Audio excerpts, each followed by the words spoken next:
Hi guys, it's Shadow. Uploading high-quality audiobooks for you, it's very time-consuming and hard-working process. So please support me so I can keep uploading for you. This is how. You can donate directly through my PayPal or Ko-fi. You will find links in the description. Or you can subscribe for a tier monthly in my Patreon, where you will find many novels there that can't be published here in YouTube due to copyrights. Or you can make a one-time payment to join a Telegram group for a specific novel. You will find the novels list and the price to join in the description. If you can't support me financially, just like and subscribe our videos. Before our audiobook starts, this is a list of our big donors in our Patreon this month. Thank you guys, your support means a lot. And as always, enjoy Shadow. Chapter 301 Attending Matters 1. A week had passed since the battle and sadly Ashton was still unconscious. Since it had been so long, Amon, who happened to be the chief doctor aboard the pirate ship, had to declare that Ashton had slipped into a coma. However, his brain was responsive, so there was hope he would recover soon. The only problem was they didn't know when he would wake up. It could take days, months, or even years. This news hit everyone hard. Especially Anna, who was already blaming herself before Amon diagnosed Ashton. As for the rest of them, they were too busy to worry about Ashton. Levon was once again destroyed and they had to start rebuilding again. Irina and Verena had informed Alucard about Ashton's condition as well as Dracula's arrival. But surprisingly, he did not show any emotions when information about his father was told to him. It was almost as if he knew it was going to happen sooner or later.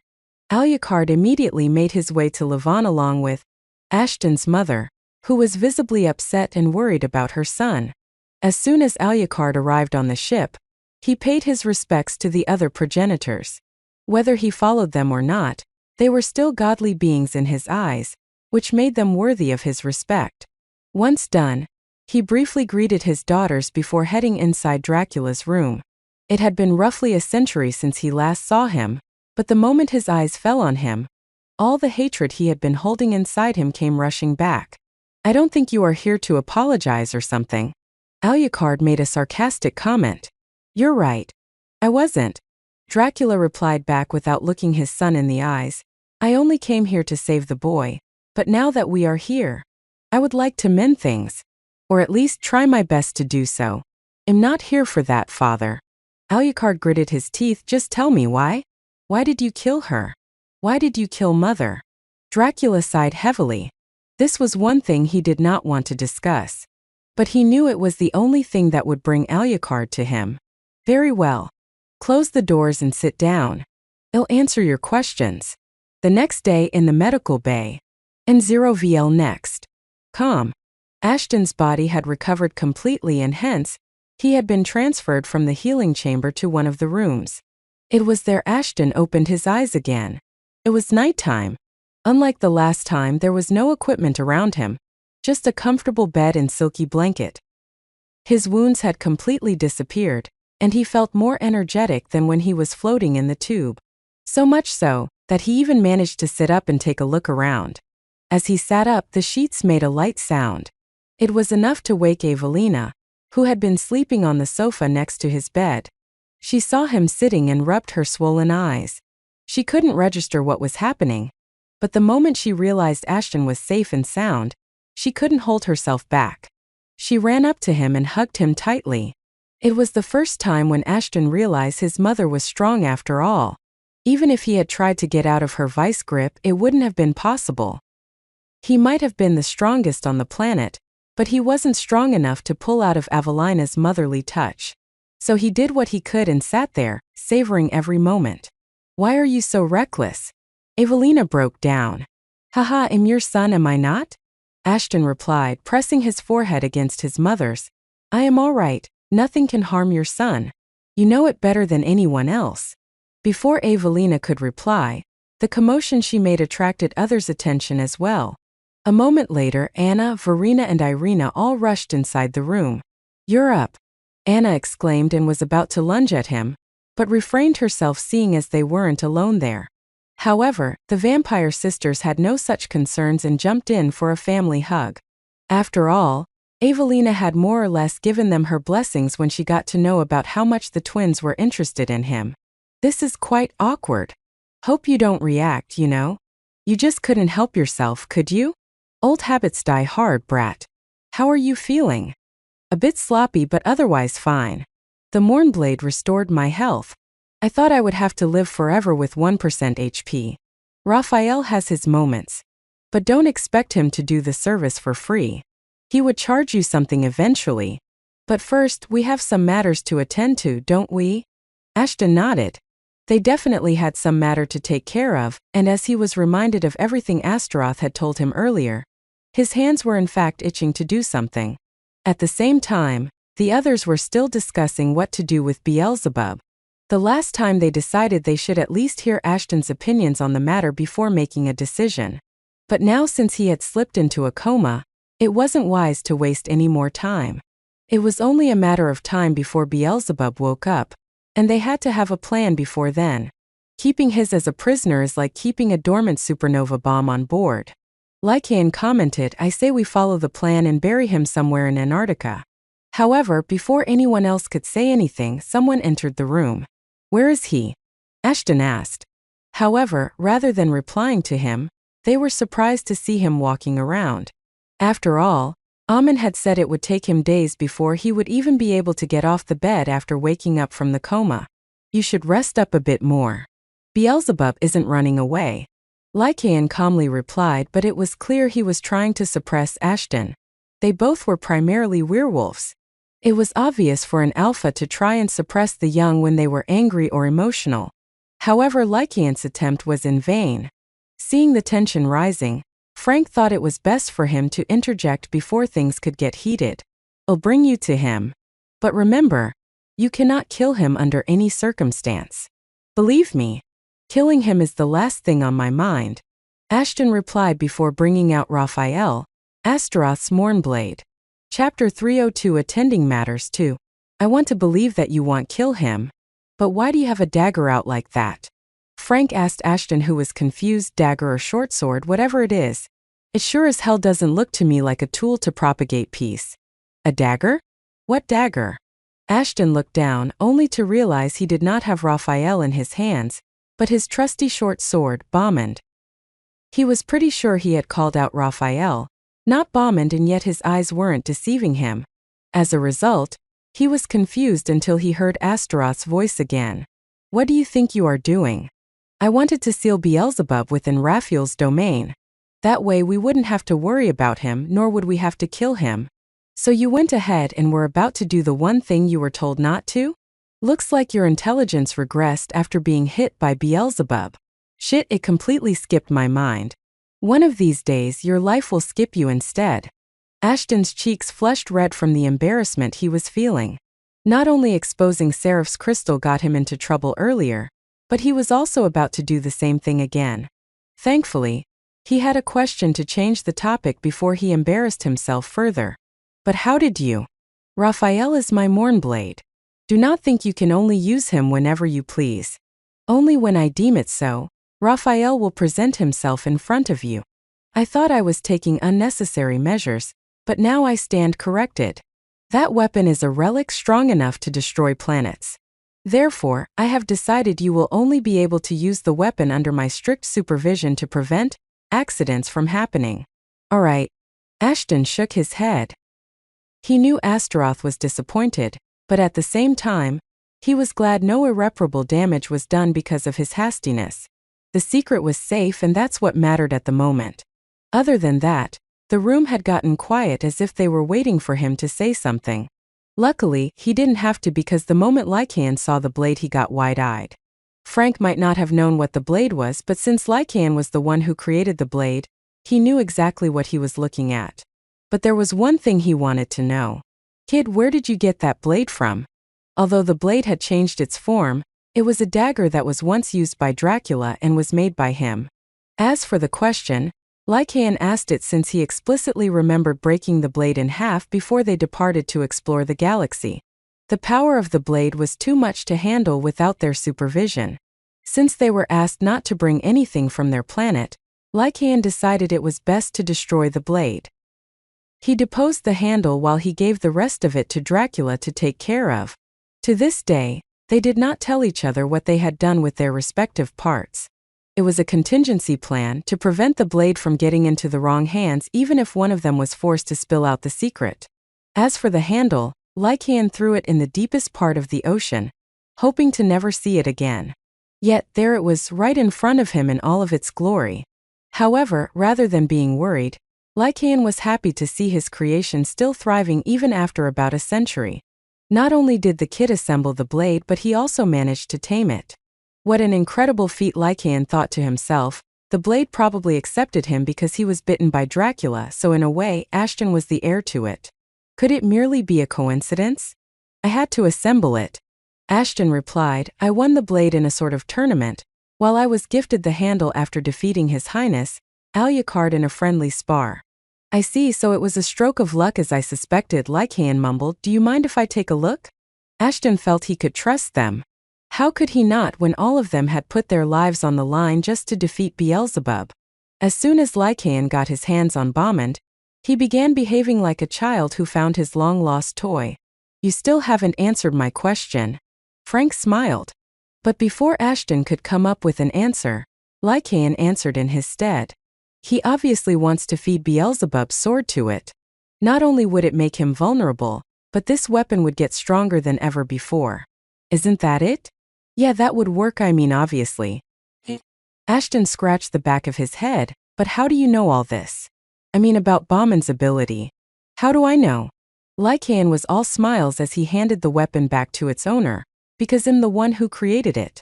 Wait, that would mean the Dark Creationist at your service. Lycaon nodded while crossing his hands before his chest. Well, not really. I don't usually create weapons anymore. But considering we all lost ours during the fight, I might as well take up the name once again. Ashton could not believe his ears. When he first found Bommand's blade, he was informed that in order to unlock Bommand's true potential, he would have to get it looked at by the one who created it. But never in his wildest dreams, he had thought he would get the opportunity to do so. I really am a lucky son of a gun. Ashton barely managed to contain his smile. Of course you are. You were lucky enough to have me after all.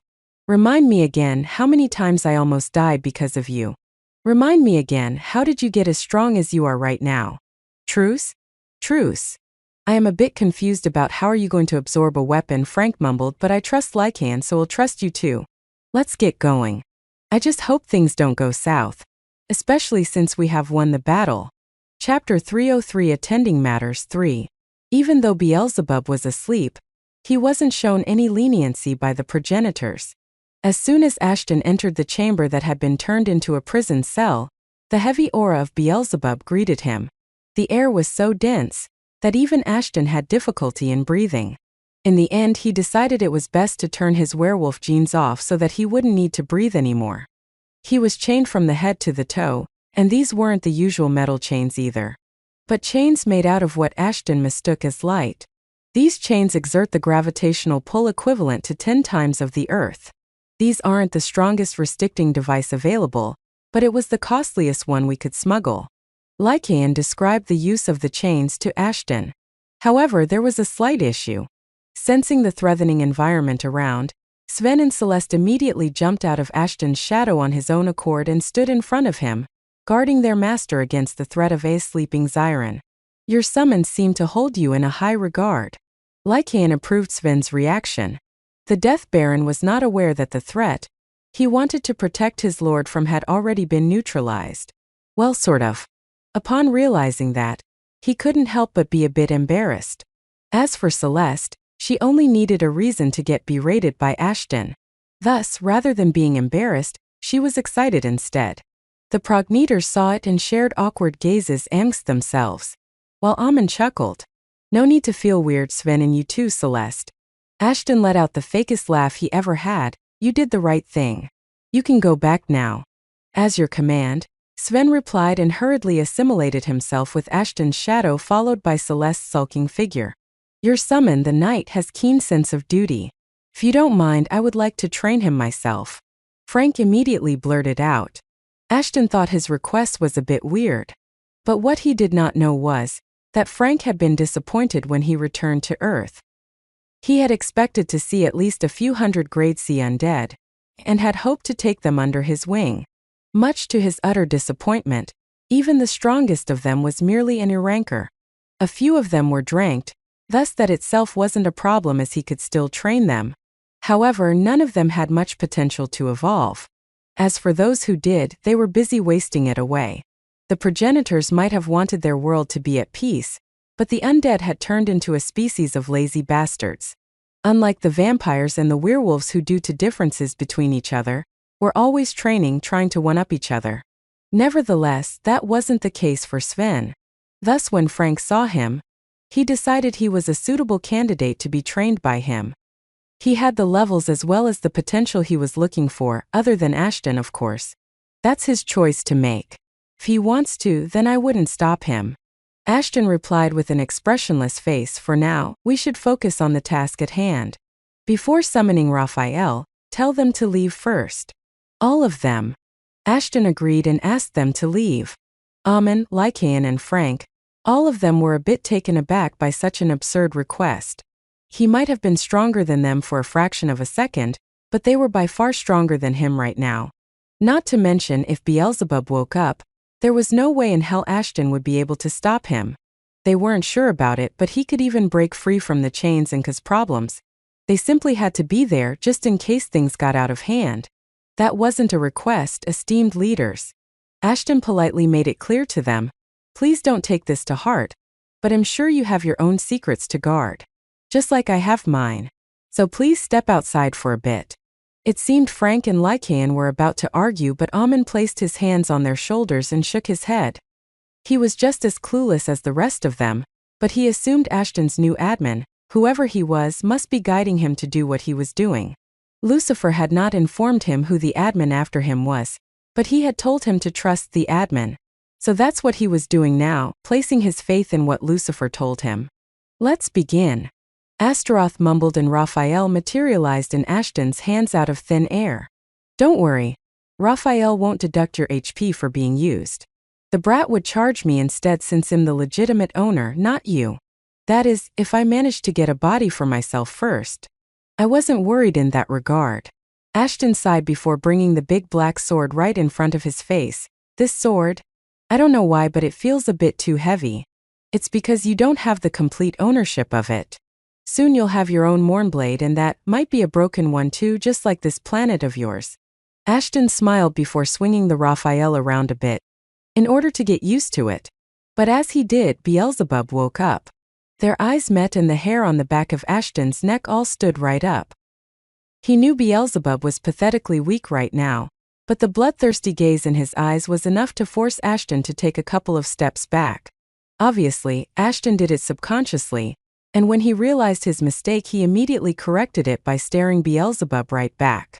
You chose an amusing host, brother. Beelzebub scoffed, just like yourself, pathetically weak and ugly. Looks like no one ever showed you a mirror. Ashton shrugged his shoulders, or else you would know what ugly meant. Wait, are you sure? Fine. Suddenly Ashton's eyes began to glow. His entire persona changed and his voice got heavier. Someone else was in charge of his body now. Maybe I should show you who is pathetically weak between us? Astaroth's voice boomed over Beelzebub's brother. Chapter 304, Tale of a Backstabbing Brother 1. Ashton's entire demeanor was changed in a fraction of a second. He wasn't in the driver's seat but could feel Astaroth's rampaging emotions. In the year he had known him, Ashton had never seen Astaroth lose his emotions, but now he was on the verge of going on a rampage. Astaroth's emotional turmoil was expected, considering Beelzebub was the one who took everything from him. His life, his love, his respect, everything. But the cycle of time and karma never forgets, nor does it forgives. Astaroth could finally have the justice he had been waiting for so long. Really is you, isn't it? Beelzebub chuckled. The bloodlust in your eyes, there is no mistaking it. How long has it been since the General of Gluttony and the General of Massacre were in each other's presence? Astaroth didn't reply, trying to not do anything stupid in the heat of the moment.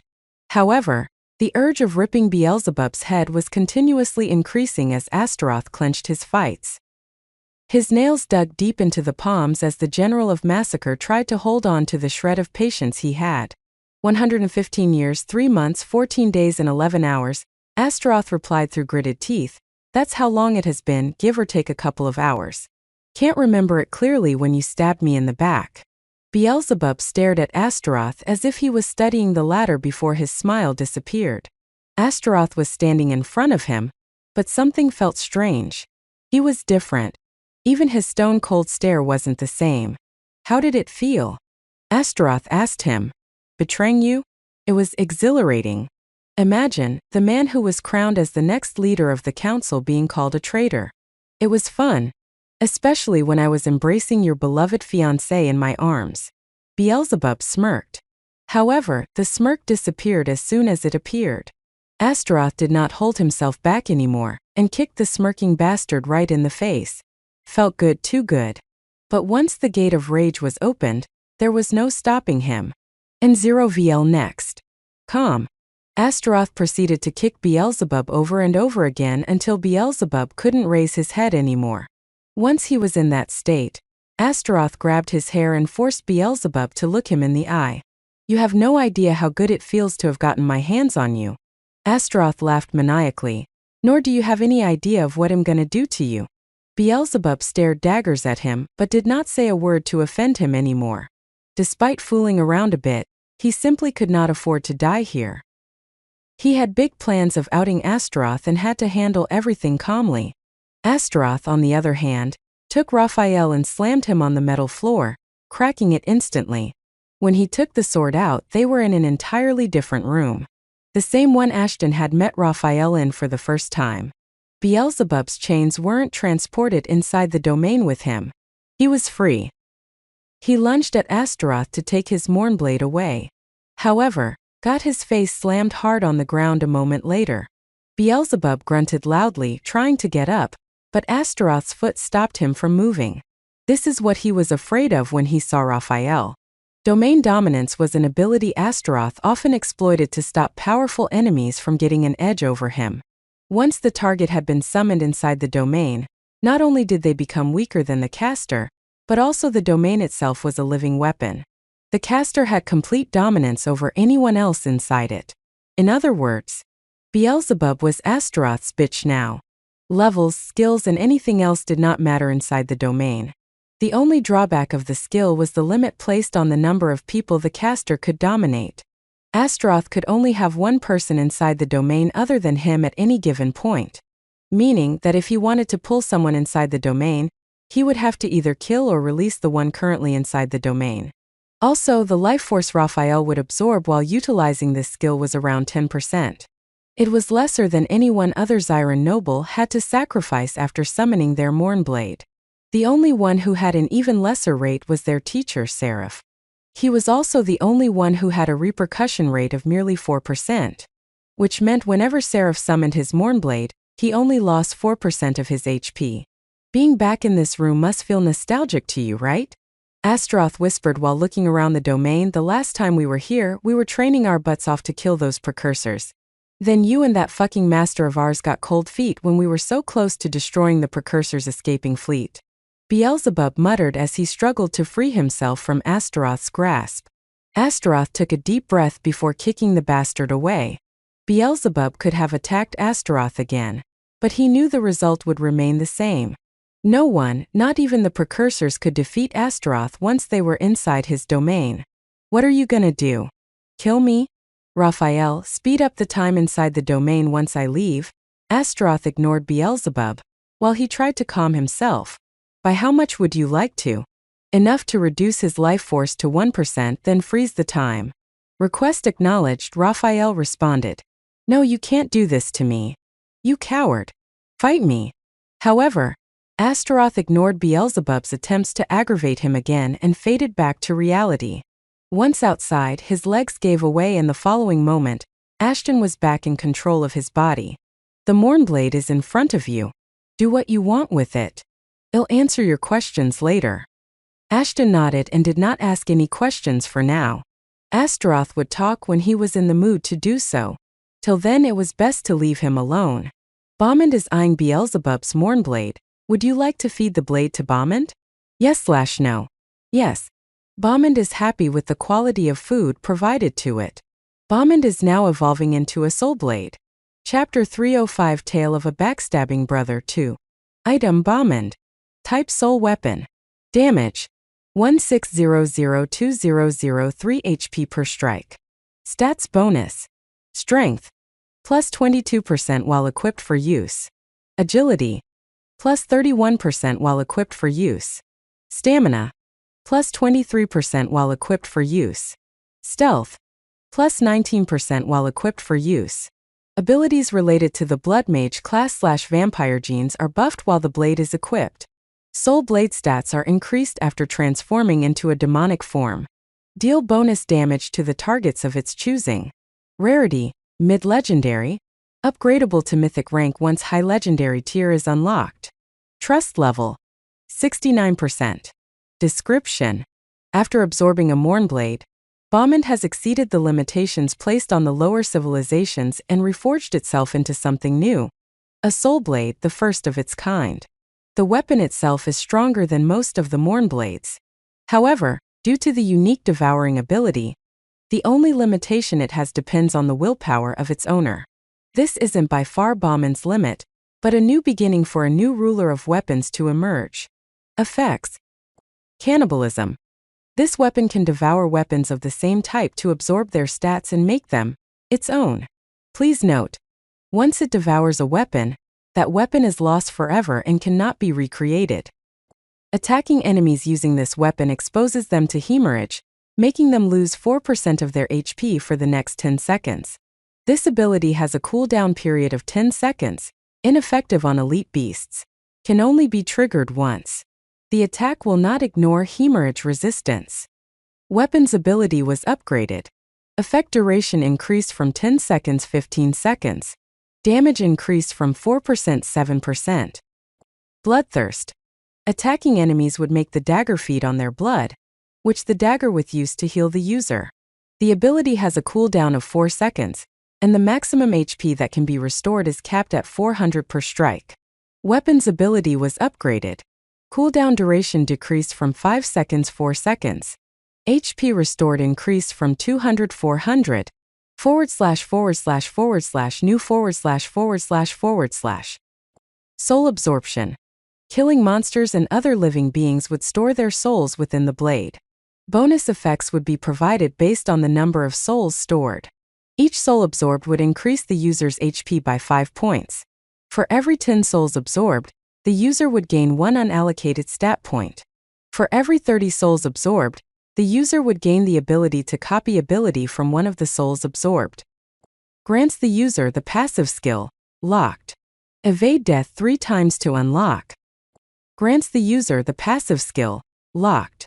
Unlock the above-mentioned skill to reveal the criterion for unlocking this skill. Ashton rubbed his eyes together and stared at the screen again. Seeing the screen was still there, he hurriedly began reading it. This was by far the lengthiest weapon description he had ever seen. The worst part about it? If Astaroth was in a better mood, he would have readily summarized it all and told Ashton what he needed to know.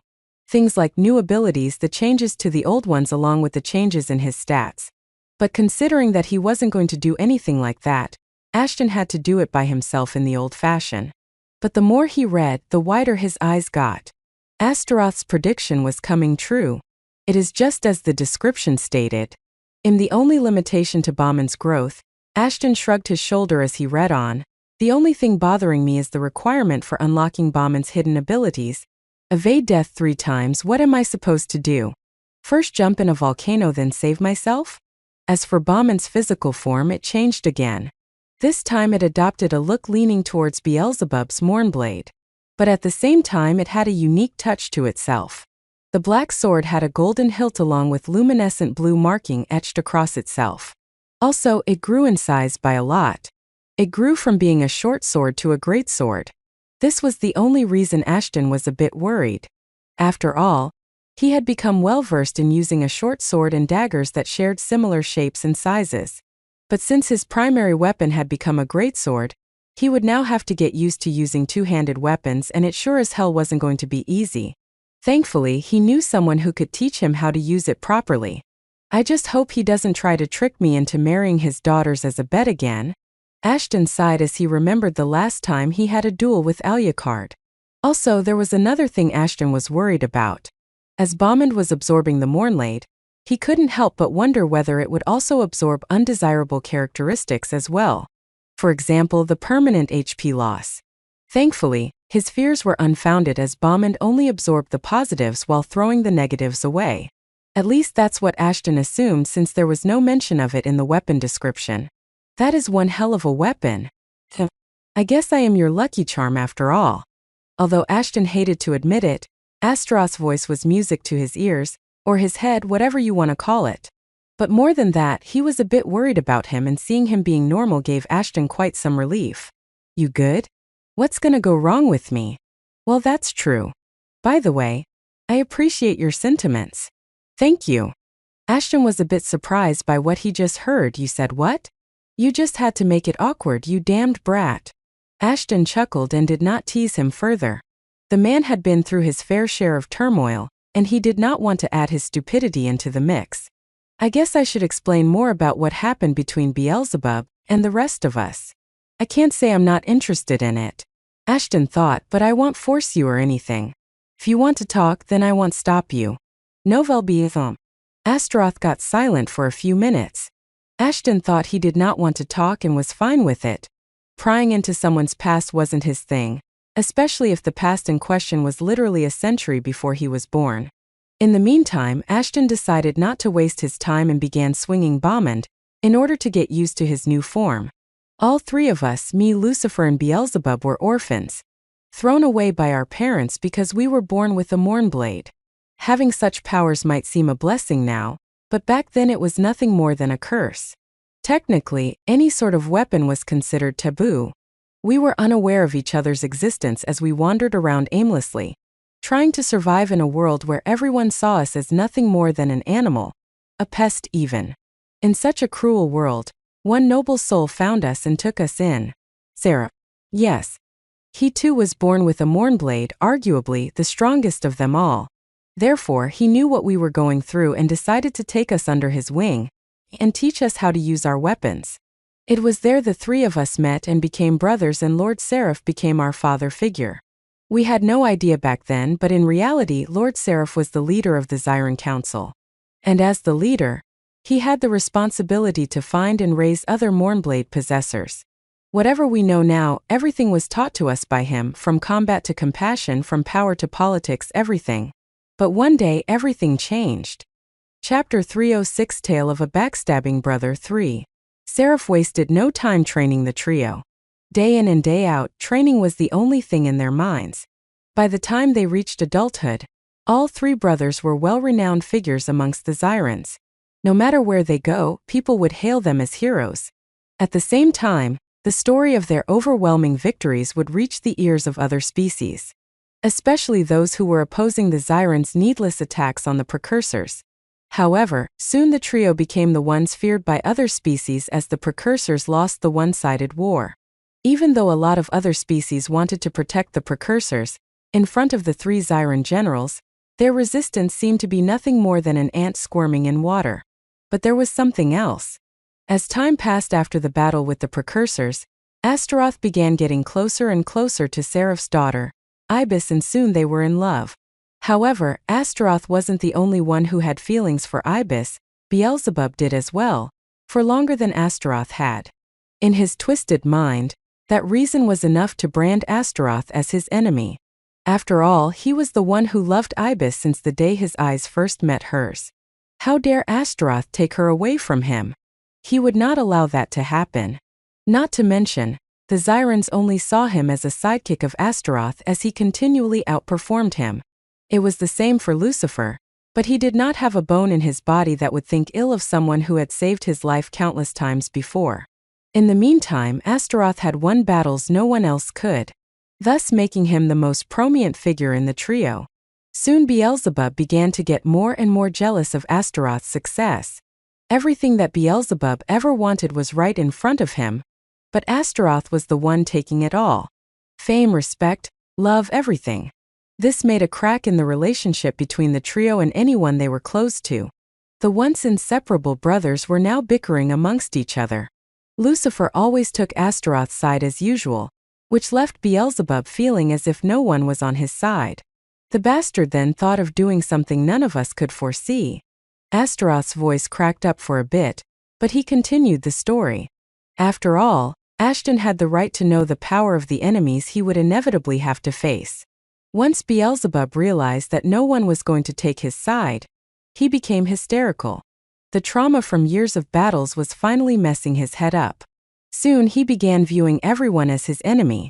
However, even between the enemies, he had one last ray of hope. He knew even though Ibis and Astaroth loved each other, they would not be allowed to marry each other, until and unless Seraph gave them his blessing along with the permission. Also, if Seraph decided someone else should marry Ibis, then there was nothing any of them could do. With his mind made up, he expressed his desire to marry Ibis to Seraph, assuming that Seraph did not know about their relationship, so he might allow his daughter to marry him instead. However, much to his shock and surprise, Seraph was already aware of what was going on. He went ahead and mentioned how he couldn't have found a better heir to his legacy than Astaroth even if he wanted to. He also reminded Beelzebub that as his brother, Beelzebub should not try to do something so underhanded and respect his siblings and his decision. This was enough to throw Beelzebub over the edge, and he did something no one could have expected. Under the guise of repentance, he drugged Seraph, sending him to a downward spiral and losing control over his Mournblade. Seraph began destroying anything and everything in his sights. Chaos broke out and thousands were killed in an instant. Even Beelzebub had to rush out of there and barely made it alive. For a second, a remorseful expression flashed on his face, but it was soon replaced with a twisted expression of justice. And 0VL next. Calm. But this was only the first phase of his plan. Once Seraph got uncontrollable, Beelzebub rushed to Astaroth and told him there was something wrong with their master. I dropped everything and rushed over to help him. But it was too late. Seraph had become deranged. Fire and ashes were the only things visible around him. The air reeked of death as more than 100,000 lives were lost within an hour. Ashton sat on the floor, carefully listening as Astaroth portrayed his feeling with words.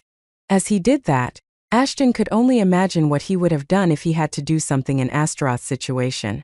He certainly would not have been able to do shit. However, due to some miracle, I was able to subdue Seraph, and he barely managed to confess that it was all Beelzebub's doing when the bastard appeared and killed our master and father. Soon the entire council was there. They had seen what Beelzebub did, and I thought they would punish him for it. Instead, they turned their backs on me. Apparently, while Astaroth was fighting Seraph, he convinced everyone that Astaroth was the one who poisoned the master, and when the master realized it, he decided to kill him as Seraph wasn't going to let him marry his daughter. It was all a lie, obviously, but everyone believed Beelzebub. Not because they wanted to, but because the council had decided to make them believe so. Over the years they had grown weary of Astaroth and his strength, thinking he was a bit too powerful for their tastes. Therefore, they found this to be a suitable time to get rid of him once and for all. Since the council basically did everything and the people always obeyed them, Astaroth was branded as a traitor and killed in an accident. But I survived and managed to run away with Lucifer's help, the only one who believed me when even Ibis turned her back on me. But Beelzebub got wind of the situation and damaged my ship right before I escaped using space jump. And that's how you ended up on Earth along with the virus, as you call it. Ashton nodded his head understandably. I don't know about you, but I sure as hell want to kill those bastards. We will, but in time. For now we need to stay low. If the Zyrans got to know that you possess not one, but two Mournblade, they'll either accept you with open arms or kill you before you could even yell help. Ashton got up and walked around the room. Astaroth's backstory had sent his respect up a notch in his head. Those fucking council bastards were treating Astaroth as a weapon to get rid of the precursors, and once that was done, they realized they had created a monster and got rid of him. Maybe it was what would have happened to Ashton as well, had he submitted to Mara or to Jonathan. He would become a weapon, born to be used and cast aside. I was wondering, what? Since you're a Zyran, took you long enough to know that? Just let me finish, you 3,000-year-old virgin bastard. Ashton irritably retorted, you're a Zyran, and I now possess Zyran genes as well. Well, kind of, so why don't you teach me? Novel Beetham. Astaroth got silent for a couple of minutes before replying to him. All right, I'll teach you what I can. But remember, the training would be harsh. Alrighty. Ashton threw a punch in the air. By the way, the comment I made earlier, is it true? Astaroth's silence was loud enough to speak the truth.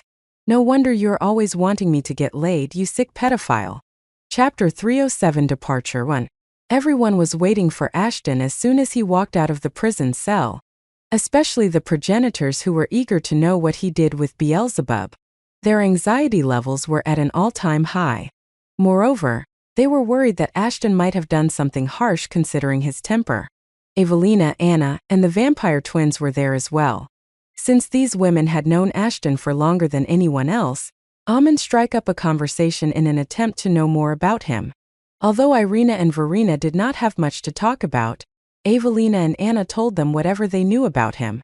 The more they got to hear about him from Anna and Evelina, the more they were worried. After all, from what they said about him, Ashton seemed to be a trouble magnet who often had a hard time keeping his emotions in check. When he walked out, all of them immediately leaned in to look inside, only to see an empty room. There was no sign of the Zyron inside. No corpse or blood was visible either. This confused them as they didn't know whether Beelzebub was alive or not. What did you do? Amen calmly asked. Unlike the rest of them, Amen knew Ashton was being guided by a Zyron. Thus he would not have ended someone like Beelzebub, after being aware of the consequences. The administrator would have stopped him from doing anything rash. But finding that Beelzebub was missing made him a bit concerned. He's here. Ashton brandished Bauman's new form in front of them. Well, he couldn't tell them about the Raphael, so he improvised and told them that Bauman evolved upon consuming Beelzebub's Mournblade, unlocking a subspace where Ashton could hide the Zyron without killing him. Essentially, he told them the truth but replaced Raphael with Bauman as a mobile prison. Thankfully, no one questioned him once Amen mentioned that it was possible for Bauman to have unlocked a new ability. After all, it was technically a Mournblade, and all Mournblades had a specific ability associated with them. That's what he knew. It's fine as long as he is alive. Amen sighed in relief. For a moment I thought of the worst-case scenario. Then we should get going. Dracula spoke for the first time ever since his meeting with Alucard. What the? Amen jumped back from shock. No one had noticed Dracula till then, as he had locked himself in his room. But now he was standing amongst them, almost as if he appeared there out of nowhere. Stop teleporting randomly. Damn it. Amen yelled while the rest of them shook their heads. I should not have taught you that. Oh please, I knew it long ago. You just made me tune it a bit. Dracula scoffed. Excuse me, but go where? Ashton respectfully asked. The guests from space stared at each other and then proceeded to nod. Lycaon sighed heavily before placing his hands on Ashton's shoulders. No word was spoken, and yet Ashton could feel the dense atmosphere around them. Lycaon was about to say something and Ashton knew he wasn't going to like it. We can't fool Zyrons for long. They will realize what happened here sooner or later, and would head towards Earth soon enough. Lycaon said it would take them a couple of years or maybe even 3 years to get here. But when they do, and they will, someone would have to fight them. That gives us 2 years to get you to grade A at the very least. He continued, unfortunately, Earth does not have the resources needed to supplement your growth. That's the only reason why the Earthlings are still stuck at grade even though more than a century had passed since our evolution.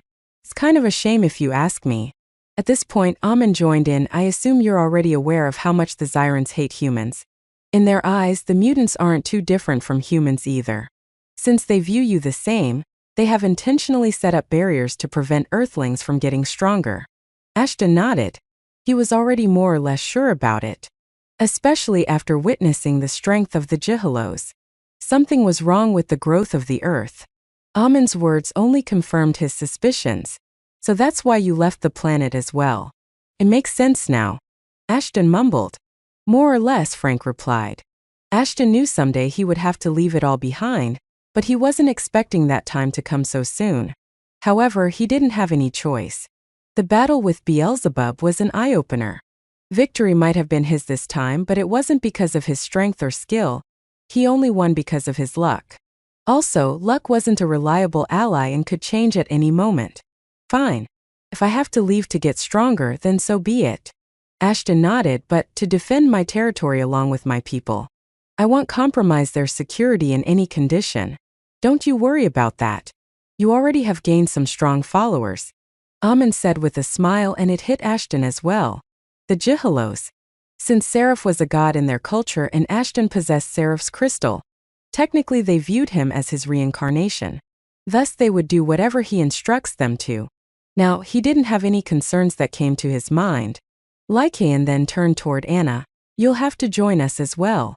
After all, you can't stay away from your mate or master or whatever the relationship is between the two of you. Anna was a bit taken by surprise. To her, it would have made more sense if they left her behind, as she wasn't strong like the rest of them. Don't take it otherwise, Frank interjected. I don't know how you evolved into one of the strongest beings present in the galaxy, but what I know is we can't separate a succubus from her bond or you'll go crazy.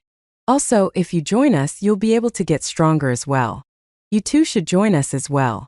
Dracula suggested to the twins, I'll extend you the offer I gave to your father all those years ago. Come join me and you'll be stronger than ever before. Irina and Verena looked at each other, and then at Ashton, who was happily chatting with Evelina and Anna. Their father had already warned them that Dracula would try to include them in his cult, and if he did, they were to say no to him. However, seeing Ashton so happy made them want to stay with him as well. Going against their father wasn't something they would do, but fondness for someone makes people do random things. They had made their decision right then and there. Well, go. Chapter 308 Departure 2. The next day, thundering sounds of the engines shook Levon. Ashton had said his farewells to the ones he cared about. In the meantime, countless Jihalos could be seen stationed all across the city. Earlier that day, they had sworn to protect Levon and its citizen to their last breath. Seeing as Levon had turned into a kind of sanctuary, Ashton insisted Evelina stay there till he got back. To his surprise, she accepted the proposal and assumed the position of acting baroness of the city.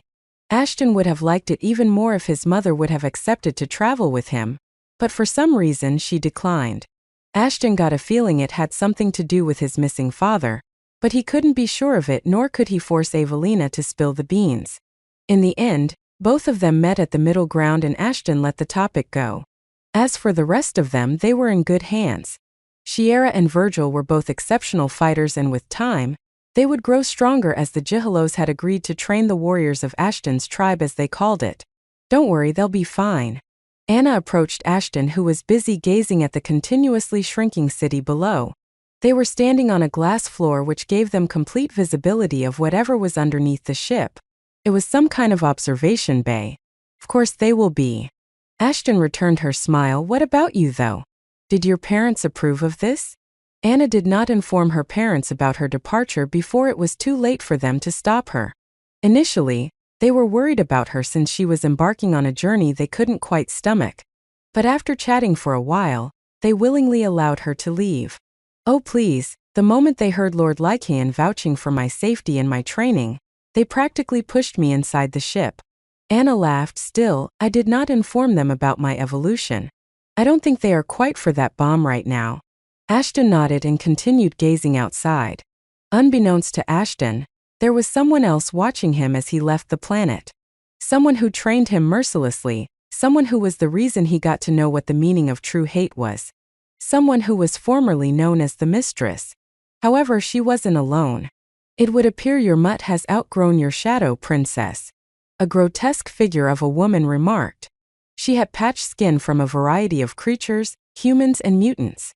But oddly enough, her appearance was surprisingly similar to that of Mara. Her gray hair and muscular figure were the only distinctions between the two. It was Monica, Mara's now undead mother. It doesn't concern me, mother. Mara replied. He was a stepping stone who fulfilled his purpose without even noticing. Although it's a bit sad we didn't get to end our relationship on a better tone. Falling for a kid? Monica laughed. It's more of motherly love than lust. After all, I did promise Evelina I'd take care of her son no matter what. You are weird, my child. Monica shook her head. You should have told him that whatever you did to him was a plan you came up with his parents. He would have been conflicted, but he might have understood you as well. Mara shook her head before covering her face with her robe. She wasn't a prophet to propagate the truth. She was merely a tool in the grand scheme of things, a tool used to fulfill a prophecy. A prophecy that would change the fate of the galaxy. Let's go, we shouldn't make Avina wait for us anymore, Mara mumbled. At the same time, there were countless other eyes on Ashton's actions. Mainly of the enemies Ashton never cared to dispose of. The conundrum might have only been a shadow of what they were in their golden days, but they were still active. On top of that, they had gotten their revenge on Jonathan and Lycania by helping the undead attack their former motherland. They were the ones who gave the undead the blueprints they needed along with countless other important information. Had they not helped them, the undead's attack on the werewolves wouldn't have been half as devastating as it was. However, in their eyes they weren't traitors but messiahs. Messiahs who would cleanse the undead and restore the werewolves back to power. They were also aware of the prophecy involving Ashton. Well, they hoped it was Ashton. According to that, the one carrying the blood of the progenitors and the gods would transcend the mortal realm to achieve godhood and restore the rightful rulers back to power. They had no idea who made this prophecy or whether it was even true or not, but so far whatever was predicted by the prophet of truth had been true. He is gone, Donovan informed his counterparts. We can begin unfolding our plans now. Good, bring my sister in. I have something important to discuss with her. The leader of the conundrum, Mike Macwin, instructed. Donovan followed his command without making a fuss, and a moment later, Rose was standing in front of them, chained from the head to the toe. Mike might have helped Servina, but he had a condition for it. The undead would have to capture and turn Rose over to him, unscathed. However, he did not do it out of some brotherly bond that he once shared with his disgrace of a sister. After all, she had been thrown out of their family for having sympathy for the humans, and someone like that had no place in the Macwin family. Are you ready to talk now? Rose stared at her brother with eyes filled with disgust, but she was too weak to do anything to him. Especially with all his lackeys present. One day you will be standing in my place, and that day, I would be the one laughing, you murderer. TSK, Mike shook his head. And here I was thinking my lovely sister would know better than to oppose me. Yes, I killed our parents, so what? Our mom would have been killed by our family sooner or later, so I did the job for them and earned their trust. Unlike you who deserted us. He continued, but I am giving you another chance. Tell me, where have you hidden Excalibur, and I'll end your pain. Not a bad deal, is it? Fine. I'll tell you. Rose finally gave up. It's in your ass. Shove your hands up there and you'll find it. Take her away and treat her real good, Donovan. Mike spoke with a forced smile on his face. I want to hear the screams while I sleep. As you wish. Donovan grabbed Rose by her hair before dragging her wounded self away. End of Volume 2. Chapter 309, Planet Euphoria 1. Looking good, kid. Lycaon welcomed Ashton with a smile. It would have been better if it wasn't skin tight. Ashton sighed while stretching. So what's the plan? Ashton instantly regretted asking that question, upon seeing the sadistic smile on Lycaon's face. It had been a month since he began his space adventure. Sadly, during all that time none of them had done any training, as they were busy getting used to the conditions that came with living in space. They were forced to stay in the vacuum chamber for at least 10 hours a day. As for Ashton, he had to stay there for 20 hours. His body was the toughest, not to mention with spacefarer genes he was quick to adjust. However, for some reason, his reaction speed got terribly slow. His body wasn't obeying his mind in a way. As if that wasn't a huge problem itself, nausea kicked in over and over. It took well over 3 days for the nauseating feeling to go away. For the girls, the feeling lasted for a week. Thankfully, sleeping in zero gravity wasn't much of a problem for him or the twins. They were vampires. Hence sleep was like a leisure activity for them. Sadly, the same wasn't true for Anna. The succubus had to suffer a lot before she got used to living in zero gravity.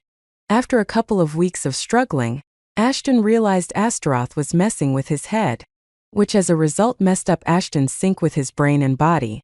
In Astaroth's words, he was rewiring some stuff up, but it took longer than he thought it would. Ashton wasn't pleased with it, but there was little he could do to stop Astaroth. Amen interjected, if they weren't. Well, die in the most horrific way. You have already narrated the entire procedure to us in grotesque details. Irina entered the observation deck along with the rest of the girls. Wow. The word subconsciously escaped Ashton's mouth as soon as he saw them. They were looking wonderful, clad in their black suits which detailed every curve of their body. For some reason, their spacesuits appeared to be much tighter than his. Not that he was complaining. I bet you're not complaining now. Try to keep your flagpole in control though, we ain't going for a flag march, are we? I don't want to hear your advice on this topic. First get rid of your V-card, then lecture me on what to do and what not to. At least I had a lover. That's even more shameful. You took your shot and still missed, oof. Maybe I should rewire something else in your head. Novel bien. While you're at it, maybe install a debug thingy to get the virgin bug out of there. Touché. I get it, we look great, but would you mind not staring at us? Irina rolled her eyes, but her bright red cheeks gave her true thoughts away. I don't mind him looking at me, Verena chuckled, but if you want to look so bad, all you need is ask. We might even have fun in the shower. Ahem. Dracula was standing in the corner, completely hidden from them. But when he overheard saying what his granddaughters had to, he couldn't help but step in and stop them before the already indecent conversation took a turn for the worse. Let's focus on the training, shall we? Frank replied, the place we are headed now is known as Planet Euphoria. It's a terrestrial planet similar to that of Earth with twice the mass. Also, around 89% of its surface is covered with water. At that moment, a holographic image of Euphoria appeared in front of them. It was nothing like they had expected. What Frank said about the water was true, and the only visible land mass of the planet was a thin strip that ran across the planet's diameter, other than the polar caps. As for the water, well, it did not appear like water at all. It was a jet-black liquid. Honestly, for a planet called Euphoria, the place did not look exciting or happy in the least. What even is this place? I remember this planet. One of our mad scientists created it. The fuck? You people have been creating planets? We are self-proclaimed gods, remember? What kind of gods would have been if we didn't create a planet here and there? All that aside, I don't think the Zyrans even remember about this planet anymore. It has been thousands of years since this planet was created. Wait, how old are you again? For about 112,000 years? I don't remember clearly, it's been a while after all. Aside from all that, the training in this place might be a bit harsh for the ladies, for you. I don't know. It wouldn't be a walk in a park for sure. Astaroth did not say another word. He wanted Ashton to experience the perils of the planet himself. After all, it wouldn't be much of a training if he was continuously guiding him. Ashton could sense what Astaroth was thinking and did not push the subject anymore. Let me tell you now, the flow of time on that planet is messed up. Dracula informed them, time there flies faster than anywhere else. You'll be training there for 5 months, but only 5 weeks would have passed for us. But that isn't the only thing you should be aware of. Ashton could not believe what he heard next. How could something like what Dracula told them could even be possible? Planet Euphoria was a place overrun by monsters. As if that wasn't enough, every month they spend there, they'd lose one of their senses. First it would be their eyesight, then hearing, then touch, followed by smell and finally taste. Thankfully, they can drop out at any time they wanted. But still, the training was a bit absurd. How the fuck were they supposed to hunt monsters and live without their sensory organs working? Don't overthink too much. Amon chimed in while pointing at the progenitors, you can drop out any time you want. After all, none of these idiots could even make it past the 3rd month. Just think of it as a learning experience and take things slow. There will be people watching over you, just say the words I quit, and you'll be teleported out of the trial zone. He then turned towards Ashton, leave your summons here. They can't train there either way, so we'll be training them here. Also, we don't want them to unintentionally help you, considering they have a strong bond with you. That's it for the debriefing, we'll land in an hour, so prepare what you have to. Chapter 3, 10 Planet Euphoria 2. Next, the alien lady at the counter yelled. It had been an hour since Ashton and the girls joined the queue to get admitted into one of the 12 training zones spread across Euphoria. The planet's sun was already nowhere to be found, and they were still stuck in the outer sector of the planet. At first, Ashton thought since the training was supposedly so tough, the number of people trying to get in would also be small. But that wasn't the case. But when they landed, the reality was much different. The plaza around the landing zone was filled with a variety of noises. More than 1,000 people were already waiting to get admitted inside. 1,000 creatures per counter, so more than 6,000 aliens were there. It was a good opportunity for Ashton to learn about the creatures there, and Astaroth did not disappoint him. Some of the aliens had golden skin, much like that of the Zyrans, but lacked the wings and the humanoid shape. Instead, they appeared more like primates, just a bit on the bigger side. These aliens were called Sudic, highly intelligent species that specialized in weapon manufacturing. But the most bizarre alien species that Ashton saw would have to be the ones called Mukus. These were shapeless, gooey creatures that had no shape of their own. Instead, they had the ability to switch into the shape of the creature that came into contact with them. Thus, they were often also called mimic slime. However, since they had to use their true identities in order to enter the training zones, they were being carried around in some sort of mobile container. As for the girls, they were fascinated as well. After all, it was their first time seeing something like this, and did not have an administrator to help them get acquainted with everything. Their only source of information was the electronic tablet Amen handed to all of them before they left the ship. The tablet had all the information they would require on the aliens in the trial. It also had a built-in translator that helped them understand what the aliens were talking about. Amen had also provided them all with weapons and necessary gear, which were stored in their inventories. While Astaroth was telling him about the aliens, Ashton's perception kicked in. There were some hostile gazes on him. This confused him as he didn't know anyone there, therefore, none of them had a reason to be hostile. However, a moment later he realized why someone would be hostile toward him. Ugh, this smell, I told you I smelled some dog shit here. As soon as they heard a familiar speech, Ashton and the girls immediately turned around to witness something they could never imagine seeing. Especially considering the fact they were so far away from Earth. Humans? And 0VL next. Right behind them, Ashton could see a bunch of humans clad in their spacesuits.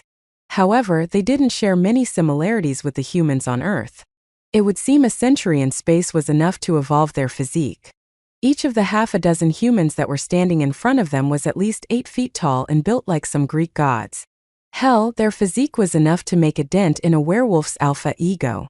As for Ashton, he did not appreciate the gaze of the humans, especially the way they were staring at the girls. As much as Ashton wanted to know more about them, considering he too was a human once, he knew these kinds of people were the right ones to quench his curiosity. Dang, you're right. I never thought I would see these dogs in space. What happened to animal cruelty? The blonde woman lifted her helmet while she said that. PETA left the planet with us, remember? Haha. Let's go, Ashton told the girls and turned around to leave. Sensing no good would come from indulging them, Ashton turned around and decided to switch queue. It was a minor inconvenience, but he could more or less predict that the humans would only want to cause more trouble. If these assholes were always this annoying, then I think I know why the mutants drove them out of the Earth. You took the words right out of my mouth. However, the humans had other plans.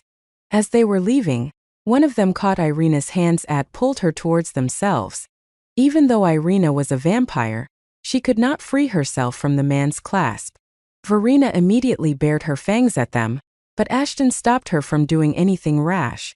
For once, the humans appeared to be stronger than them, but obviously they weren't strong enough to last a minute against Ashton. Moreover, the reason Ashton stopped Verena had nothing to do with their strength, but with the guards. Despite having its fair share of hardships, Euphoria had one of the strongest military strengths among the lower civilizations. At least that's what Amen told them. This meant that the slightest instance of violence was strictly and swiftly dealt with. Ashton had already noticed that the guards had their attention on them, and expected them to resolve the issue.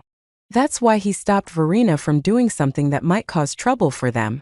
But much to his surprise, the guards simply watched them and didn't lift a finger. Haha. The kid thinks the guards would defend them from mercenaries. The blonde woman scoffed. Kid, we work alongside the guards. You think they would help you out? Or? Ashton shook his head. I just can't seem to wrap my head around your pettiness. You couldn't do shit to the mutants back on Earth, so now you're resorting to bullying children? Trouble would always find its way to him. That had been the case ever since he was born. For once Ashton thought he could trust the authorities to do the right thing, only to be let down. If nothing else, it was a lesson for him. You sure have a big mouth for someone who can't even wag his tail properly. The bald man standing next to the lady threw a punch at Ashton. All of them were laughing and smiling as they finally got a chance to do the mutants dirty. However, their smiles evaporated as the man's arm went flying in the opposite direction. The baldy clutched his severed arm and began flailing around. While the rest of them watched on, too dumbfounded to even speak. Children are often an easy target. Ashton spoke while sheathing Bommand. Maybe a severed arm would change your opinion. Now let the girl go and apologize, or I'll send you off to meet your ancestors. Chapter 311. Get up one. Everyone around them was wide-eyed. It had been years since a fight broke out outside the training zones. It wasn't uncommon for the mercenaries to cause trouble there. However, people often ignored the mercenaries, given their close relationship with the wardens and the soldiers. Most of them were there for just a couple of weeks or probably a month. Therefore, kicking up a fuss about the mercenaries wasn't usually worth it. It almost felt as if ignoring the mercenaries was an unspoken rule of Euphoria. However, it didn't seem this kid was handed a pamphlet regarding the rules. While some of them shook their heads, the rest prayed to their gods to aid the immature child in his afterlife, because his life was finished now. Even the mercenaries who saw Ashton fight back had not expected it. At least that's what it felt like at the moment, given the shocked looks on their faces. However, the shock soon turned into anger as the mercenaries drew their weapons out. From plasma pistols to energy swords, everything was pointed toward Ashton. The aliens around them immediately cleared the way. Plasma weapons were known to cut through the body mass, and hence if the mercenaries fired the weapons, anyone standing behind Ashton would have been sliced as well. "You bastard!" The blonde woman roared, pointing her rifle straight at Ashton's head. "You'll pay for what you did." Instead of backing up as the mercenaries had expected, Ashton shook his head and sighed. "You could have at least used a line that I haven't heard for like 1,000 times before," he said in an annoyed tone before lowering his sword. "Why don't you stop embarrassing yourselves and do everyone a favor? Just let the girl go and leave us alone. That doesn't sound bad, does it?" Ashton was hoping severing an arm would be enough of a warning for them, but it would appear his plan backfired. However, whether the guards did the right thing or not, he wasn't backing down until and unless he secured Irina. Alucard had kept his mother safe for all those years, and now it was his turn to protect Alucard's daughters. TSK, if only Celeste or Sven were here, I would not have to worry about getting my hands dirty. If Ashton attacked the mercenaries anymore, the guards might not take kindly to it. However, if someone else, a third party, were to do the dirty work, then they could not have possibly held Ashton responsible. Hell, if Sven or Celeste killed them, Ashton would not have to worry about a thing. Even if the guards managed to kill them, they would resurrect in a short while. In the end, no harm would come his way. "Aren't you forgetting something? Now is not the time to solve puzzles, Astaroth. Tisk, you're no fun at all. Take a look at your Cindersoul subclass abilities. And 0VL next." Calm. Ashton did so and realized he had a gem hidden underneath the pile of his skill set. Now that he thought back to it, maybe he could have used this skill against Beelzebub to buy himself some time. But he was a bit too occupied back then to experiment with his skills. However, something about using the skill, elemental summoning fire, did not set in right with him. The place was packed with people, and Ashton did not want to make a bigger mess. Who knew what kind of creature he would end up summoning? In an attempt to save Irina, Verena and Anna might end up getting injured as well. While he was lost in his thoughts, the humans charged right at him. Two of them swung their swords at his neck. Ashton quickly covered his free hand with flames and grabbed the plasma sword as if it was made of wood while stopping the other one with Bommand. In the meantime, Verena and Anna kicked them away. Even though they were one of the strongest beings back on Earth in space, it did not seem the ladies had enough strength as their kicks barely managed to push the aggressors back. "Get back!" Ashton yelled, pushing both the girls behind him as the humans rained plasma bolts at him. They didn't even show any consideration for their own kind who were still within their attack range. As a result, the ones who attacked Ashton with plasma swords died as a result of friendly fire. Bullets flew everywhere following a thunderous sound. These weapons weren't anything like the ones the Jihalos and the Zyrans had used. These weapons were more like a crude version of the proper energy weapons. Even then, they were deadly and tore through flesh like a hot knife through butter. Everyone ran as far as possible in an attempt to dodge stray bullets. Irina kept struggling to free herself, but his strength wasn't enough. She couldn't do anything but watch as a hail of bullets surrounded them. "Stop. I don't want to make a bloody paste out of them." The lady smirked as she ordered the mercenaries around. "Let the girl see her dead friends for the last time before we sell her as a slave." A huge cloud of smoke had covered Ashton as a result of the relentless firing.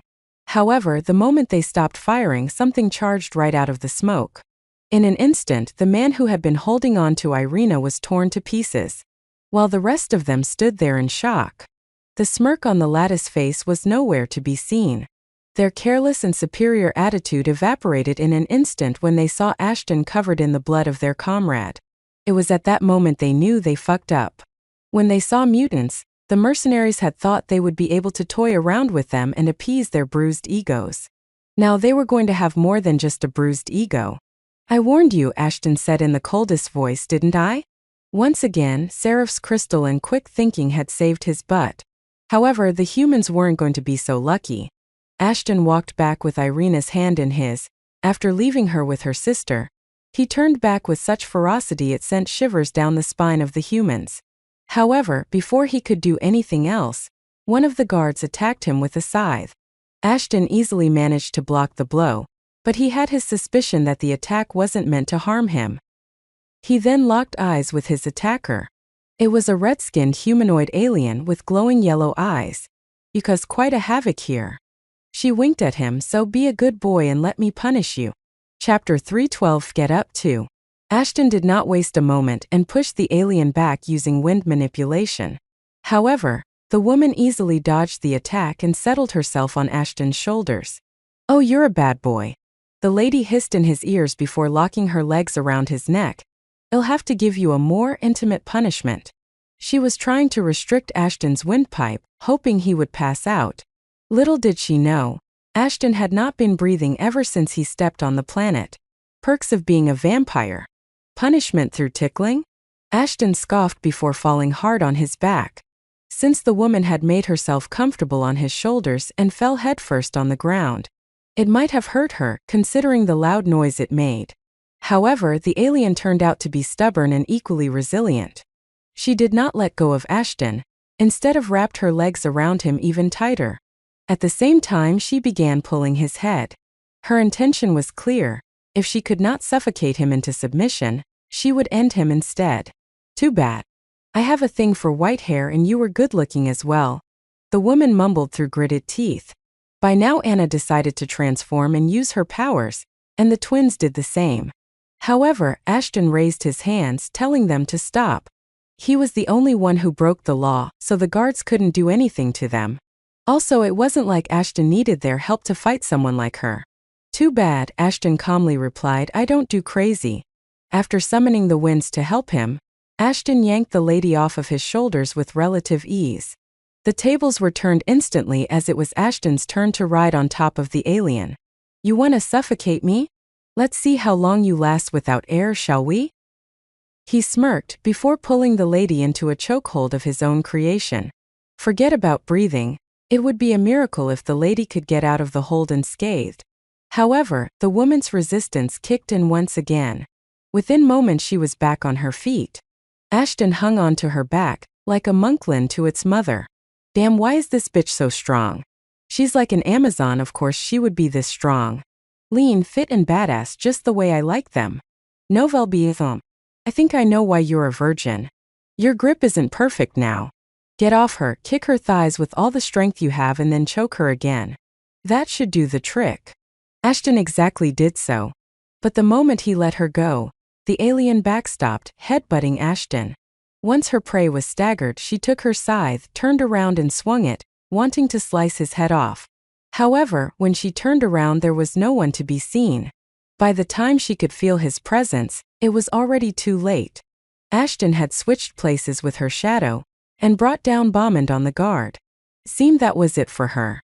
She kept looking at the soul blade as it got closer and closer, only to realize a moment later that the blade wasn't moving at all. Ashton had stopped the blade before it could slice her face in half. "Now that you are calm enough, would you listen to what I have to say?" Ashton politely asked. "There is nothing to talk about. You cause trouble so you'll die. That's the rule." The lady spat out. "Hot-headed, aren't you?" Ashton shook his head. "I can't afford to annoy your kind. But since you are dead set on killing me, it's only fair to strike you down as soon as I can." The woman looked at him as if she was going to rip him to shreds. However, through her eyeballs, Ashton could see someone standing behind him. He immediately squatted down, kicking the man behind him. How long had he been standing there? It might have seemed like Ashton's kick was planned, however. He instinctively attacked him. He was taken a bit by surprise as even his high-grade perception couldn't detect the man standing behind him. Even Beelzebub wasn't able to sneak up on him like that. He couldn't because he had no need to. Also, he is a fool who thinks he could intimidate the lower civilization as he pleases. Unleashing his powerful presence is his preferred way of doing so. That being said, if Beelzebub wanted to, he could have sneaked up to you and you wouldn't know about it until it was too late. Ashton ignored Astaroth's rant and turned around to see a man standing there, holding a golden spear. More importantly, it didn't seem his kick had done much damage to him. The man was wearing the same clothes as the lady and belonged to the same species, considering their appearance. But unlike the female, this guy not only looked superior to the rest of them, but he also happened to be much stronger than Ashton. He is strong level 99. Damn it. You're not bad yourself. Your cumulative levels are at 88. But yes, the difference is too big for you to do anything now. I'd suggest you lower the sword and try to talk your way out of this mess. What is going on here? The man asked in an authoritative tone. I was about to take a nap, but some bastard just had to sign their suicide note on my shift. Lucia, why are you on your ass? Can't you even stand properly?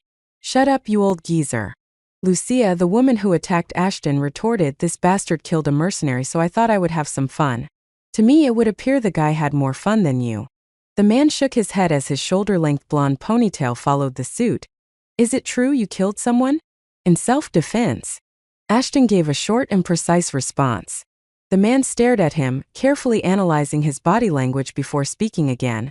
Since when do people like you need to use the term self-defense? Not my safety but of a friend. Ashton replied, pointing at Irina. Your mercenaries here thought it was okay to touch someone without their permission and berate their friends. I also gave them ample opportunity to make the right decision. But when they didn't, I thought I should help them make the decision a bit faster. Chapter 313 Get Up 3. Everyone around them gasped when they heard Ashton chat with the commander so nonchalantly. After all, the man in front of him was possibly the strongest Kraid brawler in the galaxy. Heck, even quite a few grades tried to not engage him. He was just that capable. But to see a mere child go head-to-head with a man like that filled them with anxiety. If the bastard pissed off the commander, every single one of their lives would be in danger. You sure are fearless, I'll give you that. The man uttered with an expressionless face, however, I don't know whether you're stupid or brave to cause chaos on my turf. Apologize to everyone and then I just might let you live. With all due respect, Ashton kept staring straight into the man's eyes. I do not give a fuck whether this is your turf or not. I tried avoiding this situation for as long as I could. It's your mercenaries who constantly egged me on until I did what I had to. For that, I'm not apologetic. Not a bit. If you like apologies that much, go ahead. I won't stop you. Leon ignored Ashton's comment and continued, so you're saying if I were to harass your female companions here, you'll kill me as well? If you didn't let them go and apologize, then sure. Silence. Absolute silence. The kid might have been strong, but he just signed his death warrant. That's what everyone was thinking. However, Ashton was confident in his abilities. That's why he kept fearlessly countering the commander. He might be at a higher grade, but Ashton wasn't fazed. Sure, he might have to transform into demonic form to fight. However, considering he pushed a freaking A-grade Zyron to his limits, a mere Kraid brawler would not have been able to do much. On top of that, he had a plethora of skills that would come in handy. Especially Heaven's Downfall. If he used that skill, well, let's just say he would end up killing a lot of people. And no one wanted that to happen. In other words, there was no reason for him to back down. Cocky bastard, I would love to see Euphoria break that confidence of yours. The commander smirked before pointing toward the lady. I think introductions are in order. She is Lucia Zask, my younger sister and the deputy commander of this zone, and am Commander Leon Zask. As you might have guessed, we are Talagorians.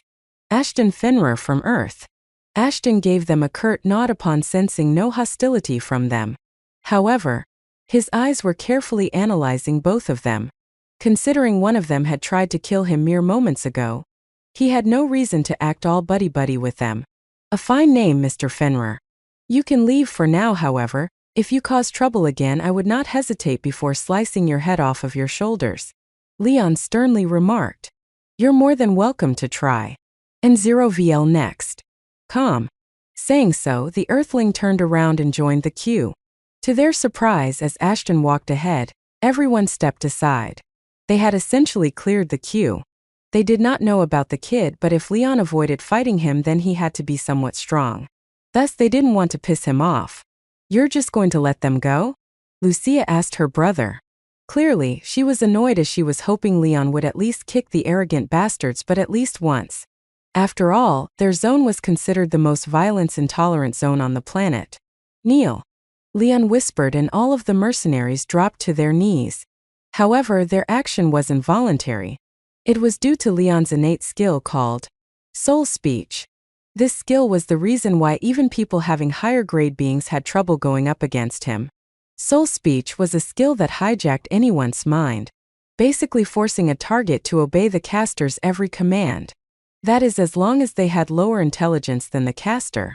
However, this part of the skill was purposefully hidden from everyone else, and they thought Leon's soul speech was absolute. Forgive us. The lady barely managed to mumble, but her efforts were immediately met with a hard smack right to her face. Giving forgiveness is not my cup of tea, Leon replied before getting awkwardly close to her face. Break. A mere word caused a mental breakdown of all the mercenaries in the vicinity. Their loud cries gave the onlookers the worst case of goosebumps they ever had. Meanwhile, the worst memories ever experienced by the mercenaries flashed again and again in front of them, making them lose their minds. Lucia shook her head and left, while Leon kept watching them suffer. The more he watched them, the calmer he got. After all, Ashton had done a number on him. Even though he showed he wasn't affected by the kid, on the inside, Leon was boiling with rage. A feeling he hadn't experienced in quite a while. That kid had more intelligence than me, Leon thought while disciplining the mercenaries. Leon knew when, where, and with whom to pick his battles. But to do that, he had to confirm whether his soul speech was effective on the target or not. Thankfully, he could easily do it by casually bringing up something in their conversation. Back when he asked Ashton to apologize, he already used soul speech. The fact that Ashton did not obey him simply pointed out that the kid had more intelligence than an average E and grade being like him would usually have. If it works, he would get a new toy to break.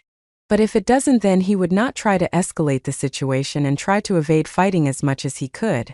That was the way he ensured his survival. Most of the grades and even grades usually prioritize investing their points to increase strength, HP, mana and whatnot over intelligence. Thus Leon had no trouble going against opponents no one at his level would.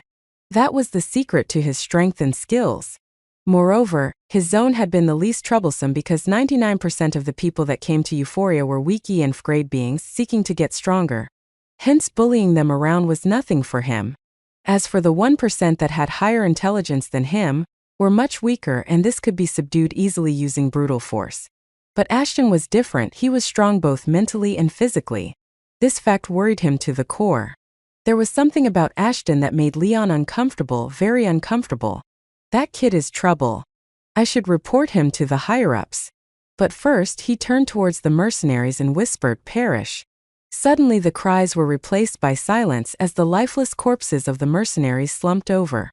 A mere word took the lives of countless humans. Chapter 3 1412 Trials.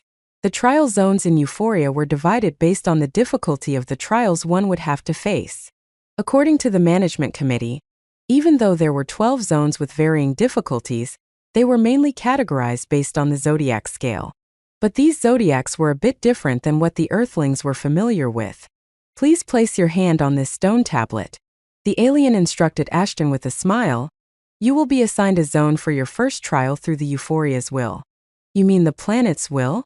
Ashton was a bit surprised to hear the planet had a will of its own. After all, Astaroth had not informed him about any such thing. However, the mere thought of a planet having a will of its own was a bit absurd. There's nothing absurd about it. Though what these fools are calling a will is artificial intelligence. Once you place your hand on the tablet, it would analyze your grade, levels, skills, and abilities before allotting you a suitable trial zone. Ashton nodded before placing his hand on the tablet, which immediately began glowing red. A moment later the glow faded away. Once the task was completed, Ashton looked back at the lady, only to see her motionlessly staring at him. But she wasn't alone. Legit everyone around him was doing the same. The look in their eyes felt like they had seen a ghost or something. Is something wrong? Ashton asked the receptionist. No, sir. The woman replied, it's a rare occurrence, that's all. Please take this wristband with you. It will track your progress as well as inform you once a trial has been completed successfully. You can also use it to quit the trials halfway if you wish and we'll escort you out. She continued, but please keep this in mind before quitting. You can only attempt a trial once every decade. Thus, if you quit a trial halfway, you'll only be able to attempt it again after a decade. If you have any questions, I'll be more than happy to assist you. A decade? That's quite a long waiting time. As you can see, she pointed at the ever-growing queue behind him, we get quite a lot of people wanting to face the trials. In order to reduce the stress on our staff as well as to maintain fairness, the long wait time was arranged so that no one could abuse the system. So that's why Lycaon and the rest told us they wouldn't be able to accompany us. Ashton thought before voicing his last query. I see. What about the trials? How will I know what to do to complete it? Generally, you just need to survive till the wristband informs you of your success. But we have been informed sometimes the trials change based on the participant. In that case, you'll be given specific instructions in the form of a quest. Alright, that's all I wanted to know. In case you ever have any doubt during the trials, you can use the FAQ section of the wristband menu. Thank you for your visit and we hope you succeed in all of the trials. Ashton gave her a curt nod and departed to the other side where the girls were waiting for him. However, the gaze of the guards was carefully tracking their every move. It would appear the earlier problem has not been solved yet, unlike what Ashton believed. So, how many trials did you get? Anna asked him beamingly. I got 6. 4. Irina sulkily replied. 3 here. Verena, on the other hand, did not seem displeased at all. The number of trials one would get was directly in relation to their strength and potential. Also, they'll get specific trials that would make their current selves stronger. That was the reason Irina was a bit disappointed, as she had technically been told she was the weakest among them. I haven't checked. Let me do that now. Saying so, Ashton tapped the wristband twice and a holographic screen appeared in front of him. On the screen, all of the trials allotted to him were listed serially. Everyone's eyes remained wide open the moment they saw the list. Nouvelle Biethom. Upon careful consideration, the user has been allotted the following trials. Trial of Hydra. Trial of Ursa. Trial of Cetus. Trial of Eridanus. Trial of Ophiuchus. Trial of Draco. Trial of Centaurus. Trial of Pegasus. Trial of Andromeda. And 0VL next. Trial of Auriga. Trial of Serpens. Trial of Monoceros. Please complete the trials to receive the rewards. Note: the user has to complete the trials in the order they have been listed. Failing to do so would result in no rewards. There had to be a mistake, right? Anna mumbled, all of the 12 trials? Is this even possible? The rest of them were speechless. Those who received 9 trials at once were considered to become a grade beings in the future. But if that was the case, what would they call someone who received all of the trials at once? While everyone was in shock, Ashton and Astaroth could not help but laugh. Especially when Astaroth recalled how even he was only able to get 10 trials in one attempt. Euphoria was clearly indicating what had been obvious for quite a while. The rare combination of genes and skills that Ashton possessed gave him the potential to become the strongest being in the galaxy. That is, if he did not lose his head in the way. Well, it is what it is, I guess. Ashton shrugged his shoulders. I'll just try to clear as many quests as I can and hope for the best. At the same time, somewhere else on Euphoria, the rulers of Euphoria had gathered to discuss business as usual when they were alerted by one of their secretaries. It seemed their usual day wasn't going to be so usual after all. 12 trials at once, interesting. Laud, the ruler of the third seat, smirked. We could have a monster on our planet. Kersey, the second seat's ruler, commented, what grade was he again? Says Grady in the report. Halacha, ruler of the first seat, replied, maybe we should establish some sort of connection with him. He would be of great help to us in the future. The rulers nodded in agreement before going over to the next issue, a report from Leon. That's strange. That idiot usually kills anyone who causes trouble. He didn't do the same here? That's the problem, sire. The secretary replied. He couldn't kill the troublemaker. Interesting, very interesting. Laud smiled once again. It would appear our days of boredom are over. Haha. Chapter 315 Trial of Hydra 1. Hydra was said to be a multi-headed monster that dwelled in the deepest trenches of the northern ocean of Euphoria. For obvious reasons, no one had ever seen whether this monster existed or not. No one but the Zyrans. Though considering there was a trial named after it as well as the black murky water of the oceans, it could be debated that the Hydra was real and was responsible for the contaminated waters. On top of that, the trial of Hydra was one of the trials rarely ever assigned to anyone even in their 5th or 6th attempts, which are often considered to be the final attempt. That was the reason Ashton was the only one teleported to the trial zone, which happened to be a beach around the Northern Sea. When he left, everyone tried to dissuade him from entering Hydra's trial first, as no one had entered the trial in over a couple of centuries. But the instruction he had received from planet Euphoria was clear. The trials needed to be completed in a certain order if he wanted the rewards. If he didn't desire the rewards, then he was more than welcome to attempt the trials as he saw fit. Only a fool wouldn't want additional rewards. Ashton shrugged his shoulders. As for the beach, it was weird. White sand could be seen as far as Ashton's eyes went. It was in complete contrast with the sea, which looked more ominous than ever before, now that Ashton was face to face with it. The twin stars Euphoria revolved around were at their peak. Interestingly, one of the stars was in front of the other, making it seem like they were one. As much as Ashton would have loved to take in the ominous beauty of the planet, he was there for a trial, not a picnic. Any words of wisdom? Ashton smiled. Don't go into the water. Let the bastard come to you. Also, I won't be giving you any more hints probably, since it wouldn't be much of a trial otherwise. So it's an extermination trial. Ashton nodded while scratching his chin. This might turn out to be easier than I expect. Of course.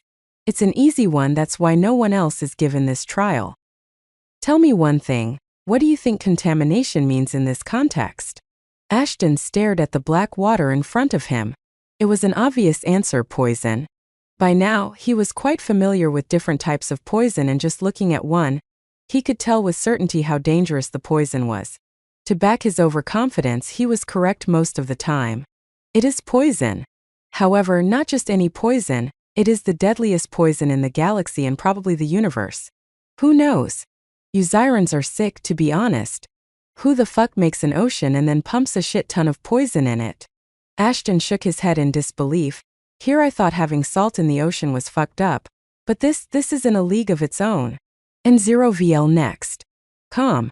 It's not entirely our fault. The precursors were the ones who made Hydra. Well, it was more like a pet to them who got pissed after the Zyrans did what they did to his owners. He was going on a rampage, thus we decided to do something about it. We just created a prison for the Hydra in the form of the Northern Sea. How the hell were we supposed to know that sucker would contaminate the entire ocean with his poison? Really? That's the best argument you could come up with? Sometimes I wonder whether I am stupid because I share a brain with you? Because it sure seems so like it now. It was rare for Astaroth to say something reeking of stupidity. But whenever he did, Ashton was sure to take a dig at him. This time, however, Astaroth had outdone himself. How the heck could the Zyrans have dumped a poison-leaking squid in an ocean, and then be surprised that the ocean turned into complete poison? What did they expect? The poison would get diluted in the ocean? Maybe Ashton finally had the answer to why the precursors chose to make humans succeed them. After all, these Zyrans were just a bunch of morons. Their stupid decisions clearly shared a story of their own. However, before he could comment any further, there was a sudden movement in the ocean. The poisonous water rose like a gigantic wave, covering even the smallest ray of light from above. It almost felt as if the waves were on their way to swallow the one who dared to stand in front of them. Oh shit. Ashton immediately summoned the winds and constructed an invisible platform from compressed air to hover above the outpouring ocean. It wasn't as stable as he would have wanted, but it was better than drowning in poison. Before he could celebrate, though, He was greeted by an unsightly sight. That sure as hell isn't a squid. Did I say he was? Stop making up random assumptions and then yell at me for them. Just because I live in your head doesn't mean I am responsible for your imaginations. And the waves weren't generated by themselves. There was a reason behind it, and the reason was right in front of him, the Hydra. The creature appeared to be like a dragon, covered in bluish scales from the head to the toe. It had 4 legs and 2 massive tails, but the most bizarre thing was its heads. From the top, Ashton could see 9 heads staring right at him. Out of the mouth of each head, a suspicious black smoke was coming out, which Ashton presumed was the poison Astaroth mentioned earlier. Also, its sharp teeth and strong jaws could kill with one bite. For reasons unknown to him, Ashton knew killing this beast was next to impossible. Not next to impossible. It is impossible. Do you think the Zyrans were foolish enough to let the ugly bastard live if there was a way to kill it? The Hydra is essentially immortal, so don't even think of killing it or something. If I can't kill it, then what the fuck is this trial about? Ashton yelled back at Astaroth. Why the fuck are you asking me that? Okay, fine, this is the last hint for this trial. Check the mission prompt from the wristband. Ashton was too embarrassed he forgot to check it, even though he was reminded to do so before. He hurriedly tapped on the wristband, and as Astaroth said, he received a mission. Objective: complete the trial of Hydra. Task: survive against the Hydra for an hour. Progress: 0 out of 60 minutes passed. Reward: 10 stats points increase in all stats, 1000 HP increase, 2000 mana increase, 500 dark aura increase, and a special reward. Mission commissioned by Planet Euphoria. Only an administrator can view this info. Euphoria is a Zyran AI. Priority level 1. The host cannot ignore the mission. The mission needs to be completed as soon as possible and within 2 attempts. Tell me one thing, if I fail to survive, then how the fuck am I going to attempt it a second time? Stupid AI of stupid Zyrans. Chapter 316 Trial of Hydra 2. 5 minutes had passed, yet it didn't seem like the Hydra was going to calm down anytime soon. After constantly spewing poison gases at Ashton, the Hydra had now decided to chop the Zompirewolf into pieces using his thousands of teeth. It is obvious the bastard would go for the most painful way to kill someone. No thanks to your kind. Despite what Astaroth had to say, Ashton could feel something strange. As if the Hydra was only acting to hurt him. After all, the creature had so much poison within himself that he turned an entire sea poisonous. Yet he wasn't making use of that poison whenever Ashton got close to him. This was even more suspicious.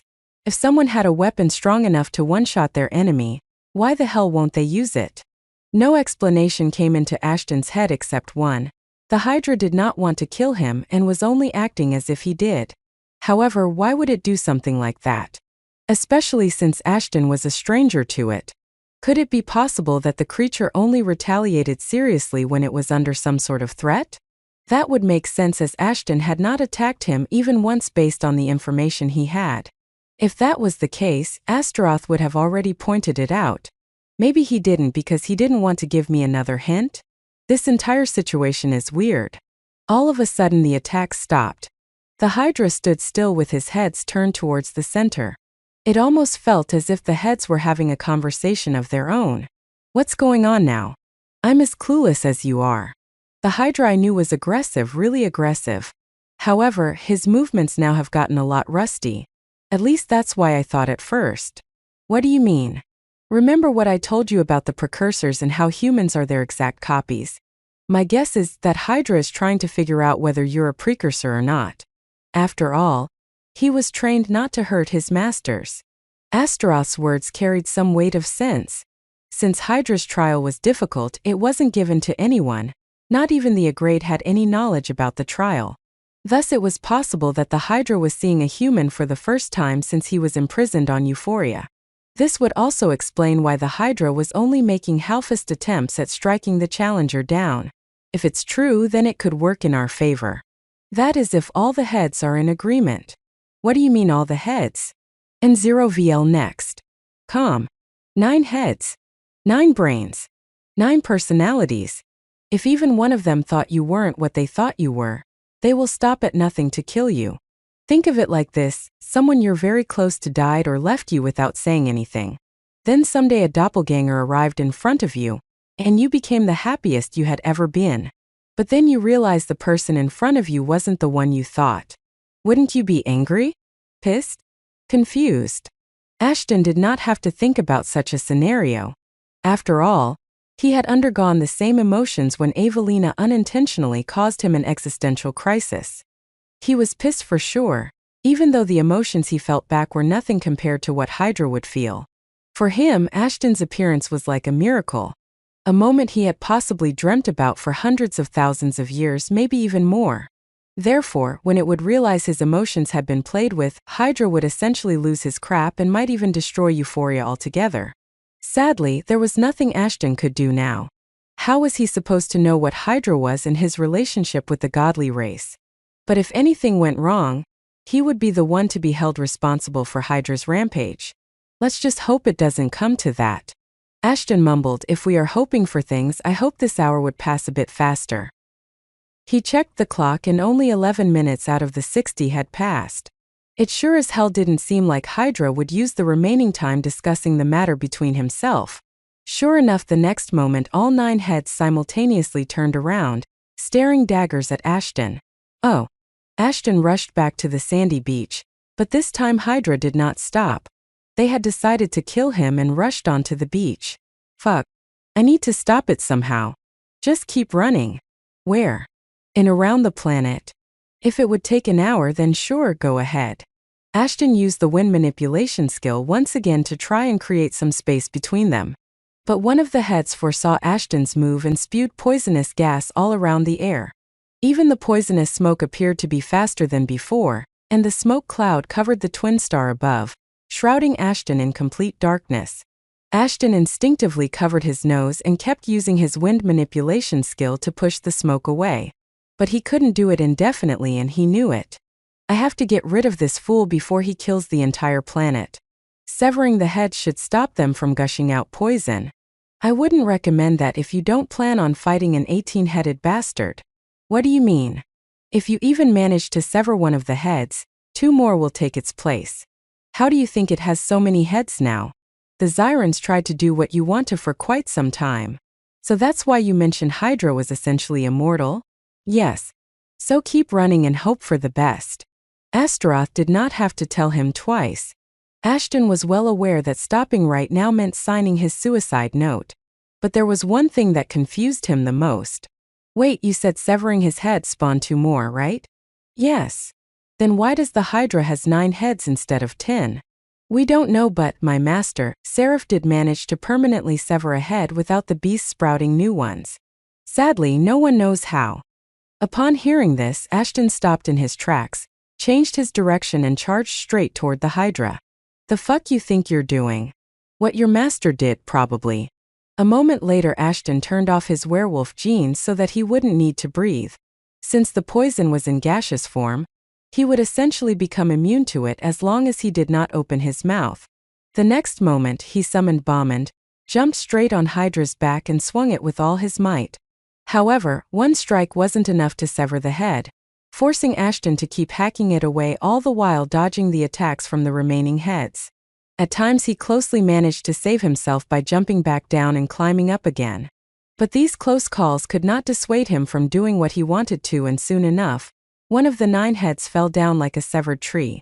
Almost immediately, Hydra's black blood solidified and it felt something was about to pop out of it when Ashton blasted the fresh wound using Seraph's flames. The severed head was cauterized and surprisingly, no new heads popped out from there. I told you there had to be a way. Ashton thought before checking the time. Wait, taking out a head took 5 minutes off the timer. I can finish the trial earlier than expected. Before Ashton could complete his thoughts, one of Hydra's tails whipped him off his back. The Hydra did not appear to be pleased by Ashton's actions. Just like it wasn't pleased when Seraph did the same to him. Chapter 317 Trial of Hydra 3. How my perception skill isn't working. Ashton thought while wiping dust off of himself. Even though Hydra used most of his strength in that attack, the short tail did not do much damage. Thanks to blood armor skill. You thought the trial was going to be simple? The trials mess with your senses, and technically, your perception is a sense as well. As a result, it was compromised in this trial and possibly for the rest of them as well. I really am a lazy bastard. Ashton shook his head. How could I not notice it earlier? Thankfully, the tail did not break any bones or shit. But I should be careful regardless. Since perception was the first skill Ashton had learned, therefore, he never had an opportunity to fight without it, and he had subconsciously developed some sort of dependence on it. It was one of the important skills in Ashton's arsenal. Fighting without it was going to be a pain. But the reality was a bit different since he had been fighting well with the Hydra without realizing it. Upon noticing that, Ashton became confident he could fight back. All he needed to do was keep the rest of his senses at their peak performance. Or use a broken ability to aid him. You're dead set on killing the Hydra. No. I'm still aiming for the time to run out. But until it does, I'm gonna have a bit of fun myself. I know that smile, you reckless bastard. You are aiming for Hydra's skill. It would be a waste not to. Ashton's smile got even wider. Whether it be the Hydra's regeneration speed or the poison ability, Ashton did not care as long as he could get his hands on one of those two skills.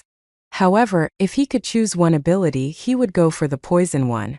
After all, he already had quite an effective healing ability in the form of regeneration. Not to mention, he had no interest in spouting dual limbs or heads like the Hydra. Having multiple heads might suit the monster, but it definitely wouldn't suit someone like him. With these reasons in his mind, Ashton was leaning towards learning the poison skill more than Hydra's regen ability. Ashton saw the Hydra sprinting towards him, yet he did not move from the stop. Instead, he waited for the enraged creature to get closer. Patience was going to be the key to victory. Reckless moves won't do him any good. Even though he wasn't a Zyron or a precursor, Ashton was still quite strong. Strong enough to hold his ground until the time ran out. The Hydra, on the other hand, wanted to end his opponent as soon as possible. Thus was bound to make mistakes. Let's heat up your anger a bit more, shall we? The relaxed expression on Ashton's face was an indicator of what was going to happen next. However, by the time Hydra realized something was wrong, it was already too late. Skill. Heaven's downfall has been activated. Hellfire has been summoned. In a flash, the area within a 15-meter radius of Ashton was turned into a pit of raging black flames. The scales around Hydra might have been strong and impenetrable, but the same wasn't true for the padding underneath Hydra's feet. The scale should be strong enough to tolerate the heat of the flames. Also, Hydra's regeneration might heal the burn instantly. That's what Ashton thought before activating the skill. However, Hellfire wasn't an ordinary fire. It would not allow the Hydra to heal the wounds because of their unique property of sticking to a target. It didn't matter whether the Hydra could heal the burn wounds or not because the fire underneath his feet would never stop. Nevertheless, what happened next was completely out of Ashton's precise calculations. When Ashton used normal fire to cauterize the severed head, nothing happened to the poison cloud around the Hydra. But the moment Hellfire came in contact with the poisonous smoke, it resulted in a loud explosion. For a moment it felt as if the twin stars from above had descended on Euphoria themselves. The light was blinding. Ashton was forced to close his eyes as the shockwave from the explosion flung him far away. A moment later, the bright light faded away, leaving behind a gigantic crater of fire. It took a while for Ashton to get back on his feet, but when he did, it almost felt as if he was standing in hell itself. The crater, which was roughly a kilometer wide, had turned into a gateway to hell, in the middle of which was the Hydra. Parts of his body were still on fire as hundreds of scales had been torn off its back, exposing its soft flesh. Hydra was injured, but the resilient bastard was still alive, as well as 5 of its remaining 8 heads were still intact. Nevertheless, it was clear the fight was more or less over. Fire immunity saved my ass. Ashton let out a sigh of relief. Had it not been for that, I would probably have been advertised as Euphoria's fried tribrid or something. Don't ever throw punchlines. I beg you. Either way, I'm afraid your suit didn't quite make it. Ashton looked down inside again. He wasn't naked, but he was barely clothed as his suit was in tatters. It was certainly a sight Celeste would have killed the Hydra to see. I knew something like this could happen. Ashton smiled while pulling another spacesuit out of the inventory. That's why I came prepared. Once in his new suit, Ashton headed inside the crater. Hellfire coupled with the poisonous smoke had done quite a number on the Hydra. While the creature's eyes were still as hateful as they had been before, there was no denying it was the hate that came after defeat. Shall we end this farce then? Ashton steadied Bauman to sever another head when a notification interrupted him. The trial has been concluded. Official results. The Hydra is unable to fight anymore. The participant wins by default. Since an impossible feat has been achieved, additional rewards would be provided. The participant will be teleported out of the trial zone in 10 seconds. What the hell? Ashton yelled, before lunging towards the nearest severed head. He wasn't going to let his labor go to waste like this. Even if he couldn't finish the Hydra, he was at least taking some of the Hydra's flesh with him. At the last possible moment, he managed to store a severed head in his inventory before he was teleported away. The following moment he was back to where he had started. But the instant he was out of the Hydra trial zone, he was greeted by the sight of a curious and shocked mob. The look in their eyes was enough to tell Ashton all he needed to know. None of them had expected to come out of there alive. Yet there he was, standing in front of them as if nothing had happened. But Ashton's gaze immediately shifted towards the screen in front of him. He rubbed his eyes and looked at it again, but nothing changed. Is this for real? Rewards for clearing the trial. Novel Became 10 stats points increase in all stats. 1000 HP increase. 2000 mana increase. 500 dark aura increase. Special reward. Title, Hydra's Adversary. Damage dealt to all mythical creatures increased by 12%. Damage dealt to all reptilian creatures increased by 24%. Armor increased by 20% when facing a mythical or a reptilian being. Rewards for subduing Hydra. Poison immunity. Hydra's scale armor. Hydra's blood. 500 milliliters. Rewards for being the first one to complete the trial in 10,000 years. Unknown creature's egg. 5-level increase for all genes. Chapter 318 The Fourth Seat. 1. It would appear your suspicions were correct. Ashton thought perception skill is out for the count. To think Euphoria would take out one of your most used skills in the first trial. Zyron did a great job at designing that AI. Ashton was in no mood to hear Astaroth go on about the greatness of his species. Thankfully, he didn't have to. The moment he was out of the trial zone, the same receptionist from before came running toward him, followed by another individual and a plethora of guards. Ashton quickly checked his information. This man was too high-level to be a participant in the trials. Nor did he appear to be a part of the guards. Also, judging by the way everyone was behaving around him, he was most likely one of the seat holders Frank informed them about. These seat holders were technically a part of the ruling body of Euphoria. In other terms, they were like the kings and queens of various trial zones on the planet. Also, they were ranked based on the difficulty of the trial zones they were in command of. The higher the number of seats, the stronger and more capable they were. It was due to the condition one had to fulfill in order to become a seat holder. To become a seat holder, one had to conquer the trial related to that particular seat. If someone else wanted to have a seat, they had to defeat the one occupying the seat after conquering the trial related to that seat. However, it was only the case if someone had the desire to become a seat holder. If they didn't, well, they didn't have to. Usually the lower half of the seats, that is from the 6th seat to the 12th seats, were the ones that get challenged. As most of the people were given trials for these seats. Even then, the leadership of these seats rarely changed if ever. Even if the lower trials were easy, it didn't mean the ones occupying them were weak. On top of that, only the weak-minded people want to take a seat and remain on Euphoria when they could travel to space and get stronger. As for the upper half, well, half of them hadn't won the seat and had inherited them instead. Considering it had been a long time since anyone had conquered the first 3 trials, and no seat could be left vacant, these seats were given away to the bloodline of the ones who had originally cleared the trial. This was done in hopes that one day, a person would appear from the conqueror's bloodline and will do the impossible. This, however, didn't mean the top 6 seat holders were weak. In fact, they were the strongest on the planet. all of whom were at least grade beings, with the top 3 seat holders being graded as A.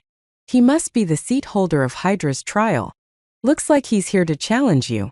I wouldn't blame him.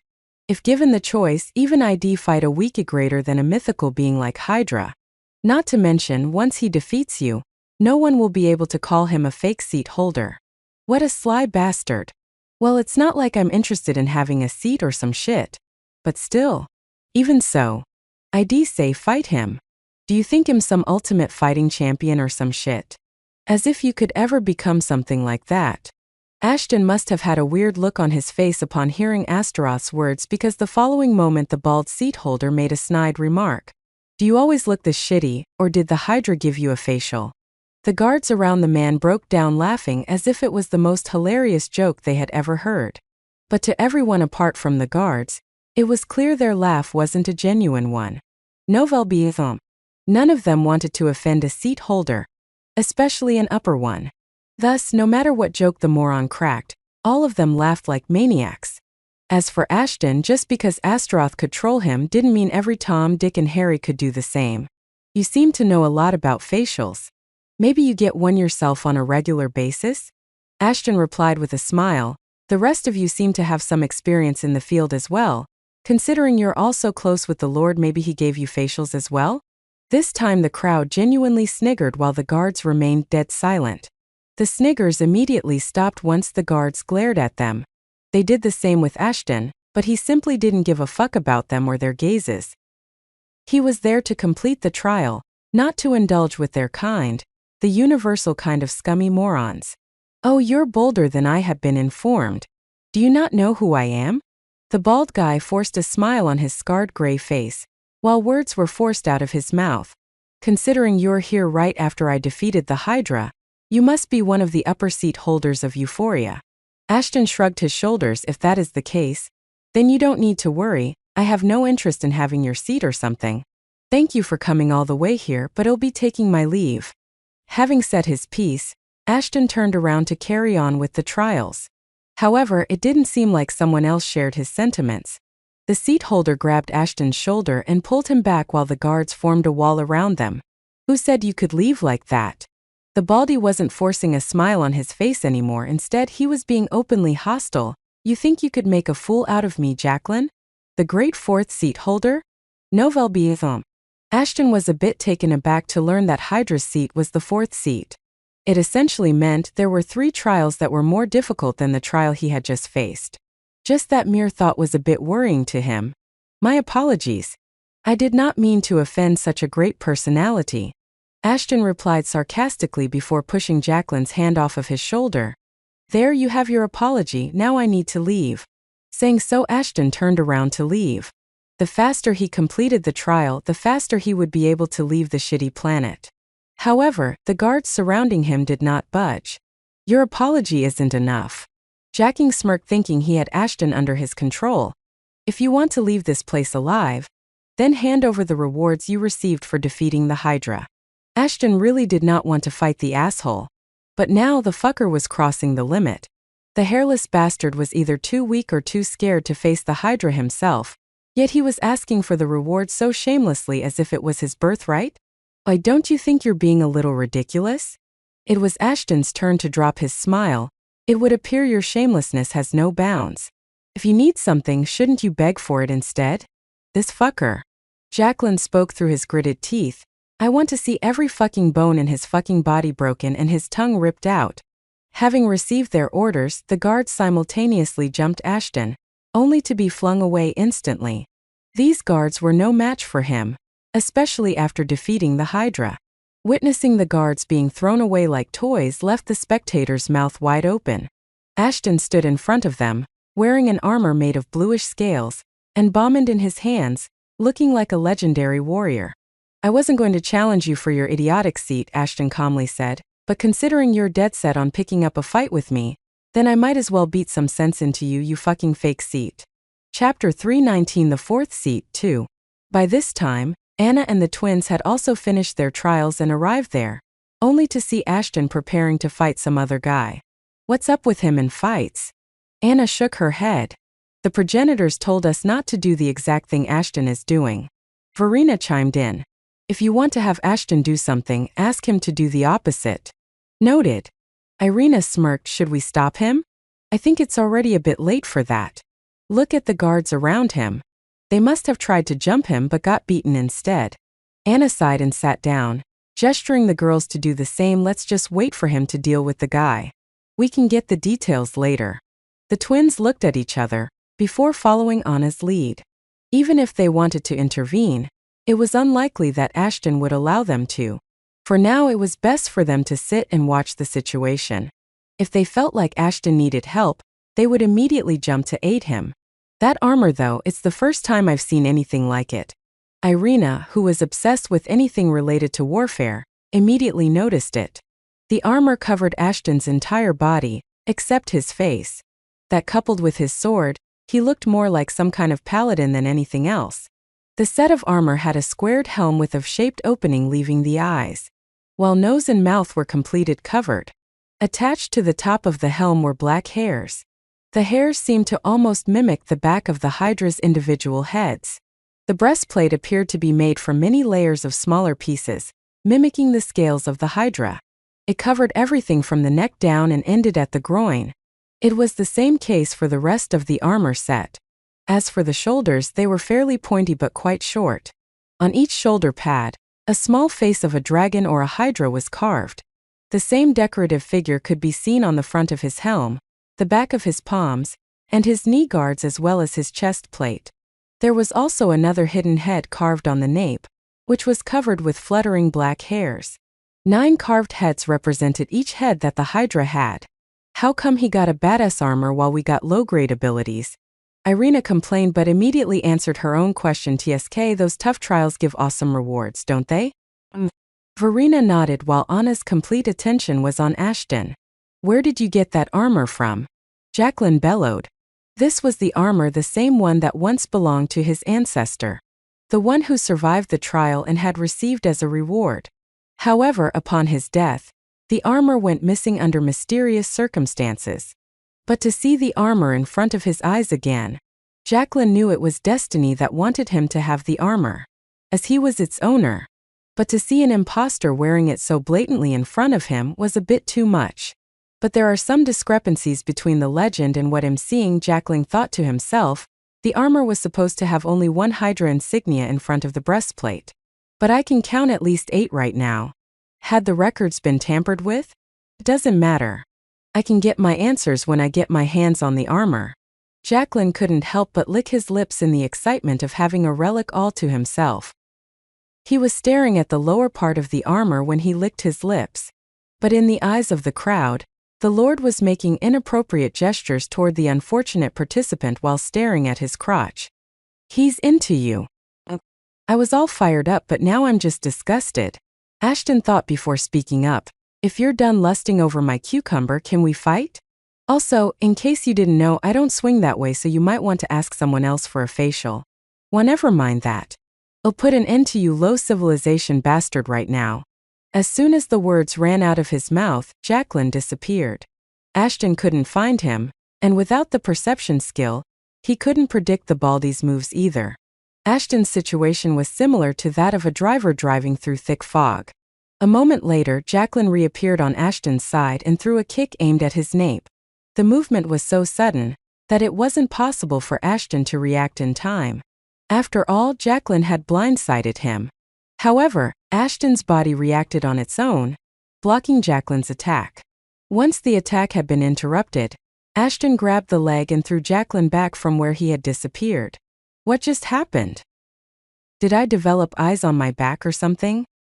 You thought those Hydra engravings were for decoration? Just like the Hydra could see every attack coming, thanks to his numerous heads, your armor does the same for you. All the engravings have the ability to link with the vision of the one wearing them. Hence, when they see an attack coming, so do you. As for what happened before, your body reacted to protect itself like it normally would. But only this time, it all happened before your brain could perceive it. Therefore, even though it might seem like your armor reacted on its own to protect you, it did not. You protected yourself, but it was a reflex action. Get it? Ashton digested Astaroth's words carefully before coming up with a summary of his own. So basically, I have 9 additional sets of eyes? Yes, but only as long as you're wearing the armor. While the two of them were chatting on their own, Jacqueline kept attacking Ashton over and over, only to get blocked every time.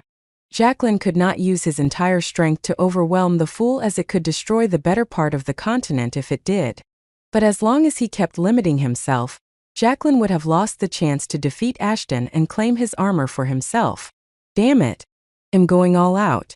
Jacqueline yelled at the top of his lungs, and suddenly the air around them got heavier. His feet dug themselves deeper inside the ground while his muscle expanded ginormously. Jacqueline's size instantly grew threefolds, and so did the mana around him. I'll tear that armor off of you now. Chapter 320, the fourth seat 3. You shouted you're going all out, and this is it? Ashton shook his head. Talk about being disappointed. And what was that cringe dialogue? You'll rip the armor off?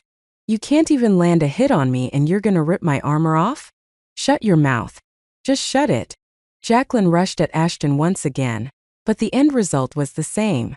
Jacqueline's blows might have been explosive, but in front of Hydra's scale armor, they were neutralized the moment he touched the armor. After all, it was an armor as tough as the Hydra himself. If Bauman had trouble getting through it, then there wasn't any way mere punches were going to do much. Not to mention, if someone like Jacqueline could break it, then he wouldn't have to challenge Ashton to get the fourth seat legitimately. After all, the alien turd was doing all this because he did not have enough strength to conquer the trial. But the reason Jacqueline's attacks weren't working was a bit different. The armor's passive effect was protecting Ashton. That was the reason, no matter how hard he tried, he wouldn't be able to deal a single point worth of damage to Ashton. It was a privilege of owning a legendary grade armor. However, it wasn't as if Ashton was invincible. Just like any dragonic species had a weakness, there was a weakness in this armor as well. The reverse scale. The legends often mention that a dragon's scales grew along with them from birth, never shedding nor breaking. There was only one exception. That was a scale that grew in reverse, also known as the reverse scale. It was usually located under their necks, and that was where all the dragon's heartblood converged. It was also their weak point. The Hydra might have also had one reverse scale somewhere on his gargantuan body, considering Hydra's scale armor had one as well. But it was more like a debuff than a material visible thing. Hydra's reverse scale. Debuff. Upon being hit by 6 consecutive magic-based attacks from an enemy, the armor would lose its immunity from physical attacks. As long as the user can parry magic-based attacks, the armor would be able to nullify damage from any physical attacks. And 0VL next. Calm. This ability of the armor was the reason how Ashton was able to stand Jacqueline's blows, despite the fact that he facing a grade brawler. Since brawlers depended strictly on using physical abilities, therefore, Ashton was the worst match for Jacqueline. No matter how hard Jacqueline tried, he would not be able to hurt Ashton as long as no one used mana-based attacks on him. Ashton wasn't a fool to blindly accept a duel with upgrade being simply because he was provoked.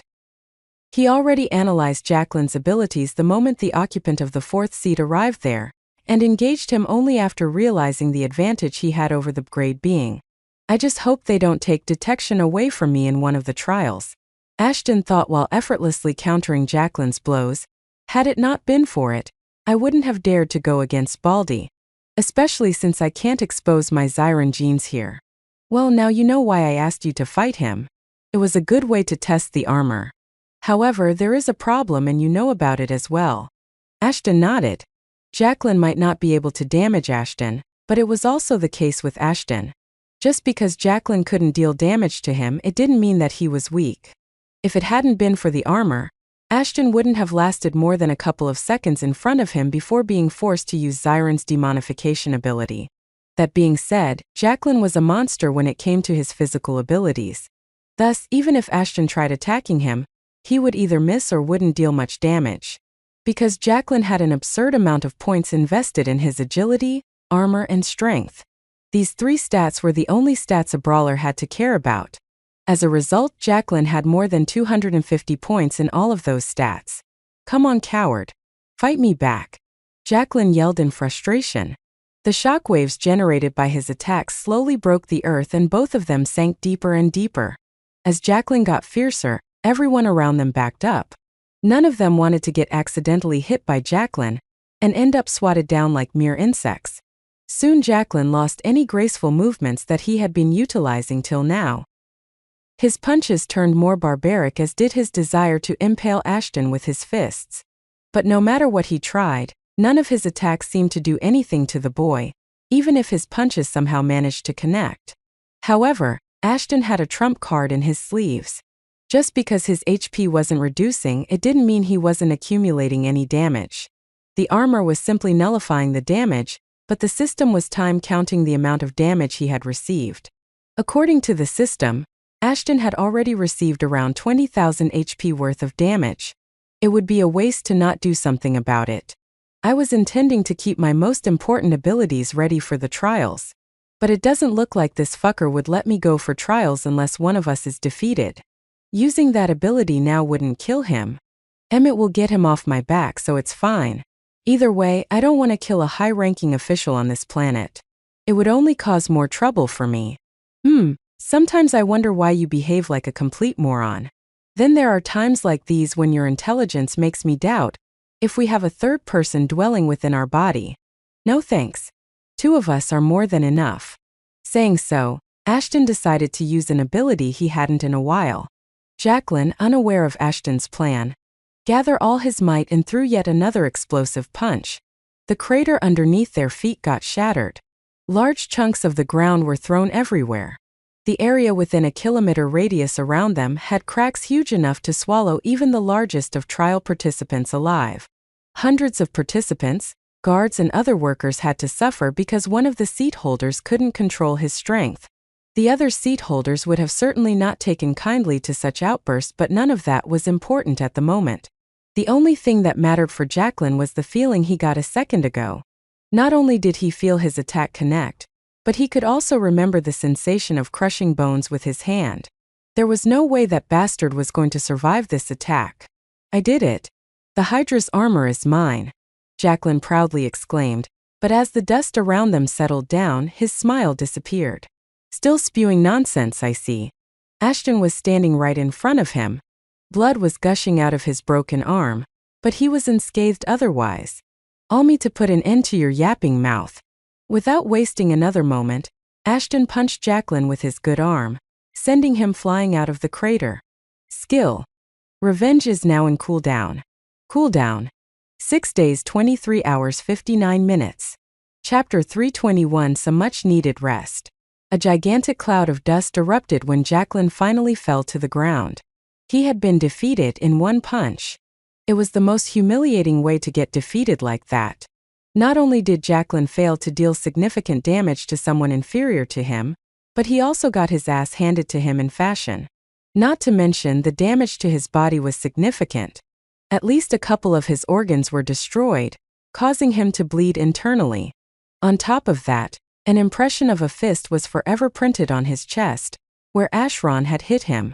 Jacqueline tried getting up, but his body was in no condition to do so. He could barely keep his eyes open as blood trickled out of his mouth.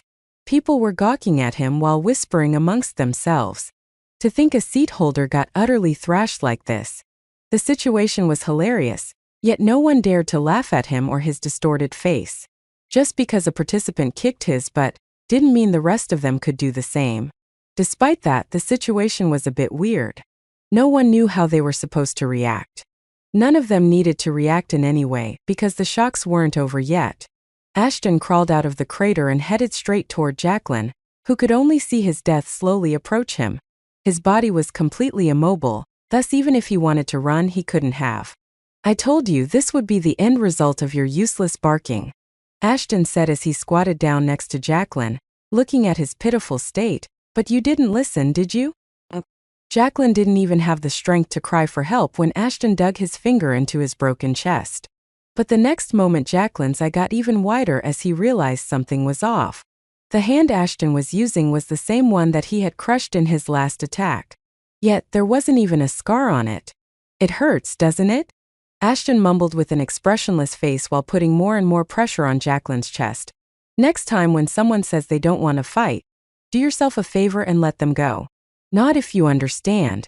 Jacqueline barely managed to move his head, letting Ashton know his point had gotten through him. Good. Also, I hope you'll take good care of my seat. I have no interest in it now, but I might change my mind sometime in the future. So till then, you and your family will be taking care of the seat in my stead." By looking at Jacqueline's expression, it was clear he had a lot to say upon hearing Ashton's instruction. But one jab of a finger immediately changed his mind as he began nodding once again. "Good boy." Ashton patted his cheeks before getting up to face the guards. "Someone take him to the hospital or something. You don't secretly want him to die or something, do you?" The guards, who had been stunned into silence after the fight, quickly scrambled to take their lord, or maybe their former lord, to get some medical attention. "The fuck are you all looking at? Don't you have something better to do?" One of the guards snarled at the crowd before rushing away. Jacqueline probably wanted to make a public example out of Ashton. That's why he attacked him as soon as the trial was over. No one could have possibly imagined Ashton would turn the tables on the seat holder so easily. As for the aliens, they had mixed feelings about Ashton. Most of them were scared of him, and rightfully so, while the rest of them, especially the females, were a bit intrigued by the mysterious male. Anna and the twins must have sensed the crowd's lustful gazes, as a moment later they immediately rushed over to Ashton. As if they were making a statement that he already had plenty of ladies for himself. "Nouvelle bien. I can understand why Anna's clinging on to me, but what's up with you two?" Ashton said coyly. "WW just wanted to check up on you. That's all." Irina replied with a straight face. "Why, wise, after all, you picked one of the toughest trials and got into another fight straight afterwards." Verena chimed in. As for Anna, she chose to remain silent.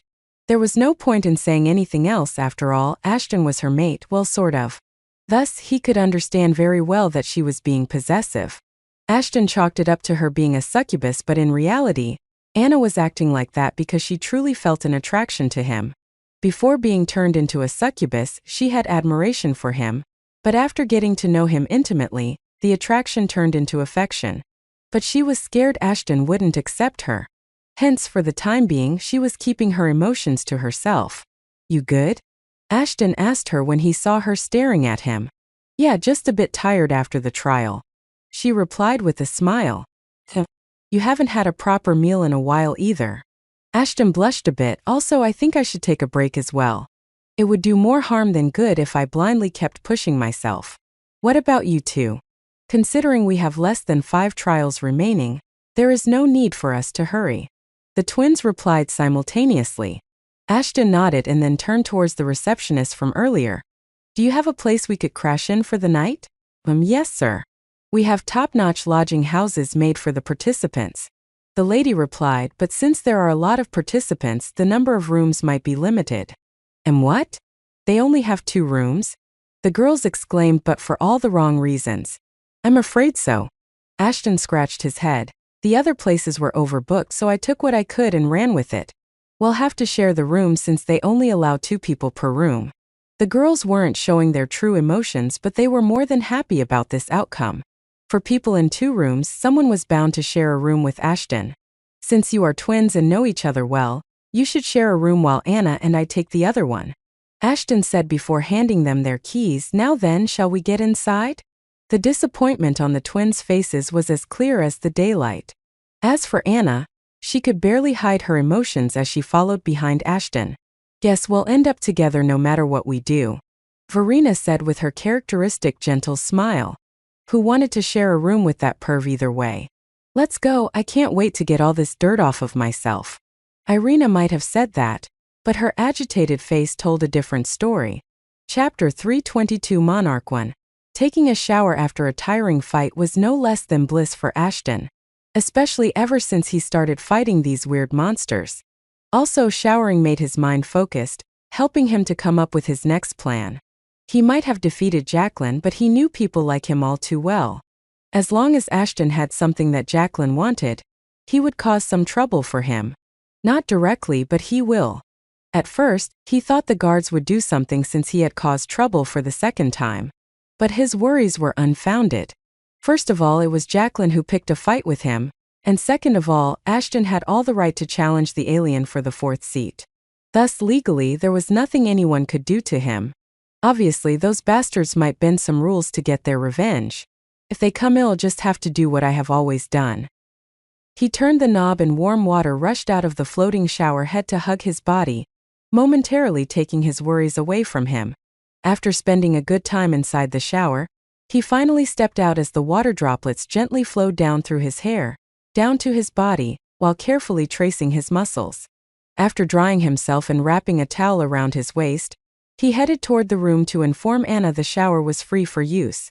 As soon as he opened the door, Anna was standing right there. Her mouth was open as she panted heavily. She stared at his shirtless body momentarily, before focusing on the lower regions. "Go take a shower first, I'll feed you later," Ashton said and immediately rushed inside the room.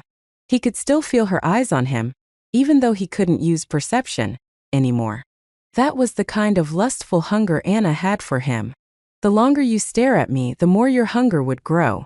So get going already. And 0VL next." "Calm. Why wise?" Anna mumbled before rushing inside.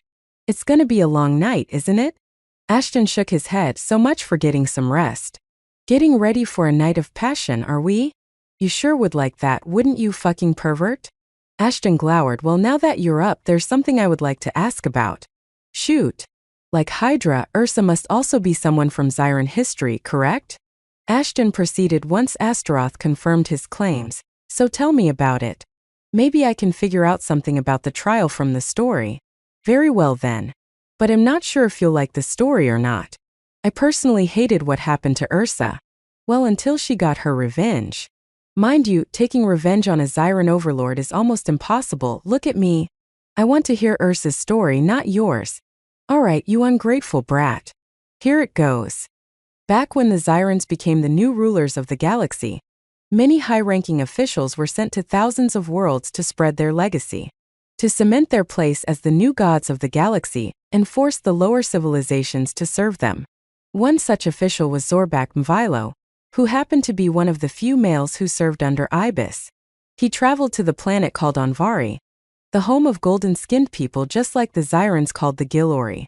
But apart from their skin tone, nothing was alike between the two civilizations.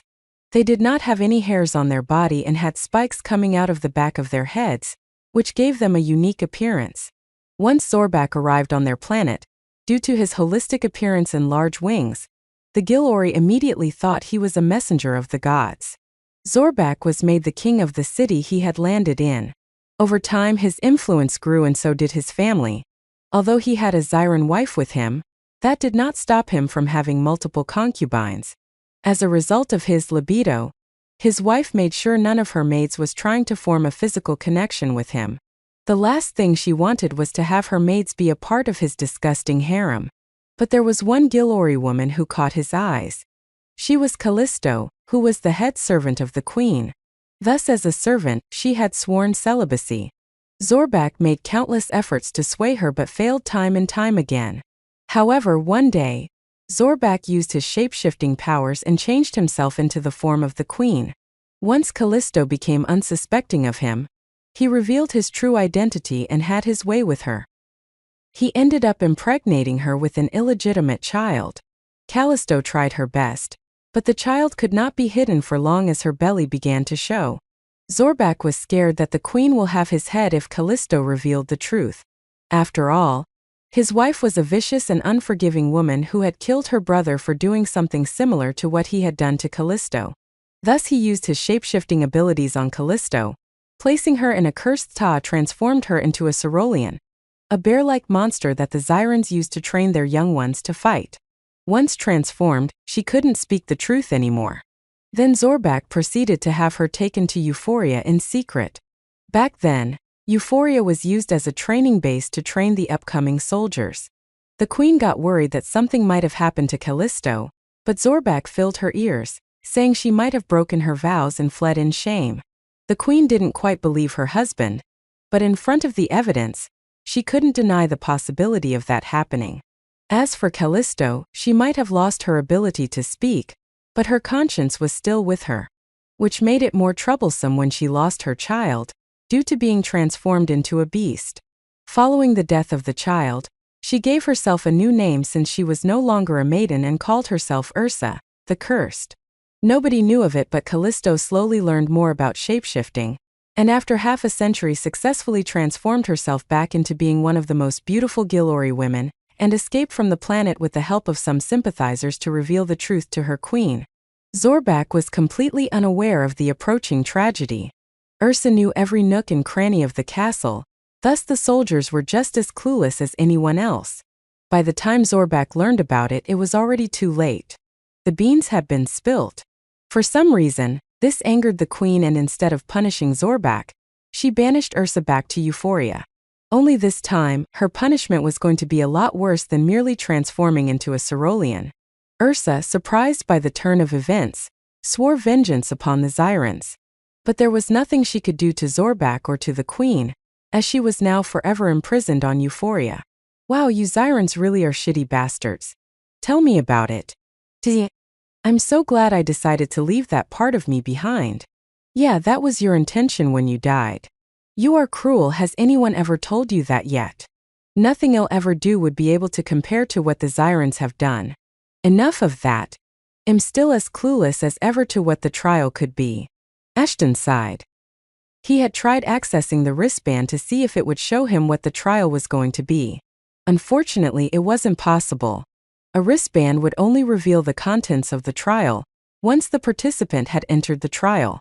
Obtaining information about the lower half of the trials wasn't a problem. Those who had completed the trial often sold that information for a suitable price. The new participants would use these information brokers to get the details. Obviously, Amen had already given them information about the trials he had cleared. But being a Kraidzyran, he only managed to get 9 out of the 12 trials. Information about these 9 trials was already with Ashton and the girls. Sadly, Hydra's, Ursa's and Draco's trials were not the ones the progenitors or Amen knew about.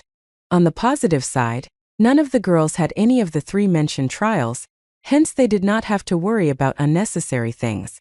The only ones who would have the information about these trials would be the seat holders of the trials. Ashton mumbled before embracing the futon, "They are not going to give up that information probably. Especially after what you did to the 4th seat fellow. The trials serve as a protective layer to their seats, as a low-level challenger most likely wouldn't be able to overcome the trial and die." Ashton nodded and was about to say something when the bedroom door was thrown open and over a dozen armed guards entered the room. However, unlike the usual guards, these people were dressed in black uniforms. "Mr. Ashton Fenrir, you have been summoned by the monarch of the 1st seat." Chapter 323 Monarch 2. Summoned, huh? Ashton got off the bed. "And you are the escorts, I suppose?" None of the men answered. On top of that, since their faces were covered, Ashton couldn't read their expressions, nor could he use perception to know whether these people were friendlies or not. But he did have heartbeat sense. As long as they had a heart, he could know whether the fools were lying or not. That's why he asked whether the men were escorts of this so-called monarch or not. "Who we are is none of your concern." One of the men replied, "What matter is that the monarch wants to see you. If you don't follow through with the request, we'll be forced to execute our orders by force." The words have been deemed as a lie. Looks like your guess was correct. It doesn't seem that bastard from earlier learned his lesson. No. I saw how scared he was when I left him. This isn't his doing. Someone else might be trying to take me out before I could challenge them. Now that I think about it, that commander from earlier could also be the one trying to pull this crap. Ashton quietly agreed. Now that he thought about it, his meeting with Commander Leon did leave a weird taste in his mouth, as if the commander didn't want to let him go unpunished. While the two of them were having a conversation, the soldiers had already surrounded Ashton. Considering he was still in his towel, they must have thought they caught Ashton at the most opportune time. After all, he was defenseless. "You people think you are expert liars?" Ashton shrugged before staring straight at the man in front. "Look here. I'll give you one last chance to come clean before I start cleaning the floor with your sorry asses. Who sent you?" Target has refused to cooperate. Proceeding with Section 420A. Apprehend the criminal for insubordination. The men immediately aimed their weapons at Ashton. In their eyes, Ashton was just an A-grade punk from a low-grade civilization. This meant he most likely did not have a powerful backer they would have to worry about later. The soldiers had already been debriefed about Ashton's strength. He might have defeated a bunch of E and grade soldiers. But he was no match against them, all of whom were Kraid. In their minds, they could bully him all they liked. Little did they know both his stats and his cumulative levels were that of a mid-leveled Kraid being. In other words, he was just as strong as the soldiers in front of him. All thanks to defeating the Hydra. Still, Ashton had no misconception that this fight would not end up well for him. He did not want to use any of the remaining abilities with absurdly big cooldowns as he was saving them for the trials. Also, way too many important skills had already been wasted thanks to the stupidity of a few morons. And without those skills, he was essentially up against people who were probably more experienced than he was. Thus, he wanted to evade fighting if possible. Thankfully, he had the perfect skill for the occasion. Skill. Influence. Midgrade had been activated. Surrounding targets possess lower intelligence than you. The skill has been successfully utilized. Criminal. You're the one who broke in without permission. Ashton smiled, therefore no matter what I do to you, it'll be called self-defense. Even if I killed you, you know that, right? Upon seeing him smile like a maniac, the soldiers exchanged their looks. The man was correct, he could kill them and remain justified. At least that was what they were being forced to think at the moment. Ashton had successfully got a hold over their minds and emotions. As a result, they began questioning the morality of their behavior and plans. Had they not been under his influence, they could have killed him and then framed him as a criminal, as they probably wanted to. Since they were soldiers, they could abuse their powers however they liked, and no one would question them. In other words, the legality and morality of the situation were of little importance to them. But since Ashton was playing with their minds, they became worried about their actions. You should make them kill or at least hurt each other somehow. I was planning to force them to admit who sent them. Then maybe you'll feed them to the wolves afterwards. Ah yes. Gotta take care of your pets. However, before they could do anything, the room's service phone rang. The leader of the soldiers received the call. Although the leader did not speak a word, Ashton could hear what was being said clearly due to his sensitive hearing. Someone was badly ripping into the leader. Ashton had never heard anyone being berated the way the leader was. So much so that he held his head down. The valor and might he had shown before evaporated instantly. Upon seeing their leader in such a pitiful state, the rest of them got concerned as well. That was all the confirmation Ashton needed to know their action had nothing to do with the monarch. Someone else was behind the plan and they probably got caught for using the monarch's name. After what seemed an eternity, the berating ceased and the soldier passed the communicator to Ashton. Hello? My most sincere apologies for the inconvenience caused by my soldiers, Mr. Ashton. The unknown voice responded. I assure you that I'll personally handle those morons for troubling you. But in the meantime, as an apology, you're allowed to use any services on Euphoria for free. That's alright, but Ashton wanted to know who was he talking to exactly but got cut off. I know it isn't remotely enough to compensate you. I'll prepare a gift for you and your companions. First thing tomorrow morning. I will explain everything in detail later. The voice kept spewing one word after another without break. As the woman kept talking, Ashton remembered he had heard the voice before. It sounded awfully similar to the voice of the woman who wanted to punish him earlier for fighting with the mercenaries, Lucia Zask. Well, at least that was Ashton's guess, as before he could confirm his suspicions the call was disconnected. As for the soldiers, they immediately apologized for their actions and left. But Ashton stopped their leader from leaving. He needed to confirm whether this was all Lucia's plan. Who was the one on the call? The monarch of the fifth seat, Lady Otina Zask. Chapter 324 Confession. Zask? Is she related to Leon Zask by any chance? Ashton asked another question, but before the man could reply, he collapsed with a loud thud. He wasn't the only one either. All of the soldiers who had managed to walk out had also collapsed in the corridor at the same time. Anna, you were a bit late to the show, wow. Ashton turned towards the bathroom to see Anna standing there with a towel clumsily wrapped around her. She hadn't even bothered drying herself, which meant the towel was hugging her figure quite intimately. Either she wasn't aware of how desirable she looked, or she was feigning ignorance to that fact in order to get Ashton all riled up. Whatever her intentions were, they were working flawlessly. Are you all right? Anna asked, turning her gaze away. Why, I'm good. Ahem, thanks for the help. Ashton replied and tore his eyes away from the captivating sight in front of him. "I'll dump this idiot out in the corridor. In the meantime, why don't you go ahead and settle down?" Ashton might have asked her to settle down, but he needed to settle down his aroused mind, and physical work was the most effective way to do so. A couple of minutes later. "I don't know what's your problem." "What do you mean?" Ashton asked while dumping the leader's sleeping body beside his soldiers. "You know exactly what I mean. Then you also know the answer." Astaroth was referring to the relationship between Ashton and Anna. Since he resided in Ashton's head, he was well aware of how Ashton felt toward Anna. The boy clearly liked her but was afraid of committing to fulfilling his desires. Why? Because Ashton felt by transforming Anna into a succubus, he had bound her to himself without considering what she might or might not have agreed to it. In other words, he thought Anna wasn't doing whatever she was because she genuinely had feelings for him, but she was only doing what she was obligated to do so for her master. This guilt of forcing Anna was the thing preventing him from making the leap of faith and confessing his feelings. However, Astaroth had taken it upon himself to get rid of his bullshit thinking. Even though he wasn't a human, even Astaroth knew the girl too had feelings for him, but wouldn't do anything to reveal her feeling. Both of them were stupid brats who thought the other was bound to them due to some obligation and not love. Seeing the two behave like awkward idiots was super infuriating. That was the reason Astaroth had made it his life's mission to have Ashton reveal his feelings to the girl.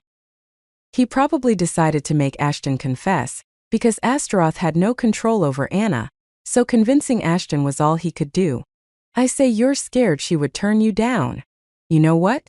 Yes, I am scared that she wouldn't reciprocate my feelings. I am scared that she would reject me, and then everything would get even more awkward than it already is."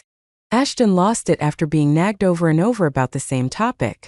He continued yelling, "You of all people should know how it feels to be abandoned by someone you love, and I don't want to go through all that. So yes, I love Anna, but am I ever going to confess to her? No. Because I don't want to ruin whatever relationship we have for my selfish greed of wanting more." "Is that what you wanted to hear?" "No, but someone else did." Once Astaroth said that only then did Ashton realize he had been yelling this entire time, which meant someone else could have easily heard him yelling. And by someone he meant Anna. He frantically turned around, praying to every god he knew of. But his prayers weren't answered because Anna was standing at the doorway when Ashton yelled he loved her. Her eyes were fixated on him, as she emotionlessly stared at him. In his mind, Ashton threw every foul word he could at Astaroth, who had gone silent after making the mess. "I swear I'm gonna kill that bastard when he gets his own body. Right now, I should try and sort out this mess. Come on, you 200 points worth of intelligence, show me your magic." His stats might have helped him against his enemies, but in a matter involving hearts, no matter how high intelligence one possessed, they were at the mercy of the heart. "Anna, I'm sorry. Too was just rambling to myself. Maybe one of those idiots hit me in the head or something. Yeah, that was it. You know I would never force you into something like that. Come on, please say something." Anna didn't reply. Instead, she pushed him into the wall next to the room, pressing him down with her elbow, and looked right into his eyes. "Do you have any idea how tough it has been on me? To know, and I'm sorry. Let's just forget that I ever said anything, all right? You're an idiot, you know that?" Anna smiled while still pressing him against the wall. "I know I am. Hell, I'm probably the biggest one to ever. Sure, you talk too much." Anna pressed her finger against his lips, before moving her head closer to Ashton's. He stood there frozen, from both the fear of losing her and the excitement of having her so close. She leaned in so her forehead rested against his. They closed their eyes, both of their breaths were shaking frantically. Having her so close slowly but surely withered away the feeling of losing her. "I have been waiting for long enough to say this. Ashton, I love you too." She then gently leaned in further and kissed Ashton's warm lips. They slowly pulled apart to take shaky, shallow breaths. Unable to contain themselves anymore, Ashton held Anna's head in his hands and pulled her into a long, fiery and passionate kiss while her hands worked their way around his body, feeling each other's love, each line along with his perfect physique. She kissed him and the world melted away. It was slow and soft, comforting in ways that he never thought he'd experience. His hand rested below her ear, his thumb caressing her cheek as their breaths mingled. She ran her fingers down his spine, pulling him closer until there was no space left between them, and she could feel the beating of his heart against her chest. They pull apart and opened their eyes and stared at each other, looking deep into each other's eyes. Anna's eyes were full of wonder and love, while Ashton's had curiosity, confusion and passion in them. No words are spoken, but a story worthy of them is communicated. Astaroth decided to give the two some much-needed privacy and faded away for the moment, knowing that his job was done. The warmth from the twin stars flooded the room, walking Ashton up. Being in contact with sunlight caused a little bit of pain to him. Yet he didn't move from his place. The pain is minimal, besides I've already gotten used to it by now. I can't hide from light my entire life, can I? Besides, where will I get to enjoy this view? It was one of 1,000 mornings Ashton had lived through, and yet this morning was extra special to him. How could it not be after what happened last night? Initially, he was scared that everything would be ruined, thanks to Astaroth. But what Astaroth did led to what was probably the best thing that happened to Ashton in his entire life. I should thank him one of these days. Ashton still had his arms warped around Anna as she let her head rest upon his naked chest. All his thoughts that weren't about her stopped, as if his heart had taken over his head when they were close. The trials, the assassination attempt, everything was long forgotten about. The only thing that mattered the most to him was already in his arms. The next moment he squeezed her body as if he needed to check she was there with him. He wanted to make sure everything that happened last night was all real and not a dream, and real it was. Anna was lying next to him in body and soul. Just watching her sleep so peacefully was a bliss. So much so, he wanted to beat himself up for not confessing her true feelings to her. At the moment he also doubted anyone else ever felt the way he did keeping her in his arms. He brushed the red hairs off her face to get a clear look at her, sleeping like a baby in his arms. Although they had been doing some not-so-decent stuff for some time now, what happened last night was different. They had a connection, or at least that's how Ashton felt at the moment. By God, I'm one hell of a lucky man, ain't I? He mumbled after making sure Anna was asleep, but to his surprise she wasn't. Damn right you are. Anna slowly opened her eyes, revealing his reflection in her crimson eyes, before leaning in to give him a morning kiss. Good morning. I wish all of my mornings were this good. Ashton mumbled and kissed her back. At this time there was a knock on the door, snapping the lovebirds back to reality. If it's the twins, I swear I'm gonna do something I'll regret later. Ashton hastily jumped out of the bed and got dressed, all the while Anna keeps smiling and shaking her head. Yeah, I heard you knocking the first time. I haven't gone deaf yet. Ashton was expecting the twins when he opened the door. Instead, he was greeted by a couple of unfamiliar faces. Well, not entirely unfamiliar, since one of them was Leon Zask, and the other was some lady Ashton had never seen before. To what do I owe the pleasure of having Commander Zask greet me so early in the morning?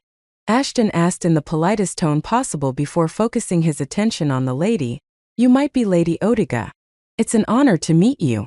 Ashton pretended to guess who the lady was, conveniently forgetting that he already used detection on her the moment he saw a new person. Unlike other Zask family members Ashton had met so far, Odiga was a woman with a small stature, but felt like she was a bit quick-tempered. Her white hair was closely shaven, giving her a warrior-like look when coupled with the tattoos she had engraved on her body. She also had mysteriously wide, black eyes and fairly large black lips that complemented her shaven hairs. An excessive foundation was laden on her face, probably to hide her blemishes or scars. She had wide feet, strong legs and strong arms. The legs and her back were completely covered with a black tattoo, which was a bit weird and yet beautiful at the same time. Oh my, such a polite gentleman. Odiga replied before turning toward Leon. Unlike what I have been informed about. Leon did not utter a word and kept his head low. He was already in a lot of shit for what happened last night. Talking back would only increase his problems. The last time Ashton had seen Leon, it didn't appear he was someone who would care about anyone but himself. But look at him now, behaving like a good boy. Please come inside, I believe you have some business to discuss with me. Ashton led them inside, where Anna was waiting, already dressed up and ready to head out and complete some more trials. This is Anna Swan, my companion from Earth. Odiga acknowledged her presence with a nod, while Leon did not bother with anything. Anna, on the other hand, didn't do anything and sat next to Ashton when he gestured her to, while the guests took their place across the table. I have been wanting to meet the one who manhandled the Mountain Lord of Euphoria, Odiga said with a smile. No one apart from the first seat holder had ever thrashed Jacqueline so badly that he had to spend more than a minute in the hospital. And yet you did it with such ease. It wasn't my intention to hurt him that badly. Sadly, he left me no choice but to put him to rest a bit. Odiga nodded before continuing while pointing at Leon. Either way, I'm not here to talk about that moron but about the actions of my daughter. I suppose you've already met her along with my son. Ashton was a bit stunned. If anything, Odiga looked much younger than Leon. If Ashton was told to guess their relationship based on their looks, Leon pretty much looked like Otiga's uncle. Yet he was her son? It would seem the years had been kind to her. Oh, was your daughter behind the attack? Odiga nodded her head. She appeared to be disappointed due to her daughter's actions.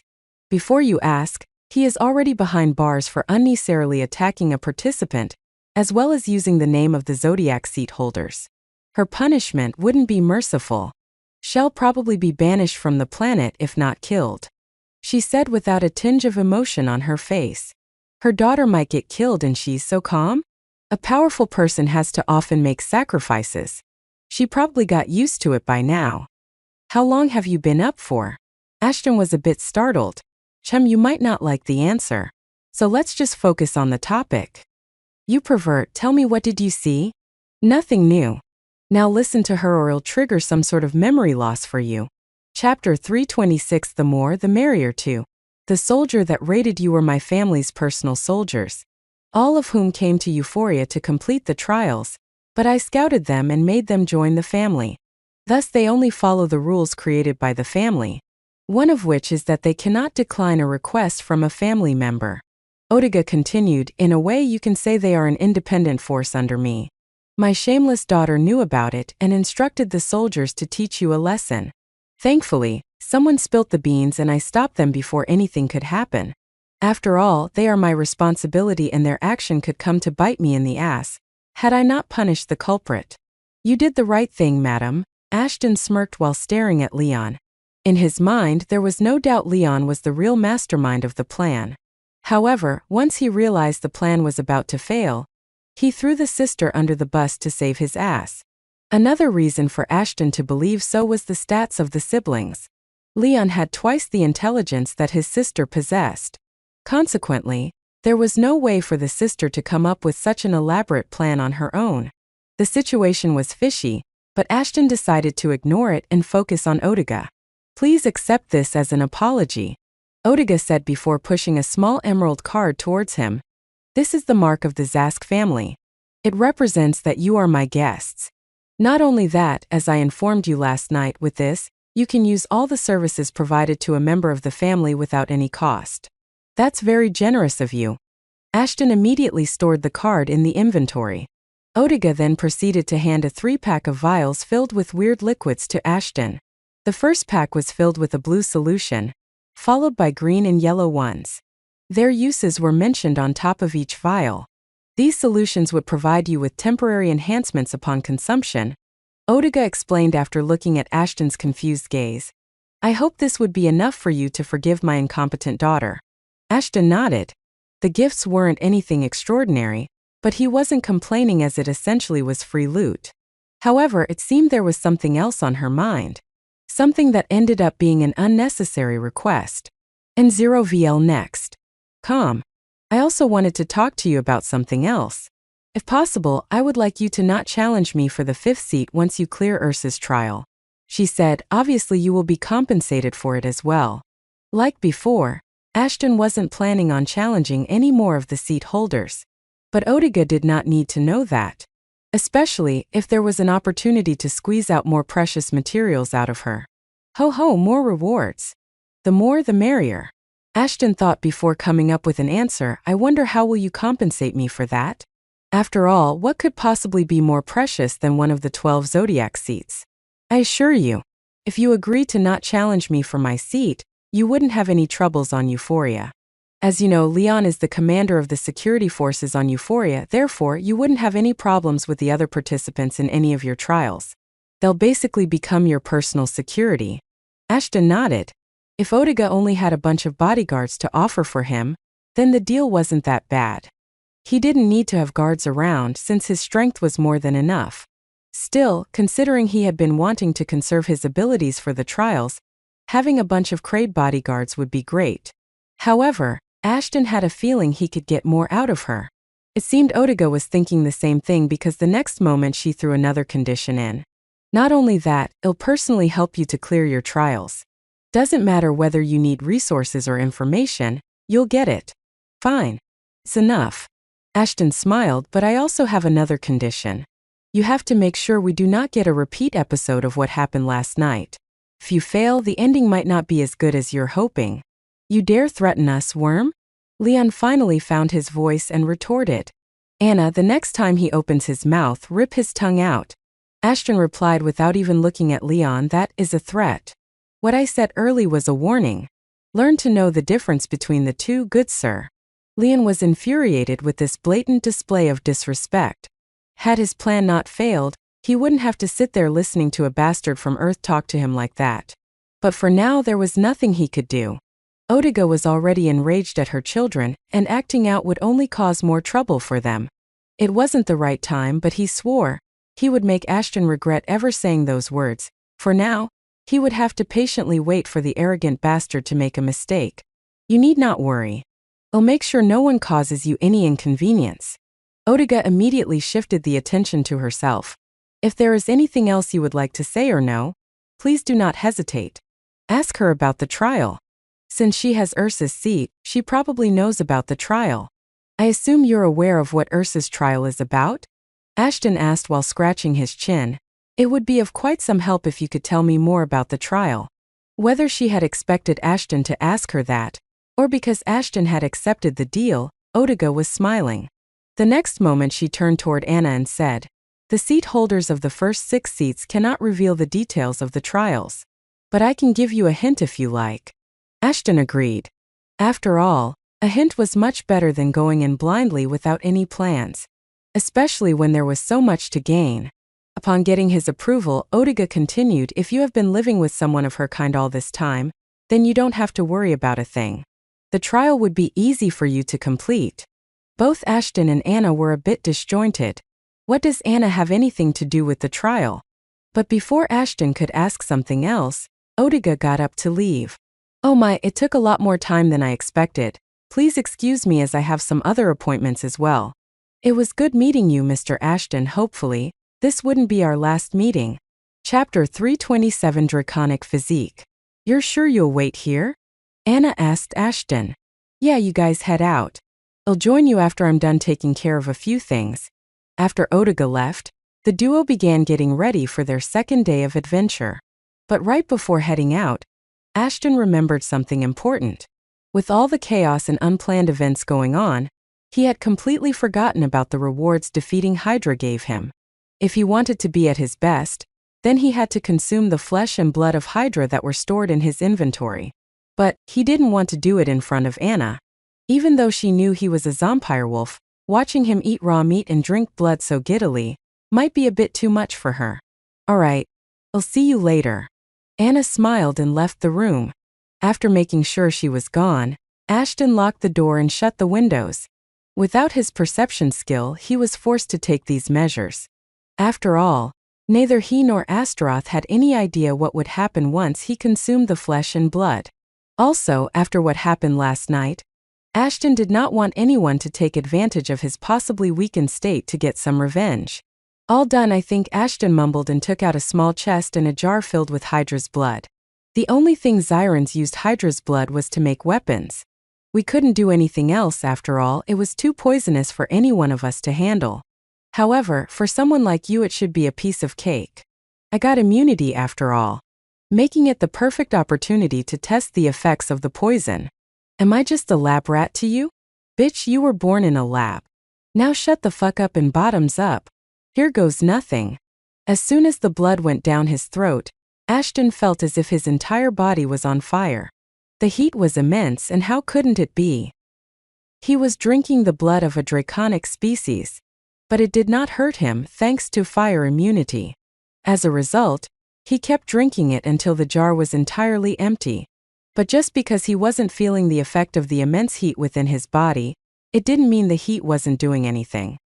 His stamina was eaten away instantly and his legs gave away.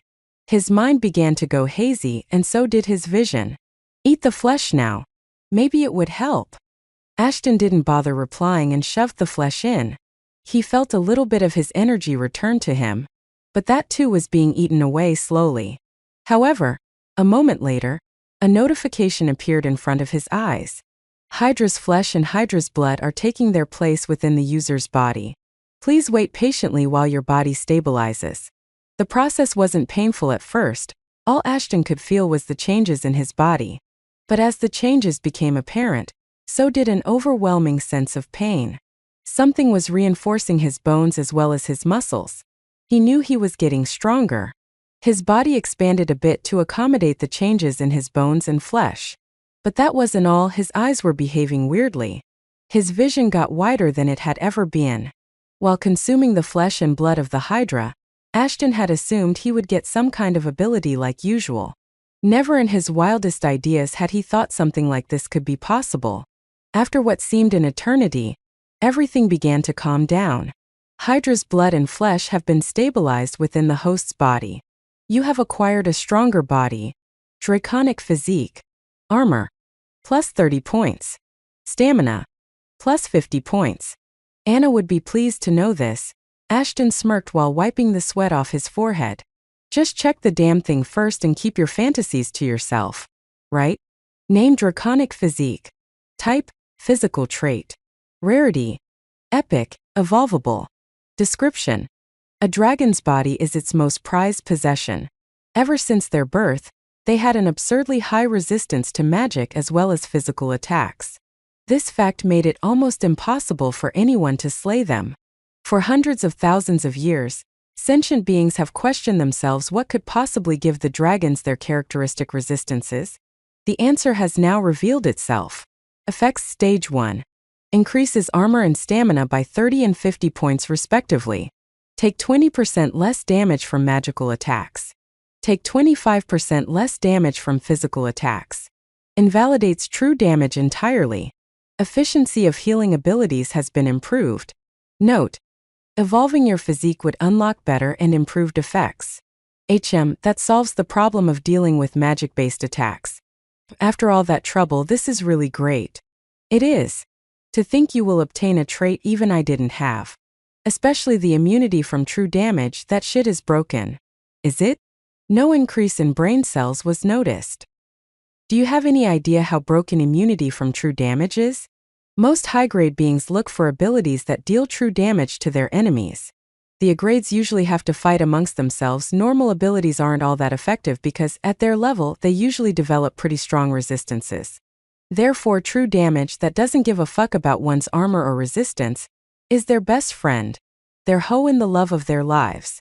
Now you have immunity to that. What do you think would happen if they got to know about the existence of such a skill? Ashton didn't need to think even for a moment. If true damage was something the high-grade beings were so crazy about, then they would see him as a threat. After all, their ultimate skills would be completely useless against him. That being said, they would try to get their hands on Draconic physique as well. Once they'll fail to do so, they will get rid of him. No matter how strong he was currently, he was in no way strong enough to face an A-grade being. Novel Bietham. Gotta keep it a secret. Got it. Keeping secrets in you? Don't worry. It'll take care of you in case your blabbermouth opens wider than a hose. Alright, I get it. Ashton cut Astaroth off before he could say something else. Now the only thing that remains is the egg. What about it? What about it? Aren't you intrigued to know what's inside it? Hoo. Why are you laughing? I already know what's inside the egg. What? While you were doing someone else, I was doing the important work and analyzed the egg. It belongs to some sort of draconic species, could be a Hydra too for all I know. That's all I can say now. As it grows, you'll be able to learn more. So forget about the egg and focus on the trial. Right, gotta leave now. Who knows how long would it take to clear Ursa's trial? Author's note. True damage is a type of damage that doesn't get reduced based on the target's armor or resistances. In other words, if someone deals 100 points of true damage, then the target's HP will reduce by 100 points regardless of how much armor they may have. Chapter 328 Trial of Ursa 1. An hour later, Ashton was prepared to face the next trial. With his new body, he had attained a boost of confidence. However, he did not get complacent as the trial was still one of the upper 6 trials in difficulty. This time, the trial ground was located near a mountain range. The soil underneath was pitch black, as was the sky above. The visibility was pretty bad as well, however, thanks to his eyes evolving. Ashton could see everything around as if it was a bright day. Objective: complete the Trial of Ursa. Task: find and destroy the apple tree of misfortunes. Progress: 0 out of 1 tree destroyed. Reward: random skill x1, random unallocated skill points. Mission commissioned by Planet Euphoria. Only an administrator can view this info. Euphoria is a Zyran AI. Priority level 1. The host cannot ignore the mission. The mission needs to be completed as soon as possible and within 2 attempts. Lumberjacking. Nice. Let me see if I have an axe or something in my inventory. While you're at it, look for some brain cells as well. You'll need them. Ashton sighed. If Astaroth was calling him stupid, he must have missed something.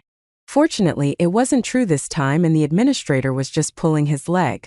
However, Ashton did end up finding something a bit unsettling. Are those skeletons?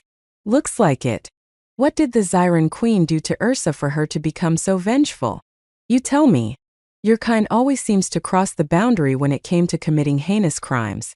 I would have mocked you, but I know you probably already have another verbal shot prepared, so I'll keep my mouth shut for now. If your Zorbak or whoever that asshole was could keep his schlong in his pants, I wouldn't have to shoot verbal shots at you. Either way, Ashton turned to look around to grasp the situation. The place was like an unkempt graveyard. Thousands of skeletons and other mortal remains were scattered as far as his eyes could see. Oddly enough, there were some clean piles of corpses as well. It almost felt as if someone was cleaning the place, or at least trying to. It was especially surprising because according to the management, no one had attempted the trial in well over a century. But judging from the fresh corpses, quite a few people must have entered the trial grounds. That would have been the most obvious conclusion. But Ashton was well aware of how strict the management was on Euphoria. The only way to enter these zones was through the portals managed by trial management. Therefore, it was impossible that they were unaware that over 100 people had entered the trial grounds in the last couple of weeks or so. Something feels odd about them, though. Ashton wasn't being fooled. He knew what his eyes were seeing, but what his senses were telling him was completely different. Being a necromancer, he had a special connection with death and the dead. That very connection was somehow telling him things weren't as simple as he was seeing. Chum, if they are dead, then it serves me well. Ashton raised his hands, and if they aren't dead, well then we'll know something is amiss. Ashton tried resurrecting them as skeleton soldiers to help him look for the apple tree. But none of the bones even flinched. He tried a couple more times before coming to a conclusion. The bones weren't real. They could have been some sort of simulation, probably made by the Zyrans to scare away any curious idiots from wandering inside. But if that was the case, Astaroth would probably know about it. However, his silence was telling Ashton that wasn't the case. How could I forget about it? Ashton yelled and immediately jumped backwards. There could have been another reason why he wasn't able to control the skeletons. They were already under someone's control, and this time his guess was correct. A moment later, the neatly piled corpses exploded. Simultaneously, the corpses and skeletons around him rose up to fight the intruder. Thousands of undead creatures had him surrounded in an instant. It was at that moment that Ashton got to know why the trial was impossible to clear. It doesn't make any sense, though? Ashton blurted out while calling forth Bommond. Odiga said the trial had something to do with Anna, which meant it had something to do with succubi. This isn't related to succubus at all. We can figure it out later. For now, take care of these undead. Ashton nodded and charged straight into the horde. No matter how many undead there were, he could take care of them. With a single slash of Bommond, over a dozen heads went flying. But a moment later he realized fighting them like that was the worst decision he could have made. As soon as the undead were killed, they exploded just like the ones from earlier. Even though Ashton wasn't injured thanks to fire immunity, he lost his balance due to the shockwave. This was enough for the undead to bite into him. It wouldn't have mattered if one or two or even a handful of undead had bitten him. But as soon as he fell, the undead overran him. Dozens upon dozens of those bastards bit him. "Get off of me!" Ashton roared at the top of his lungs. A sudden stream of fire erupted out of his hands at the same time. He used the wind manipulation ability to distance himself from the horde. There were numerous wounds on his body, all of which were surprisingly shallow and got healed instantly. "You got lucky." "I know," Ashton panted. Had it not been for his draconic physique, Ashton would have received a lot more wounds than he did now. However, the fact that the undead managed to hurt him even with such a body meant he shouldn't be underestimating them. These undeads were unlike the ones he had fought on Earth. They were stronger, more intelligent, and knew when to attack. Using the method Ashton had used on Earth wouldn't be sufficient to end them swiftly. "Thanks to those annoying explosions, I can't fight them heat-in. I'll have to make use of the distance between us and take care of them safely." Ashton mumbled, "Either that or I could find the darn tree and get this over with." Chapter 329 Trial of Ursa 2. Bang! Bang! Bang! Ceaseless explosions shook the ground every few seconds. Corpses exploded, leaving behind a skeleton soldier to fight in their stead. No matter how much Ashton tried, the number of undead kept increasing. "Where is that damn tree?" Ashton gritted his teeth before shooting another fireball behind him. "If only I had my perception, I would have already completed this trial." "It wouldn't be much of a trial in that case now, would it?" "You're right. Thinking about what ifs isn't going to help me out." Rather than dealing with the undead who kept regenerating, Ashton decided to concentrate on finding the apple tree. As long as he destroyed the tree, he would complete the trial and be done with the undeads chasing after him. But the land was vast. Finding a tree wasn't going to be easy, especially with all these creatures running behind him like he stole their wives from them. Ashton did have a way to keep them engaged while he worked on finding the tree. He could summon the wraith wolves, and since they were indestructible, they would be the perfect bait to keep the undead busy. After all, since both the undead and the wolves would be impossible to kill, they would be perfect to occupy each other. But Astaroth suggested Ashton shelf that plan of his. The trial was about him and his strength alone. Having summons and other creatures involved in it would only make him more dependent on them than anything. As much as Ashton wanted to disregard Astaroth's suggestion, he didn't, because he knew what Astaroth said was correct. On top of that, Ashton wasn't sure if he could even summon the wolves to some other planet or not. It should have been okay, but Ashton didn't want any of the wolves to die due to his negligence. Novel Beetham. Wait a minute, only the corpses explode, right? From my observation, yes. Good, then I can probably do this. Instead of running away from the horde, Ashton began running around them. Astaroth had no idea what was he even thinking, but it wasn't like he could do anything either. Soon, all of the undead had been grouped up. Once the first phase of his plan was over, Ashton jumped in the air using the winds to form a makeshift platform for him. At the same time, he created a prison of air, similar to the one Celeste made before he converted her into a summon. After knowing he was at a safe distance from the horde, Ashton unleashed a barrage of flames at them. The explosion that followed was massive. The darkness evaporated for a moment, washing everything in its light. One after another explosions kept repeating. It almost felt like Ashton had managed to replicate the explosions occurring on a star. Once all of the corpses had been taken care of, Ashton carefully landed back on the ground, watching the skeletons get shattered apart from the explosions. This should keep them busy for a while. Ashton breathed a sigh of relief. Now where do I find that darn tree? Help me. Out of nowhere, a feminine voice rang through the still winds. It was frail and weak, similar to how Ashton's voice had been after fighting Beelzebub. Ashton's ears immediately perked up. Could it be possible that someone survived the hell and now Ashton had taken care of the undead? They decided to make their presence known? Where did that voice come from? What voice? It ain't the time to be shitting around, Astaroth. Didn't you hear the cry for help? Ashton retorted, looking around himself. The voice called out again, and this time Astaroth heard it too. This time, Ashton picked up the direction the voice was coming from. But the urge to help the owner of the voice was long gone. Something was off about it. If the voice was as weak as it seemed, how the fuck was he hearing it when there was no one in sight? Ashton was positive it had something to do with the trial.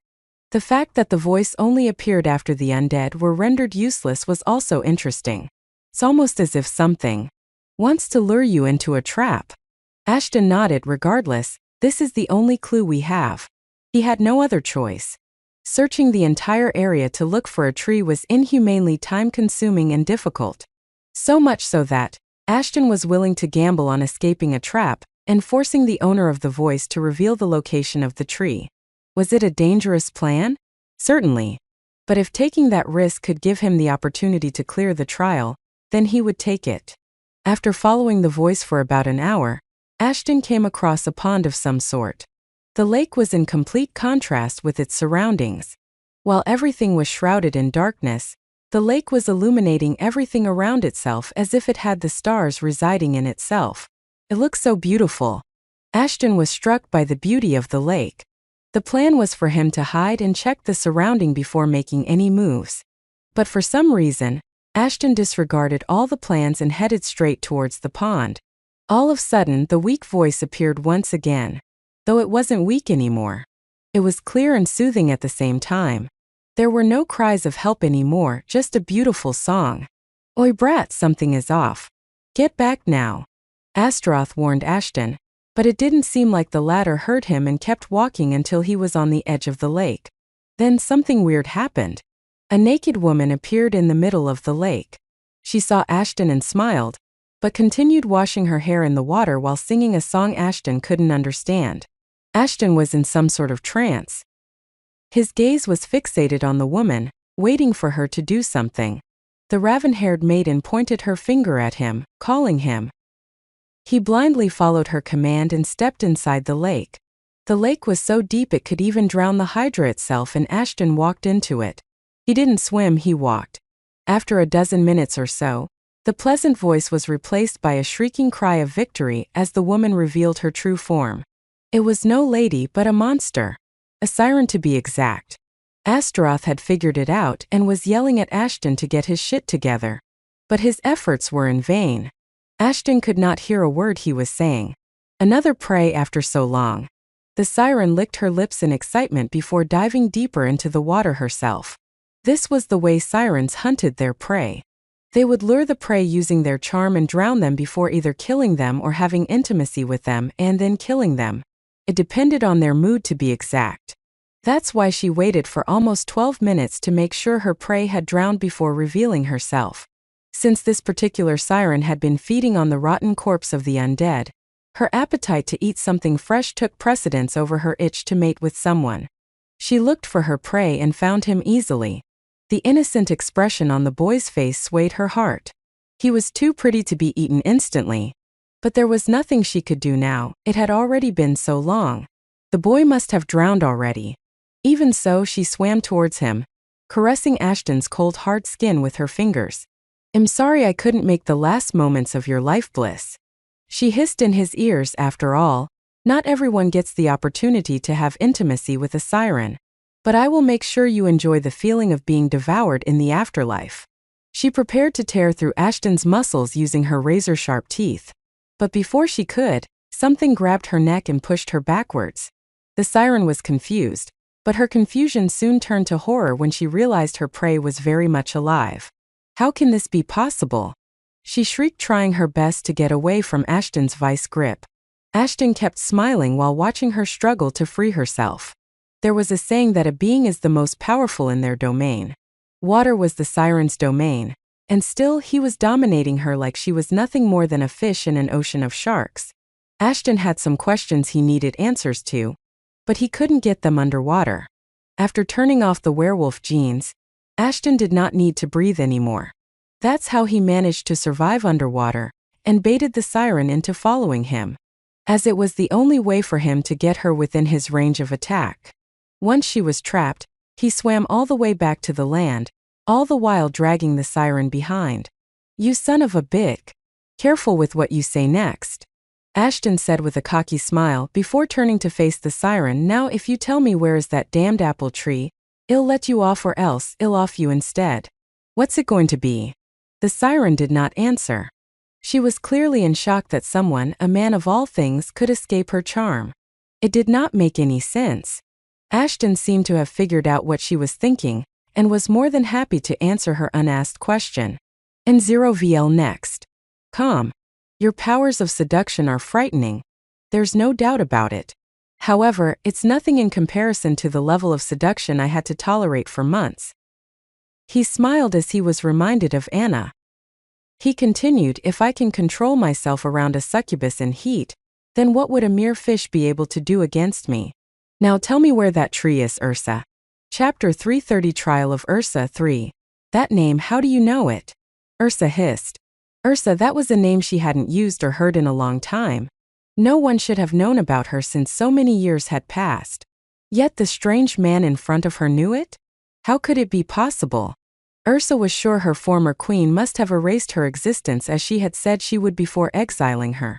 After all, the gods wouldn't want their reputation to be tarnished by a whore. Either way, even if she did say something, no one would have believed her words against the queen's. That aside, how could Ursa be alive thousands of years? The answer was simpler than someone would have expected. When the queen banished her, she wanted Ursa to live a grueling life such that the pain would force her to forget about Zorbak. In order to do so, the queen added an additional effect to Ursa's generic shapeshifting skill, thus making it a unique skill. Whenever she changed her form into a new being, she would gain the average lifespan of the creature she would transform into. Then the queen made sure to fill Ursa's domain with thousands of unique creatures, while unleashing predators on her at the same time. In other words, Ursa was forced to change her forms frequently to ensure her survival. Had it not been for that, she would have perished a long time ago. Would you prefer to be called by your maiden name instead? Ashton's words pulled Ursa out of her trance. Never mind that, I don't give a crap what you want to call yourself. I'm the one asking questions here, not you. You're a Zyran, aren't you? The resentment Ashton saw in her eyes as she mentioned the Zyrans was even more than his hate. However, it wasn't a surprise considering she had been tormented for years by them. Her life was destroyed, and when she tried to take revenge, she was pushed into an even deeper hellhole. I am not. But I am someone who hates them with a passion. More on a platonic level though, unlike you. Ashton answered out of sympathy. That's the reason I am here. I want to get stronger so that I can give them a dose of helplessness, just like they had so graciously offered to the lower civilizations. So please answer me. Where is the apple tree of misfortunes? Ursa did not answer him but kept staring into Ashton's eyes. It almost felt as if she wanted to make sure that she could trust the man before telling him anything. Ashton didn't say a word. He was already aware of what Ursa wanted to do. After being betrayed so many times, anyone would have a tough time trusting someone else again. It's inside the lake. At the bottom there is a cave. The apple tree is inside it. Ursa pointed back at the lake, but you won't be able to destroy it. I have tried countless times and failed. You failed, huh? Would you mind telling me the reason? Ursa took a deep breath before responding. You must have encountered the undead while you were on your way here, correct? Ashton nodded and she continued. The apples on the tree are the source of all corruption. The undead are also its creation. The fruits of the tree are shrouded by a strange aura. Anyone who gets close to it is consumed by a seemingly endless hunger. No matter what you eat, only those apples would be able to satiate their hunger. However, the apples are cursed. Once consumed, they would show their true colors by turning the ones who ate them into a bunch of undead. The weaker ones were thrown out of the cave. The ones you encountered were the weaker ones, while those deemed strong were allowed to stay inside the cave and eat more, getting even stronger in the process. Ashton kept nodding as Ursa narrated the tale. An apple tree that made the undead even stronger. What was something like that doing on Euphoria? The tree should have been in his garden back in the Eastern Palace. Oi! You're really not going to do that, are you? I'm still thinking about it. If I could somehow manage to tame the tree, then it would be beneficial for the summons.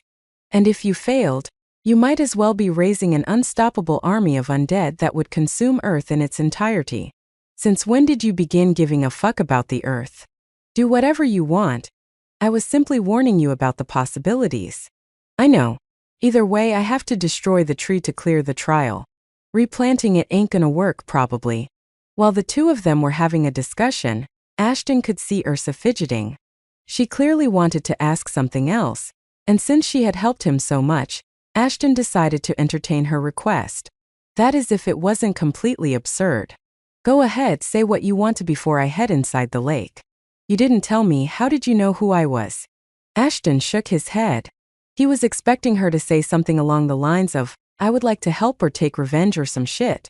But to think she was still stuck on how Ashton figured out her identity was quite childish. I know your story. In a way, the lust of a man caused you to lose everything. It only made sense if you used the same to make the others lose everything as well, that is, their lives. Ashton stated matter-of-factly, when I realized a siren was attacking me, I thought it had to you and your reaction gave your identity away. Yeah, that's exactly what happened.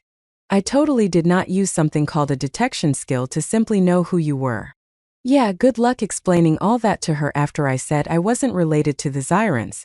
Just saying. You are a smart person. Unlike me. Ursa replied after listening to Ashton's monologue. Smart person? How dumb do you have to be to call someone like him smart? Being a Siren should suffice. Either way, I have a question to ask, Ashton thought before turning towards Ursa. If the apples are so dangerous, then how come you survived after attempting to destroy the tree? The apples should have converted you into an undead as well, right? Ursa sincerely replied. The apple did consume her, but since she had an innumerable amount of forms she could have changed into, the apples could only kill one of her forms at a time. The shock of death helped her regain her senses and she managed to narrowly escape every time. But it came at a price. I lost a lot of my precious forms. Since they died inside the cave, I couldn't use them again. She looked at Ashton with pleading eyes. That's why I'm saying, you would not be able to destroy the tree. Watch me. Chapter 331 Behemoth 1. Why should Ashton be afraid of an undead manufacturing tree? He himself was undead, and how could the apples kill someone who was already dead? If anything, it might end up powering him up instead. Ashton was confident, but there was an issue. If the apples could turn someone into an undead being, then it was best for him to turn off both the werewolf and vampire genes. Who knows what kind of effect the apple would have on those genes? And Ashton was not interested in finding it out either. Also, since he was already undead, the tree or its protectors might not even attack him as technically, he was one of them. This fucking lake is too damn deep. Novel Beetham. Frankly, I have no idea when this part was even constructed on Euphoria. The builders might have gone berserk of this one. Ashton kept swimming until he felt something beside him. He immediately turned around to see Ursa. She waved at him before grabbing his arm and dragging him deeper into the abyss. Sirens were a creature that belonged to both the water and the sky. Based on their needs, they could change their bodies to either touch the clouds or the deepest trenches of an ocean, that too at inhumane speed.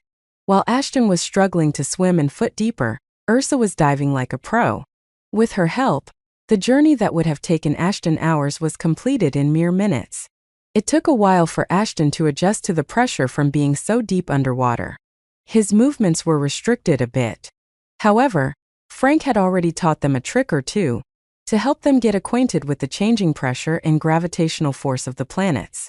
The trick was to manipulate the mana around them to make them feel as if they were on Earth. It took some time to get a hang of it, but Ashton got it. Thanks to that, the underwater pressure didn't feel as bad to him as it would have had Frank not helped them. I should thank him again for teaching me this. It did help you a lot. That aside, I would like to commend you for your womanizing prowess. What are you talking about? About Ursa, is there any other woman here? Looks at her change her.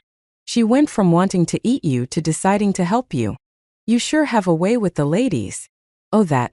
Let's just say with a playboy like you inside my head. Things like this are bound to happen with ease. Wow. I'll take it as a compliment. A virgin playboy. I take it back. Their bantering ended when they finally arrived at the mouth of the underwater cave.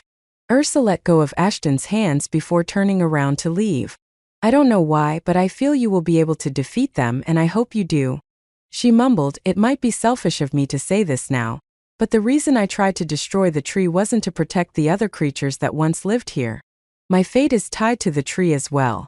Ashton couldn't talk much as he didn't want the water flooding his body. But Ursa must have understood the reason behind his perplexed expression, and continued on with her secret. I am bound to the tree. As long as that tree exists, I cannot leave this place. It must have been another one of the measures that Witch of a Queen took to ensure I would never escape from the planet again. Ashton nodded and gave her a thumbs up. He was going to destroy the tree regardless of the effect it would have on Ursa. After all, his primary focus wasn't on making friends but on completing the trial. With everything being out in the open, Ursa decided to take her leave. The siren was one of her last remaining rare forms. She couldn't risk it being destroyed by being under the influence of the tree. Ashton entered the cave as soon as Ursa left. He had already wasted a lot of time wandering around, and now that his target was right in front, he didn't want to wait any longer. "Whoa, there's air inside," Ashton mumbled. He had imagined since the cave was inside the lake, it would be flooded with water. But after swimming for a couple of minutes, he ended up in a fairly normal cave. A variety of mosses were stuck to the walls of the cave, providing light within just as the lake had been lit up. So it's because of these thingies the lake was shining. Interesting. You weren't aware of these things? No. It's the first time I am seeing these. Looks like my long stagnant civilization got a boost of knowledge from somewhere, and here I was thinking I know everything about the galaxy. Let's get going.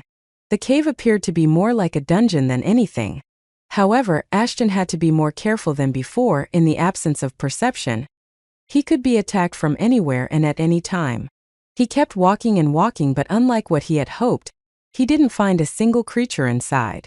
That was until he came across some chomping sounds. Someone was having a meal and they weren't being so subtle about it. What the fuck? When Ashton heard those sounds, he thought maybe he was close to the apple tree, and the undead were enjoying the fruits. But when he peeked into the chamber, he saw something entirely different. The undead were eating all right, but they weren't eating some fruit but each other. Some of the undead being devoured were still alive, barely but alive. Yet, the others did not give a fuck about it and kept digging in. It was a truly sickening sight. What is even going on here? Why are they eating each other? This is the first time I have seen something like this as well. You should back up a bit and observe them. We might be able to find something important for later. Ashton didn't say a word and slowly backed up. But it was too late. His smell had already given him away. The hungry undead were charging straight at him. Chapter 332 Behemoth 2. An hour later. The growls of the undead had died away, and the shouting of the slaughter was finally hushed. Silence had once again shrouded the blood-stained cave. The battlefield lay quiet, for it was now a graveyard of the unburied. The undead had once again turned into corpses. Among the victors, a single man stood out, covered in the blood of his enemies with a great sword tightly gripped in his hands. He looked around to see if anyone else had unfortunately survived. But in the field of the dead, there was no one who could stare back at Ashton. That was a close one. Ashton panted. They were weaker than I expected them to be. Ashton sighed in annoyance. Weaker than expected? Was Astaroth sleeping throughout the fight or something? The only thing Ashton could think of that made them weaker would be that these undead did not explode like the ones on the outside. Instead of the ability to be a suicide bomber, their resilience was unlike anything else Ashton had witnessed before. It was the first time he had to fight the undead that had regenerative powers. Yes, undead that could regenerate their limbs and in some cases even their heads. Simply killing them wasn't enough. He was forced to burn them thoroughly, and by thoroughly, he had to chop them into small bits first and then burn them until nothing was left behind. Ashton couldn't afford to rush the process, as the undead would heal up if they weren't chopped down to bits. Also, fire alone couldn't stop them, so there was that. You had to burn them, so what's the big deal? It was pretty easy. Let's just focus on the trial. Despite saying that, the question was still lurking in his mind. Why were these undead eating each other? Not to mention their questionable regenerative powers. Undead are not supposed to have those kinds of abilities. Well, he should have been the only exception. Dwelling on the topic isn't going to help.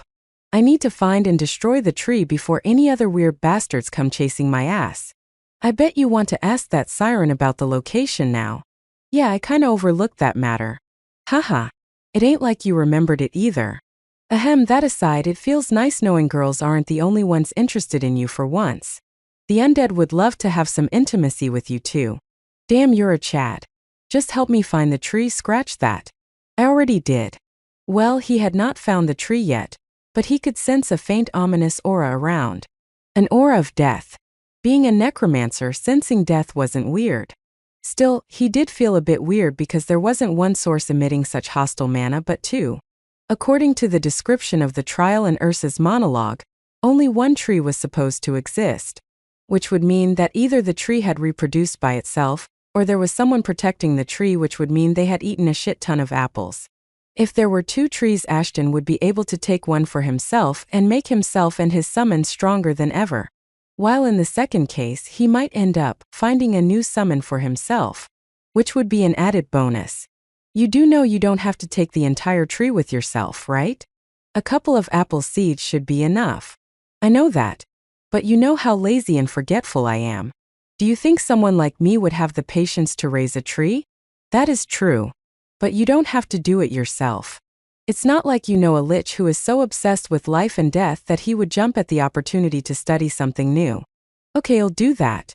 Without wasting another minute, Ashton headed towards the expected location of the tree. He did encounter some undead here and there, but he realized something. As he was getting closer to the sources, the number of undead he found was dwindling sharply. So much so that it had been half an hour since he last killed an undead. It felt weird because this tree was apparently able to give them more power. Therefore, it didn't make a lot of sense that they were populated away from the tree. It almost felt like they were scared of something and running away from it. If that was the case, then it would make sense why they were eating each other rather than the apples. Once the apples were consumed, the undead became hungry for as long as they lived. Not being able to eat any more apples might have made them go crazy. As a result, they decided to eat the next best thing. The one who had eaten the apples. Still, Ashton wasn't convinced by his own theory, or maybe it was because he did not want to think someone stronger than everyone else was having a camping trip around the tree. If what Ursa had said about the apples was true, and there was a creature living next to the tree, it would make a lot of sense why Ashton was feeling two sources of deadly aura instead of one. After eating thousands of apples, the bastard would feel like they were on steroids or something. It's getting darker now. I thought the moss would cover the entire cave, not just the shallow parts of it. Ashton mumbled before revealing Seraph's crystal once again to illuminate the path. Now it's better. I find it weird as well. It almost feels as if someone got rid of them. Be careful from now onwards. Ashton nodded and used the light from Seraph's crystal to guide him deeper. Further ahead was a single path. Its twisted trail led past a handful of rooms. At first glance, it looked like someone must have lived inside those rooms long ago, because now everything had been consumed by time.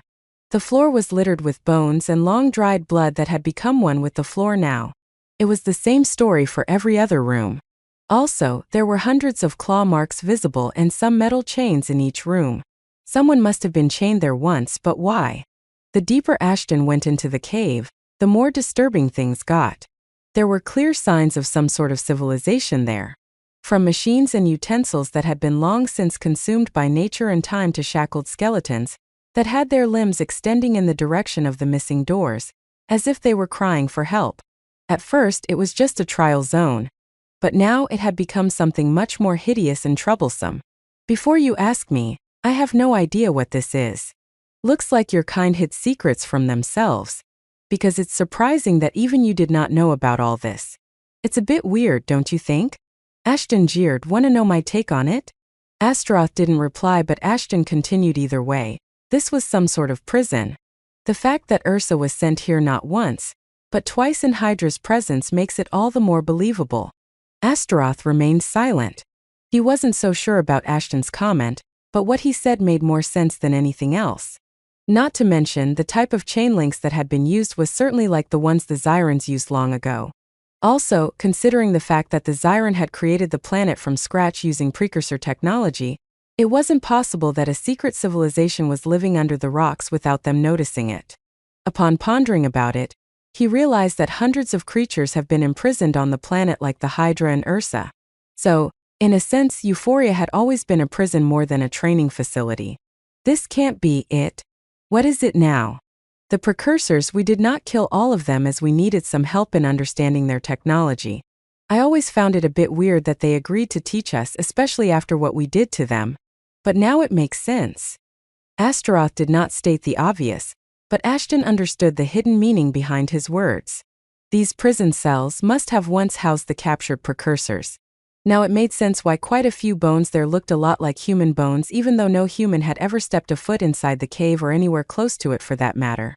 It was these prison cells that were used to torture the precursors until they committed to revealing the secrets behind their technologies. The more and more Ashton got to know about the Xyrans, the more he was beginning to loathe them. Please do not allow me to use Raphael right now, Ashton said through his gritted teeth. If I see any Xyran, I swear I'm going to rip them to shreds and make these undead feast on them. Astaroth remained silent. The revelation was a bit too much for him as well. However, before they could discuss the matter any further, they heard a roar. The sound kept getting closer and closer. Ashton immediately bolted out of the room. He did not want to get trapped inside a tiny room for any reason whatsoever. However, by the time he put his foot out of the door, he saw something from the corner of his eyes. Something gargantuan standing next to the door.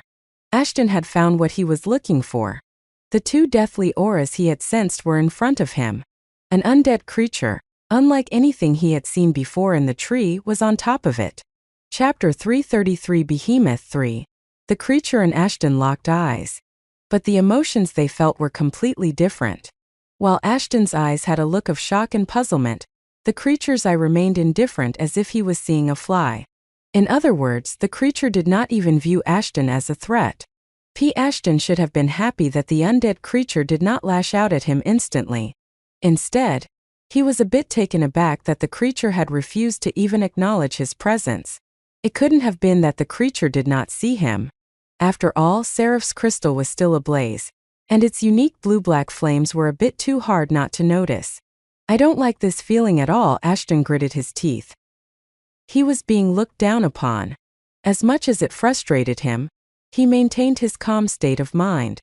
If the creature had not noticed or acknowledged him, it would only make it easier for Ashton to strike the creature down. The undead had a humanoid structure just like the others but looked different at the same time.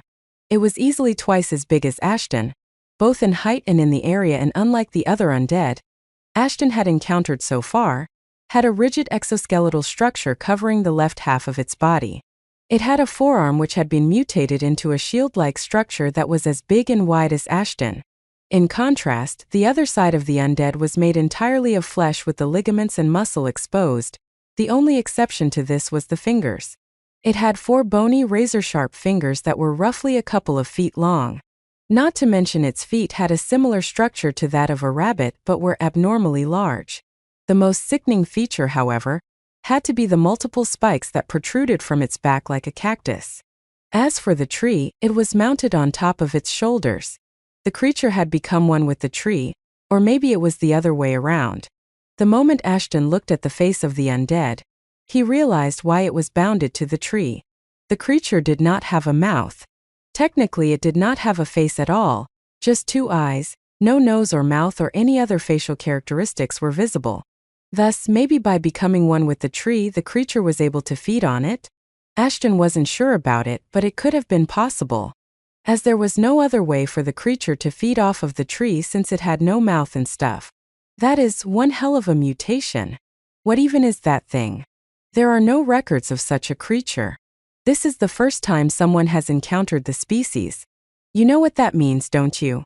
You want to study this ugly shit, don't you? Consider it an advance Valentine's gift for me. No homo. By this time, it seemed the creature was bored of their staring contest and began walking away. Ashton saw his chance and took it. He ran forward as fast as he could, before slamming both of his fists straight into the undead's head. The impact was quite powerful as the gargantuan creature was forced to take a few steps back to balance itself. Ashton did not care whether the undead wanted to fight him or not. He had to kill it, regardless of whether the creature fought back or not. EW. Ashton immediately retreated while shaking his hands. Hitting the creature in the head might not have been the brightest idea. The moment his fists collided with the head, a suspicious liquid oozed out of the wound, covering Ashton's arm. The gooey liquid rapidly spread across his arm, as if it was trying to gobble the arm entirely. Ashton quickly used the flames to get rid of the substance. But by the time he did that, the undead was standing back where it was before Ashton hit it. As for where Ashton had hit it, the spot had already been healed. His attack did not have any lasting effect on the creature whatsoever. This healing power far exceeds the ones you have fought till now. I know. If only I could use aggravate, this wouldn't have been a problem. Ashton thought, should I activate werewolf genes and take the risk? I don't think I am strong enough to defeat it with my undead genes alone. I would suggest keeping that strategy as your last resort. We don't know how you will react once your living genes come in contact with the tree. Ashton nodded. Astaroth was correct. The tree was set to overwhelm any living being that enters its vicinity. They could not risk him losing control over himself like that. I need to figure out its weakness first. Name Atlas. Species: zombie active, unknown deceased. Status: behemoth. Class: undead absorber. Title: ruler of the domain the unconquered. Age: unknown. Gender: none, formerly male. Grade: tire evolution is no longer possible from to conventional methods. Filiation: none. Level: 99. Caution is advised.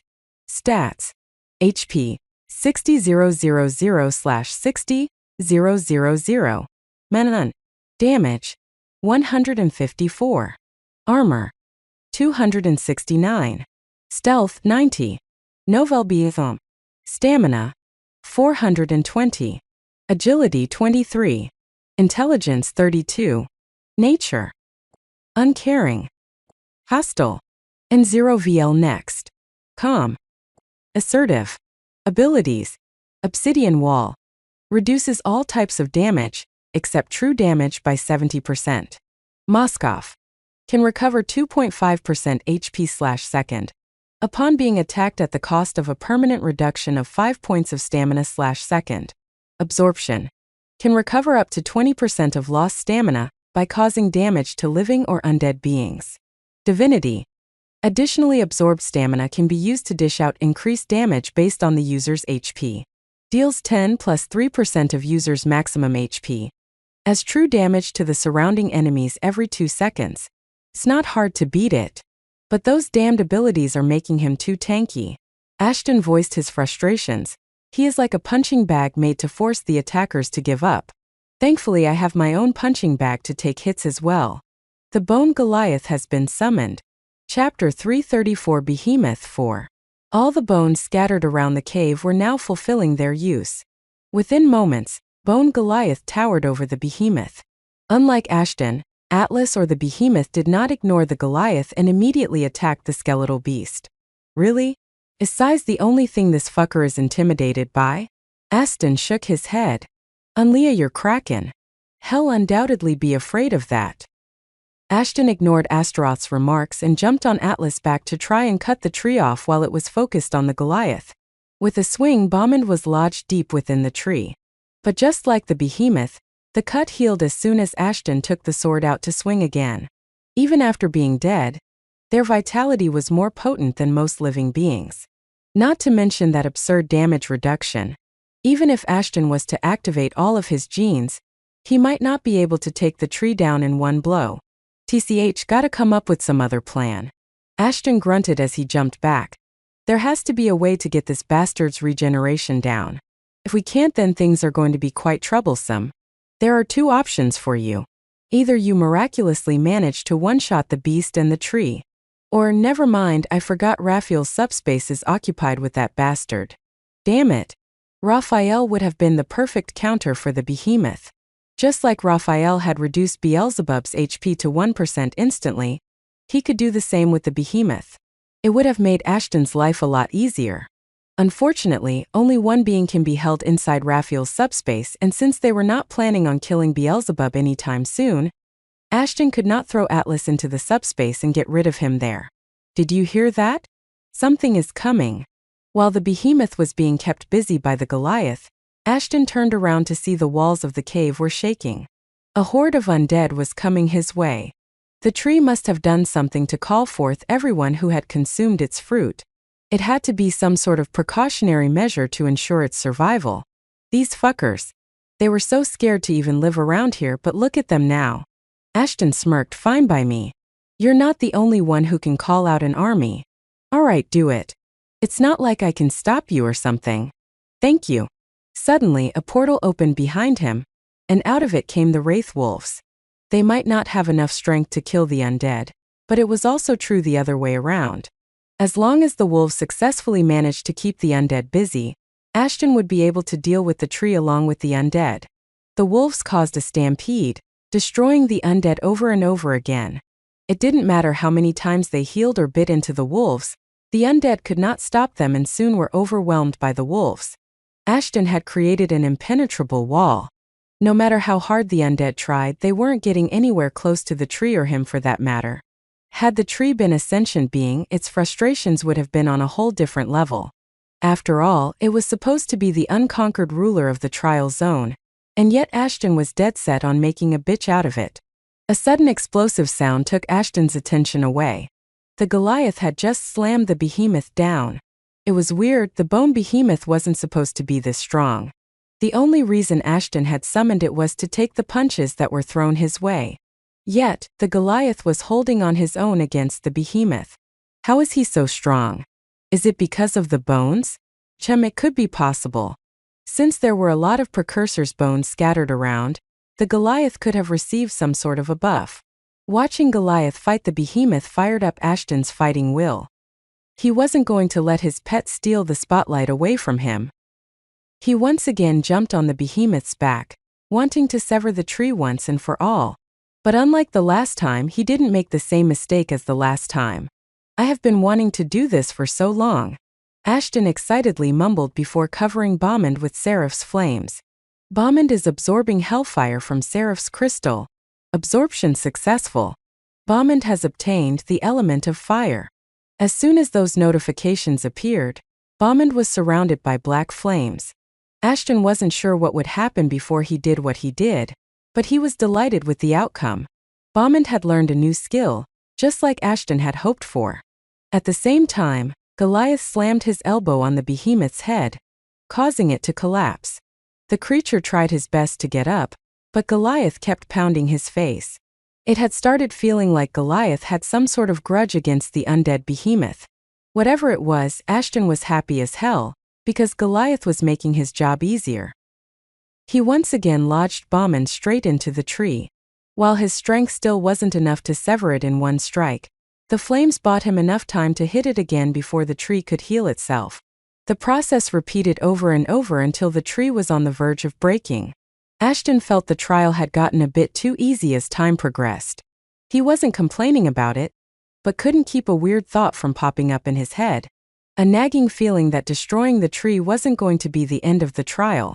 Keep those thoughts in the trash where they belong and keep chomping the fucking thing down. Right. Ashton shook his head and put all his strength into the last strike. The tree came falling down at the same time as the behemoth. Along with them, the rest of the undead collapsed as well. The trial was over. Something's off. Ashton did not celebrate even for a second. The confirmation did not appear yet. The trial is still going on. Beginning the second phase of the trial. Objective: retrieve the lost equipment of the Grim Reaper from the evolved behemoth. Chapter 335 Behemoth 5. Ashton found the answer to the question that had been running into his mind. The Grim Reaper, whoever he was the one responsible for this mess. The Reaper probably experimented around with the tree, turning it into the menace it was. Either that was the case or he died trying to complete the trial and the tree absorbed him or something. As soon as the notification popped up, a black mist shrouded everything in sight. Ashton's vision was compromised, but he could feel death rising once again. The undead were back on their feet, along with the behemoth. So annoying. Ashton exclaimed as he used wind elemental control to clear the mist.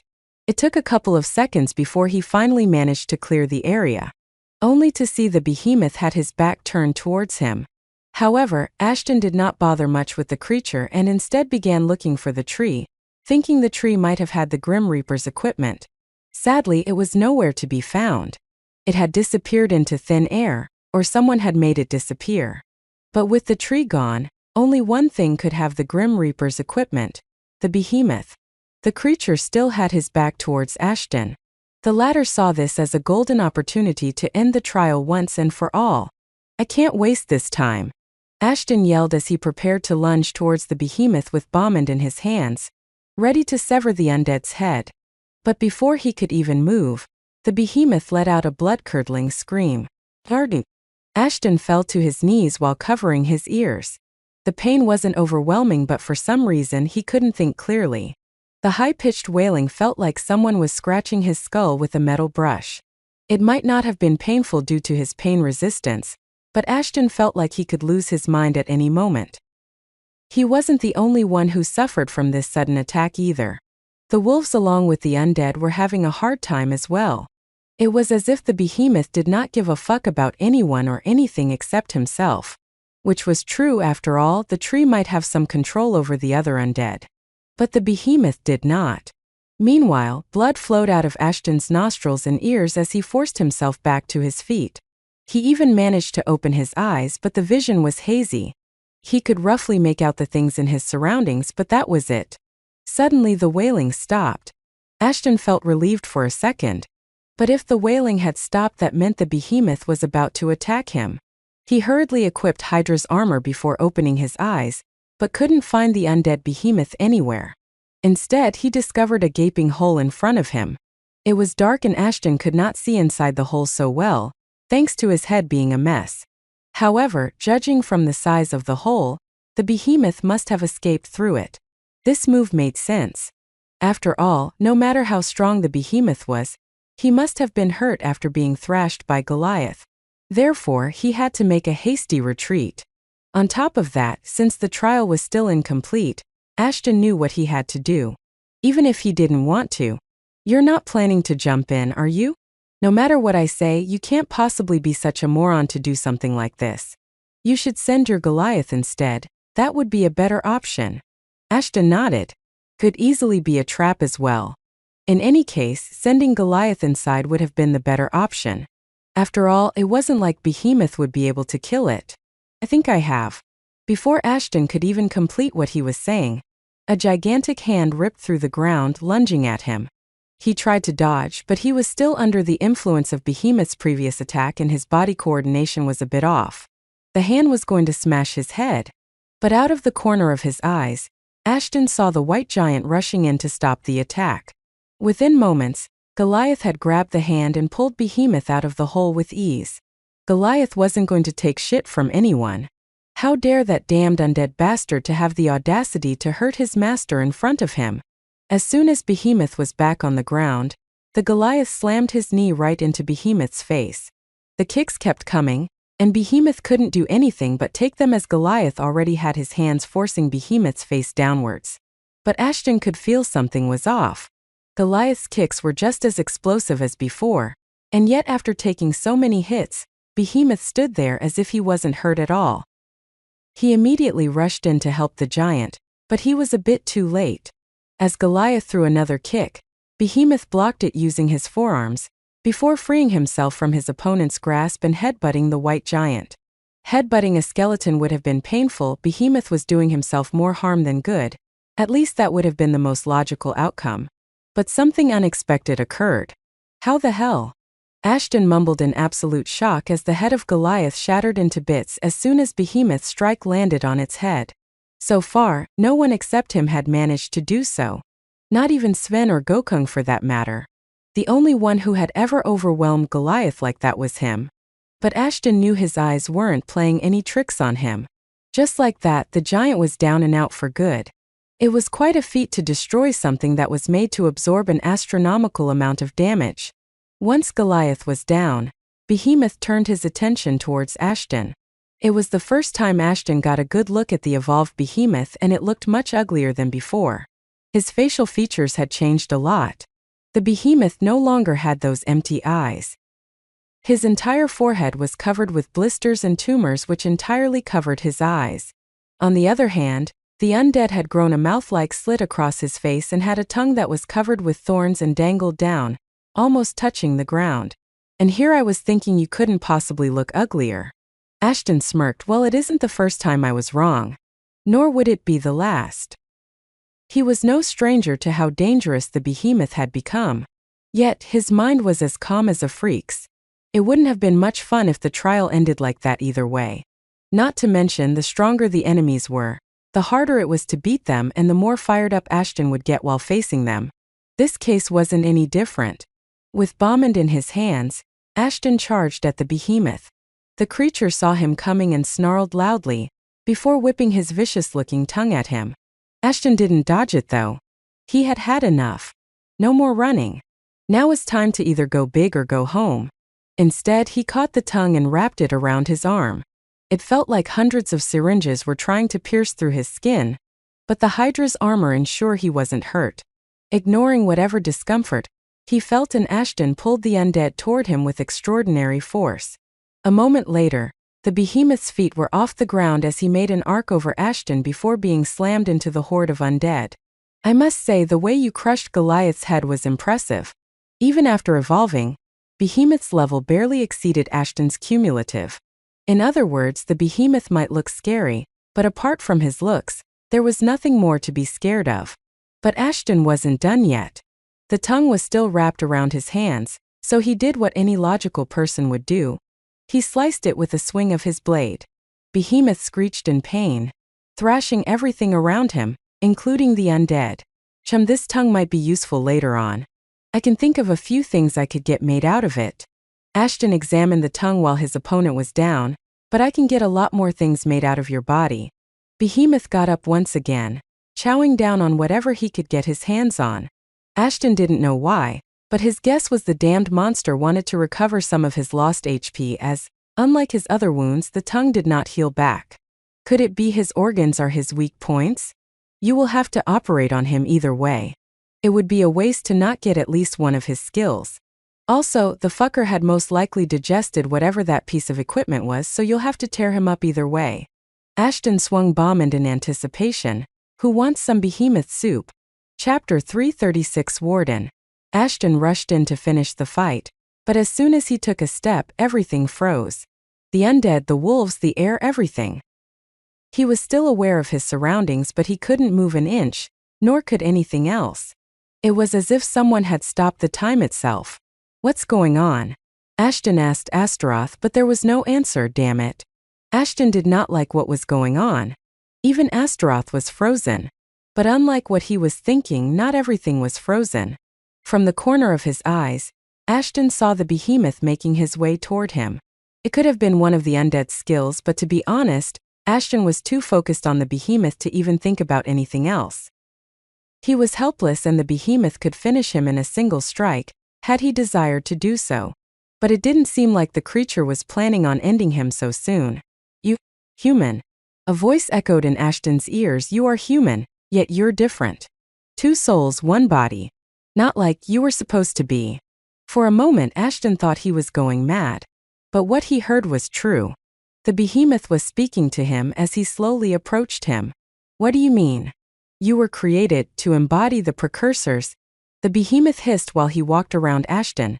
Your lust for power has corrupted you. You are no longer their successor. Ashton couldn't make the head or the tail of what the bastard was speaking. Also, why the hell was he speaking in the first place? He could have killed Ashton easily considering his time-frozen state, and yet it appeared the behemoth was more interested in talking with him. What do you know about the precursors, and who the hell are you? Behemoth didn't reply but kept sniffing Ashton up. While he no longer had his eyes to see, but Behemoth could still sense the human. It almost felt like he was looking for something within Ashton. Who am I? It's been so long since someone asked me that. Let me show you instead. The behemoth tapped Ashton's forehead with his pointy fingers and everything went black. After what seemed like an eternity, Ashton finally opened his eyes, only to realize that he was in a completely different place. Where am I? Ashton wanted to speak, but no voice came out of his mouth.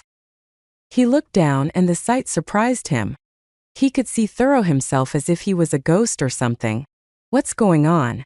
Astaroth, are you there? No reply. Great, looks like I'm already dead. Having nothing else to do, Ashton decided to take a look around and see if he could find a way out of this dreamlike state. He walked around a bit before the realization finally dawned upon him. The place felt familiar to him because it was the same cave he had been inside mere moments ago. Did I travel back in time or something? Unlike before, this place looks well maintained. The corridors were cleaner than Ashton remember, and most importantly, there were no undead. Hell, it appeared there was no one inside the cave, only him. That was until Ashton heard a voice ahead. What the hell is going on here? Ashton was having a rough time believing his eyes. There were sirens all over the place. Everywhere he could see, there were sirens. Not only that, there were different colored sirens. None of them had the golden skin like Beelzebub had. It made Ashton wonder whether it was some sort of a classification based on the colors of their skin or not. The ones with brighter skin color have useless decorative armor, but the ones having darker shades have better weapons and armors. Maybe the brighter ones have more authoritative powers but less combat experience? Or is it something else? I'll definitely ask Astaroth about this if I ever get out of here in one piece. Their skin tones weren't the only thing different. The wings were different as well. Not all of them had white angel-like wings. Some were nastier than the other, but for some reason, the brighter ones had poorly maintained wings, which was different from what Ashton had expected. However, before he could analyze his surroundings any further, a conversation took his attention away. Looks like I can hear them after all, but why can I only hear a certain person talk? Everyone around him was moving their lips as if they were conversing with each other. Yet Ashton could only one such conversation. Thinking it could be a clue to get him out of there, he headed over to listen in on them. Torvak, I heard you have been promoted as the warden for the prison? One of the brighter sirens excitedly asked. Yeah. I just received the news myself. A dark-skinned siren wearing an azure blue armor smiled. Well-deserved promotion, my friend. If it is anyone who could get those fucking forefathers of us to speak, it's you. No one can torture the hell out of the precursors as you do. Fuck. It is a prison just as I expected. The armored man only smiled wanly in response. Soon the lighter-skinned siren left the warden to himself. It was then Ashton saw something weird. The warden had clenched his hands tightly as if he was enraged, yet he was smiling as his colleague congratulated him. Something was off about him. Ashton decided to follow him as the warden entered one of the many prison cells. What the hell? Ashton got wide-eyed when he saw who was inside the cell, a human. An ordinary human? Although Ashton did not know what time he had traveled into the past, he was certain all of this was happening while the humans on Earth were learning to make weapons out of stones. It didn't make any sense how the hell there was a human prisoner there. But what if the man inside wasn't a human at all? While Ashton was computing what was going on there, the siren entered the chamber and did something to the switch next to the wall. The next moment, the cuff bounding the naked man to the ceiling vanished. However, instead of falling down and hitting his face, the man gently landed on the floor. Ashton wanted to know who the man was, but for some reason the face was blurry. Almost as if someone forgot about him. You did well, Mr. Warden. The man said as the warden kneeled before him. I hope you're not having second thoughts about doing the necessary? And no, my lord. Unlike my people, I will never betray the precursors. The warden replied, but it almost felt like he was more scared of the man than anything else. Precursors? Wait. I knew the precursors were similar to humans, but I never expected them to be so alike. Sadly, you had to take the lives of my brethren to achieve what you did. The precursor replied while gently stroking the warden's hairs. I don't hold a grudge against you, my child. How can someone of my stature hold anything against an insignificant creature like yourself? Suddenly the warden gritted his teeth. The precursor was clearly doing something to him, but the siren did not fight back. Either he was too weak to do so, or he simply didn't want to, was a mystery to Ashton. However, what he did realize was the fact that precursors weren't as merciful as he was led to believe. Judging by how scared the siren was of the man, Ashton had no doubt the precursor must have shown the siren a bit of his powers. My apologies, great lord. The siren mumbled. I swear I will pay for the sin of beheading your family. I have no doubts that you will, and quite dearly so, I'm afraid. The precursor let go of the warden and turned his back on him. Make the preparation as fast as you can. The foolishness of both of our kinds has already caused havoc in the galaxy. He continued, thanks to your kind's insolence. There is no order anymore, only chaos. I have to return to the mother world and make a report to the one above all. You understand me, don't you? Atlas? The Zyran did not dare speak a word. He simply kept kneeling down, watching his own feet as drops of sweat left their mark on the floor. Atlas? Where have I heard the name before? Wait, it's... Just the mention of a name was enough for Ashton to piece everything together. His consciousness had not traveled back in the past as he thought. He was simply living through the memories of the warden who would be known as the behemoth in the future. The following moment, the scenery was replaced. Everything was on fire, everywhere Ashton could see. He only saw corpses of both Zyrans and precursors. Sirens were blaring crazily, and in the middle of all that was Atlas on his knees. In his hands was a scythe. Ashton immediately sensed the familiar aura of death revolving around it. It had to be the equipment the notification informed him about. What the hell happened here? You tricked me, you took everything away from me. He yelled at the top of his lungs, it's not over yet. You hear me? It's not over yet, you piece of shit precursor. I will take my revenge on you. With the same scythe that you killed my family with. It'll live until the day I kill all of you bastards and anyone related to you. Those were the last words Ashton heard before darkness swept his vision again. But this time he was back to where it all began. Back inside the cave. Only this time the space wasn't frozen anymore. Now, you know why I will kill you. The behemoth roared as the scythe from before materialized in his hands. Die. Chapter 337 Scythe 1. Back in the outside world, more than a day had already passed since Ashton was headed to clear the second trial. Since then there had been no news about him. As a result, the management thought it was another loss and was about to mark him as MIA, missing in action. Technically, he was assumed as Kia, killed in action. But since no one would be able to recover his corpse from the trial zone, they could only mark him as MIA. This was a common occurrence on Euphoria. People who got tough trials assumed they would be able to complete them and boldly head in, only to find despair on the other side as they either died or went missing. Simply because someone gets a trial, it doesn't mean they'll be able to clear it. Getting a tough trial only signifies that they had the potential of completing it. Whether it would take one attempt or hundreds depended on the examinee of the trial. The management always made sure the examinees or the participants were aware of the risk. But they often ignored the guidelines and did what they wanted to, resulting in the loss of their lives. Ashton's case was about to be marked as one such unfortunate incident. Once a person was marked MIA, the wristbands provided to them would cease working, which would mean even if they were able to beat the trial, they would not be able to use the return portal to get back. It was because the portal could only recognize the wristband, and not the person wearing it. In other words, all help they could receive from the wristband would cease. Something like this was about to happen to Ashton simply based on an assumption. The management had to do it because they were too lazy to invest in making new wristbands along with new basic AIs. Instead, they simply patched the old AI into a wristband before allotting it to a new person. Simply making the wristbands was easy and cheap.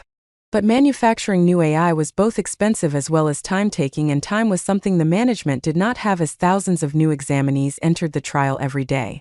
They simply would not be able to keep up with the demand if they began manufacturing new AIs. All of this was explained to Anna and the twins, but they were not having it. Anna could feel Ashton was alive as he was her mate. She explained it to the receptionist who was supposedly handling the matter with utmost care. But he refused to listen to them. Novel Beetham. Why don't you understand? Our lives are linked. If anything were to happen to him, I would know immediately. Anna yelled at the receptionist who kept sighing as loudly as he could. Look, ma'am, we have a policy. No contact for 24 hours means the person has gone missing.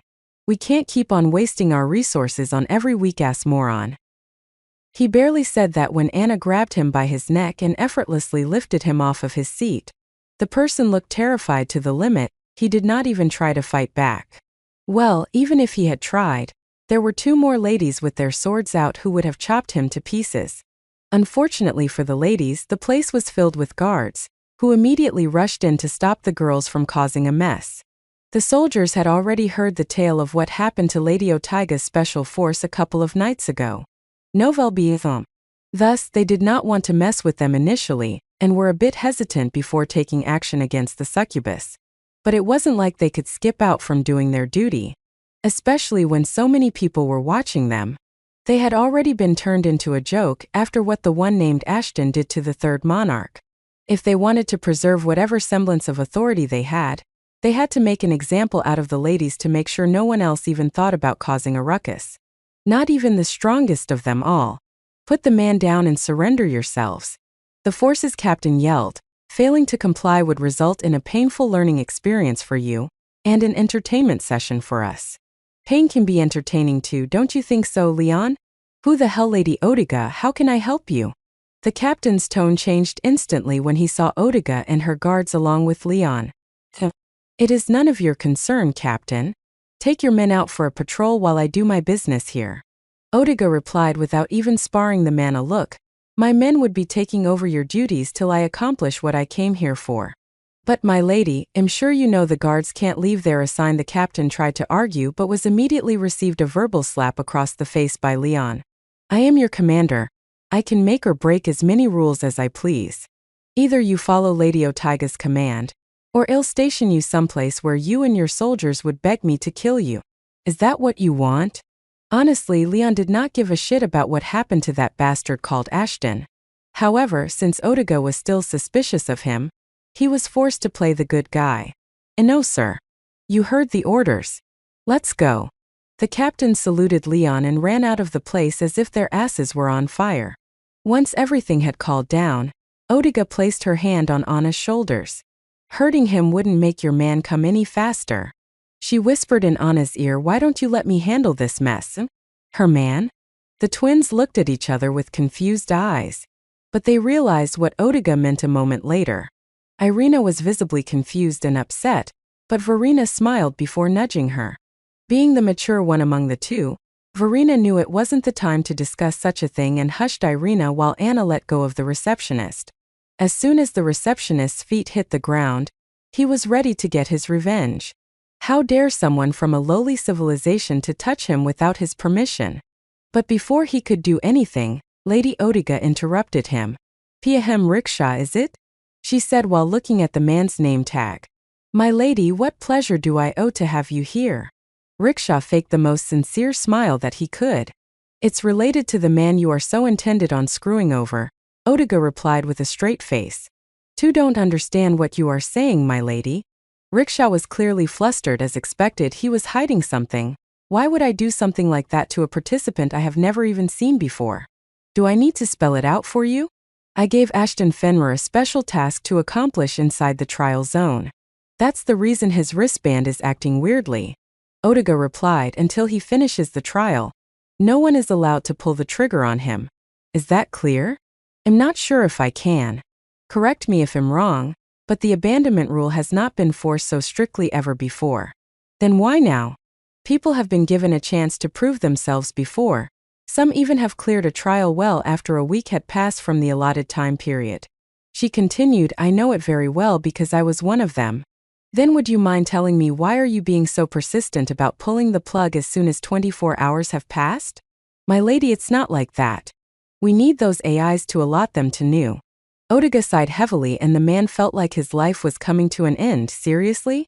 Pull the record of a single person other than Ashton Fenrir, who wants to attempt Ursa's trial. Just one and I'll let you mark Mr. Fenrir as MIA. The man gulped down his saliva, but the lump in his throat took a while to disappear. He did not have an answer for her. After all, it wasn't every day a lowly worker like him got to witness an upper six monarch so closely, let alone argue with her. As for her request, even if it was reasonable, he could not do as she told him to.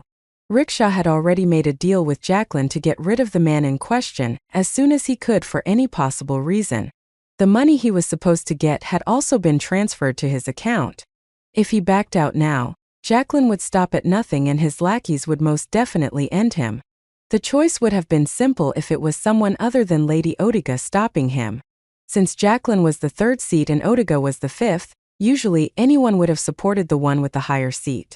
But with Odiga in the picture, things were not as simple. She might have been weaker than Jacqueline in terms of seats and strength.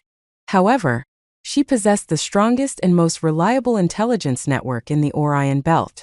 This meant she had strong backers, and the monarch of the first seat was one of them. TSK, no matter what I do, it'll end up putting my life in danger. The man thought, but in hindsight, doing as Lady Odiga wants would be more beneficial. She might even protect me from that dumbass gorilla. Seeing the man hesitate was all Odiga needed to confirm her suspicions. Someone was behind all this drama and she could already guess who was the culprit behind it. I'll take care of him later. For now, I have to save Ashton. I'm sure he would become a strong being in the future, and then I'll be able to cash in the help I give him today. Odiga cleared her throat before speaking. What's it going to be? Ahem, since Mr. Fenrir is completing a special task for you, I think I can give him a week or two. No one would give a shit about a missing wristband anyway. A wave of happiness washed over the girls. But none of them was as elated as Anna. She was happy, but she immediately masked her emotions. She was certain someone like Odiga would not go out of her way to help them without seeking some sort of benefit. Thank you. Odiga gave the man her signature smile before turning towards the girls. See? You don't always need swords and strength to get your point across. Now, while Ashton completes the trial, why don't you ladies join me for lunch? I don't see why not. Anna took her up on the offer, not because she wanted to get close to Odiga or something, but because she wanted to know why was Odiga being so helpful. Chapter 338 Scythe 2. Ashton's gaze was fixated on the scythe and the weird aura revolving around it. The weapon was different to say the least. But the moment Atlas called out the weapon, Ashton immediately realized the source of the death wasn't Atlas, but the weapon he was storing within himself. Ashton, I'm only going to say this once. Whatever happens, do not let that scythe hit you. I don't care whether you are a necromancer or not. Just don't let it hit you. I can feel the weapon is dangerous. But is there a need to? Just listen to me once.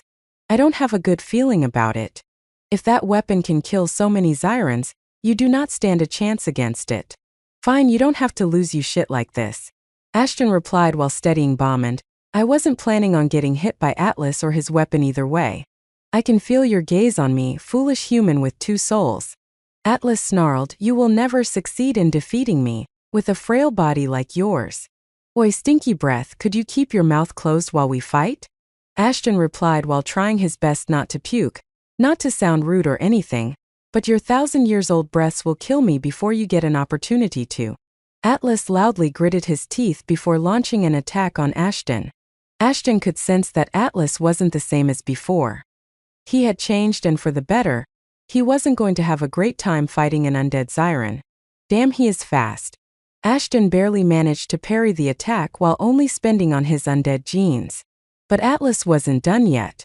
While Ashton was focused on blocking the scythe, Atlas let go of the weapon and swiped Ashton off his legs. Without a solid foothold, it would be easier to attack the human, or so Atlas thought. As soon as Ashton's feet left the ground, he created a platform of wind to stabilize himself and counterattack. With a single kick, Ashton found his face firmly planted on the ground. Without wasting any time, Ashton swung Bommand to sever Atlas' head, but the undead Zyran displayed his brute strength and kicked Ashton in the gut to get away in the nick of time, creating some distance between the two.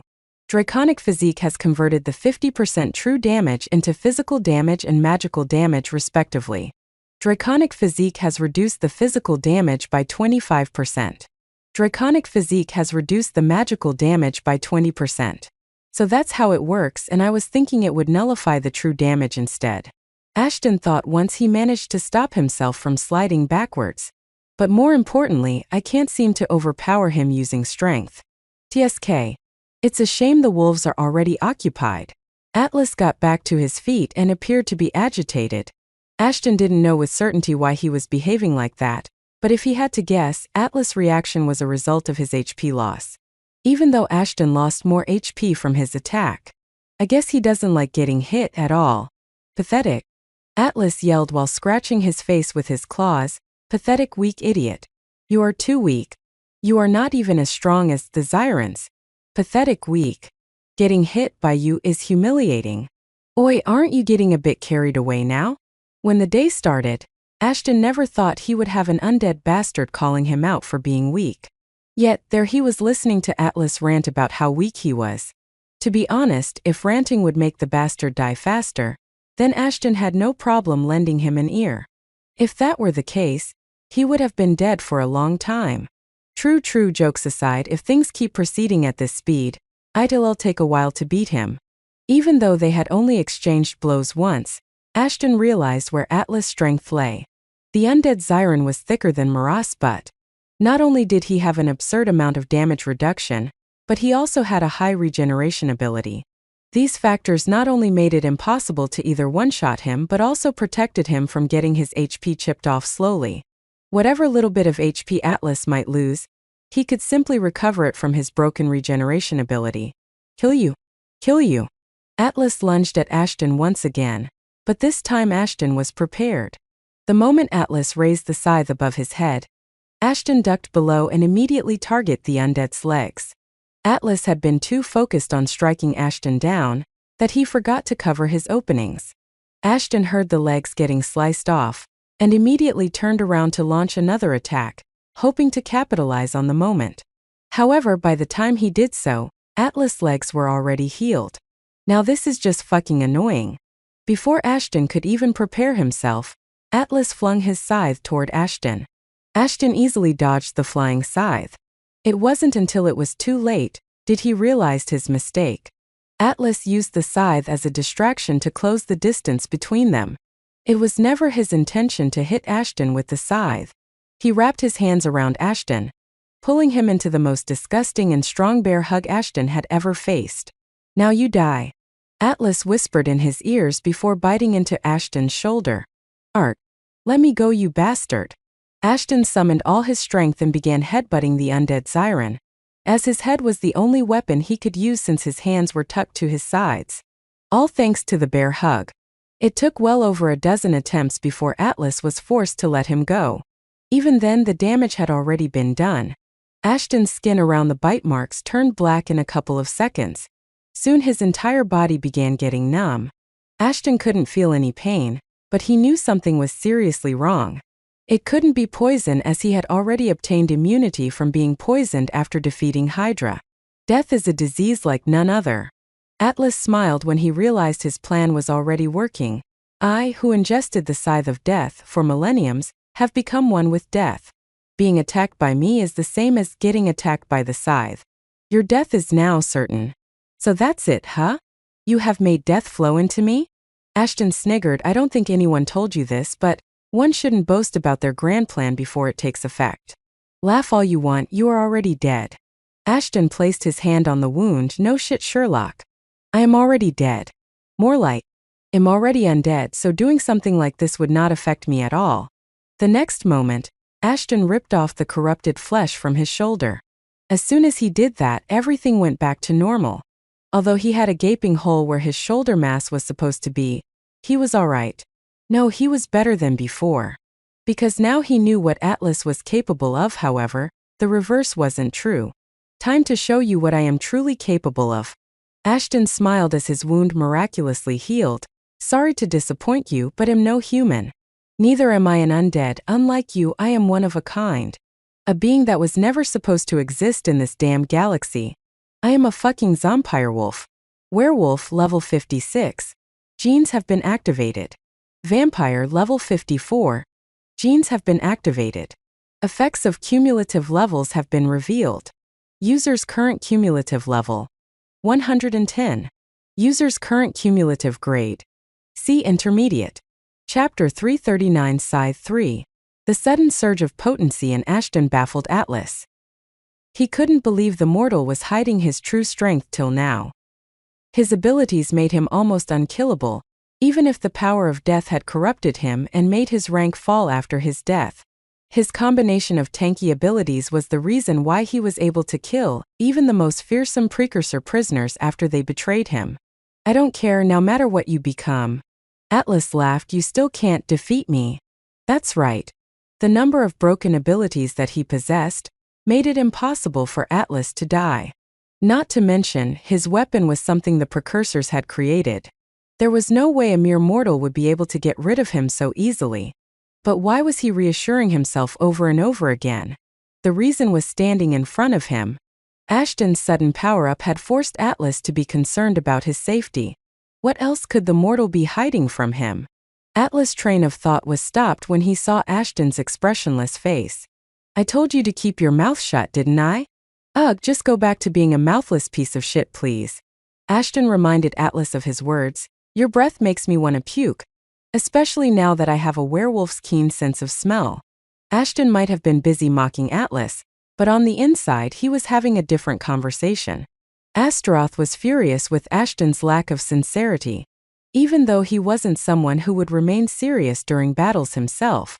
Are you out of your mind? The only reason you could rip your flesh off and survive was that you were undead. Now if the bastard manages to as much as break through your skin, you might not be able to recover like ever. Do you really think him such a moron? I have taken care of everything, so just wait and relax. If the fight still worries you, just go and watch a memory of mine like some movie. Let me take care of this. Mere words were not enough for Astaroth to be convinced. However, the smirk on Ashton's face and his confident voice were enough to sway him otherwise. You're right. Worrying about this isn't doing anyone any favors. If it comes to worse, Astaroth could always take matters into his own hands. His only worry was whether he would be able to save him in time or not. Ashton might have everything planned out, but he could not refute the fact that he activated the genes due to desperation. His undead genes were not nearly enough to kill Atlas. Therefore, he was forced to use his full strength even though he knew he was putting himself in grave danger. Back when Atlas bit into his shoulder, his undead genes managed to slow down the process of corruption long enough for him to take care of the wound. However, with his werewolf and vampire genes now active, doing so wasn't going to be that easy. The scythe's corruption was specifically made to kill living beings in an instant. With my werewolf genes now active, I might be strong but am at more risk than I was before. I will have to be careful. But that wasn't the only thing Ashton was worried about. While he was immune to entering the coffin state from an undead's bite, he did not know whether it would protect him from Atlas' bite as well. In reality, Ashton had no idea what would happen if the bastard was to bite him now. After all, from what he had seen, the undead on Euphoria were much different than the ones back on the Earth. This meant their bites could be stronger and can possibly kill him as well. It was just a theory inside his head, but he wasn't so keen on testing it for real. Thump, thump, thump. Atlas' heavy footsteps echoed throughout the cave as he charged toward Ashton. The behemoth was still as fast as before, however. This time Ashton could outmatch his speed. Werewolf genes boosted his agility astronomically, allowing him to outmaneuver Atlas with ease. Before Atlas could suspect anything, Ashton dove between the behemoth's legs and buried his claws within his legs, a huge chunk of his hamstring muscles away. The next moment Atlas fell to his knees as his legs gave away, but as usual, he could not feel any pain from the attack. It wasn't until he tried to get back up did he realize something was seriously wrong with his legs. The wounds in his legs were not healing. What sorcery is this? Atlas bellowed while he kept attempting to get back to his feet, but in vain. Sorcery? Sorry to disappoint you, but I didn't even use my mana. Ashton replied with a confident smirk. It's just one of the abilities I have in my bag of tricks. While Atlas thrashed his hands around trying to force his gigantic body back to his feet, Ashton was formulating the next steps of his plan. Perfect. The aggravate skill is working like a charm. Although it can efficiently counter Atlas healing, the damage done to him is still quite low. I need to do something about it. Ashton took a deep breath to calm his nerves due to the adrenaline flowing through his body. It's a shame I can only use my claws to attack enemies while using aggravate. If only I could use aggravate along with bombard, I would be able to deal a lot more damage. Aggravate's passive damage depended on the damage dealt in the first attack. Since Atlas had ridiculous damage nullifying ability, the damage Ashton's claws caused was minimal. In fact, he was surprised that he even managed to stop the bastard from healing. However, if things kept proceeding like now, it would take Ashton a year to kill Atlas. That's assuming he wouldn't make any mistakes, which was unlikely. Ashton kept thinking of ways to deal a much more devastating blow to Atlas. That was until Seraph's crystal flashed before his eyes. People will call me a madman for what I am about to do. Ashton sighed while clasping his hands together. Let's do this. Fire erupted from the crystal. In an instant, the claws were on fire. Ashton had never thought of doing anything like this, but he realized since the hellfire worked with Bommond, it would probably work with his claws as well. He would have been unaffected even if his plan failed. But since he had fire immunity, Ashton decided to abuse it as much as he could. With blue-black fire revolving around his claws, Ashton once again began his ruthless attacks on Atlas. However, he had lost the element of surprise, since Atlas now knew that his opponent could actually hurt him. Your resistance is futile. You had already lost the moment you lost your legs. Ashton's face was the last thing Atlas saw before everything got shrouded in a red mist. Atlas couldn't do anything but lay helplessly there, unable to figure out the direction Ashton would attack him from. As usual, the blood mist skill was enough to confuse Ashton's enemies. N0VL next. Calm. He might be strong, but he is out of practice. Ashton thought before lunging at him. Your rustiness and overconfidence have led you to your demise. Nothing else. Ashton mounted the giant and repetitively plunged his flaming claws within Atlas' chest. Atlas tried to swat him off with his hands, but Ashton's agility made it impossible for him to successfully land a hit. Come on. Die already, you fucking fat-ass bastard. Ashton yelled while his claws dug deeper and deeper into Atlas' chest. Suddenly Atlas stopped trying to get Ashton off of himself. Instead, he focused his efforts on escaping from there. Atlas couldn't see Ashton, but he could sense the looming death over its head. At that moment, he gave up on fighting back and tried to run away from the monster of a human. Thinking of escape? Sure. I wonder where will you run to though? The cave is not big enough for you to hide for a long time. Either way, it's not like I'm going to let you go. Just wanted to quench my curiosity. Ashton sighed. The predator had turned into prey, and Ashton wasn't going to let his prey get out of his hands. Not when he was so close to ending him. Atlas, however, used whatever strength he had to lift himself off the ground. With the sudden movement, Ashton couldn't hold on and slipped off of Atlas' chest. Ashton was surprised but latched on to Atlas retreating back. A moment later, Ashton warped his legs around Atlas' waist, while his free arm grabbed onto his neck. With a swift movement and using physics to his advantage, Ashton managed to pin the behemoth to the ground. It was Ashton's halfest attempt to lock Atlas in a rare naked choke.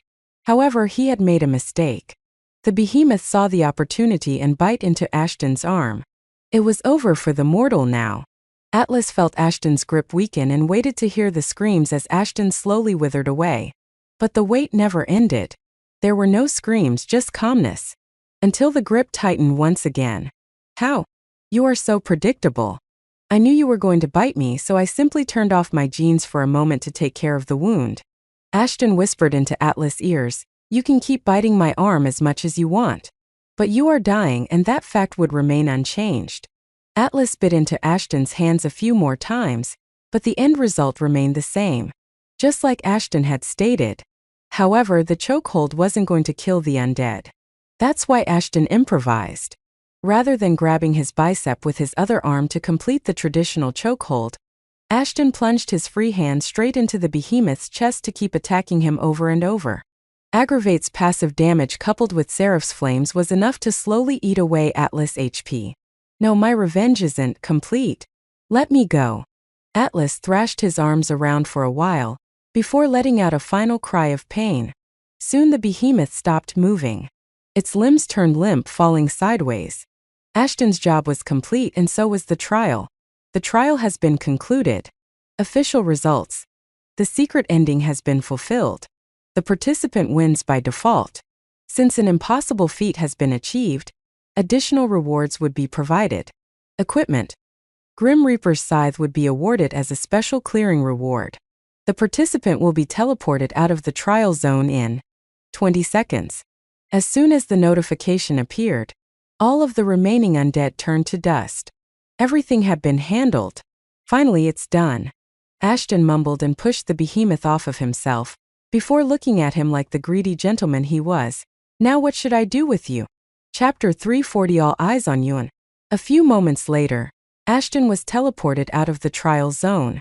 Similar to the last time, everyone around him was looking at him, as if they had either seen a ghost or a mythical warrior. However, the surprised participants weren't the only ones waiting for him. "He's here. Paramedics, please attend to him ASAP." Ashton heard someone yell. A moment later, various types of equipment were strapped to him while a few others were checking his vitals.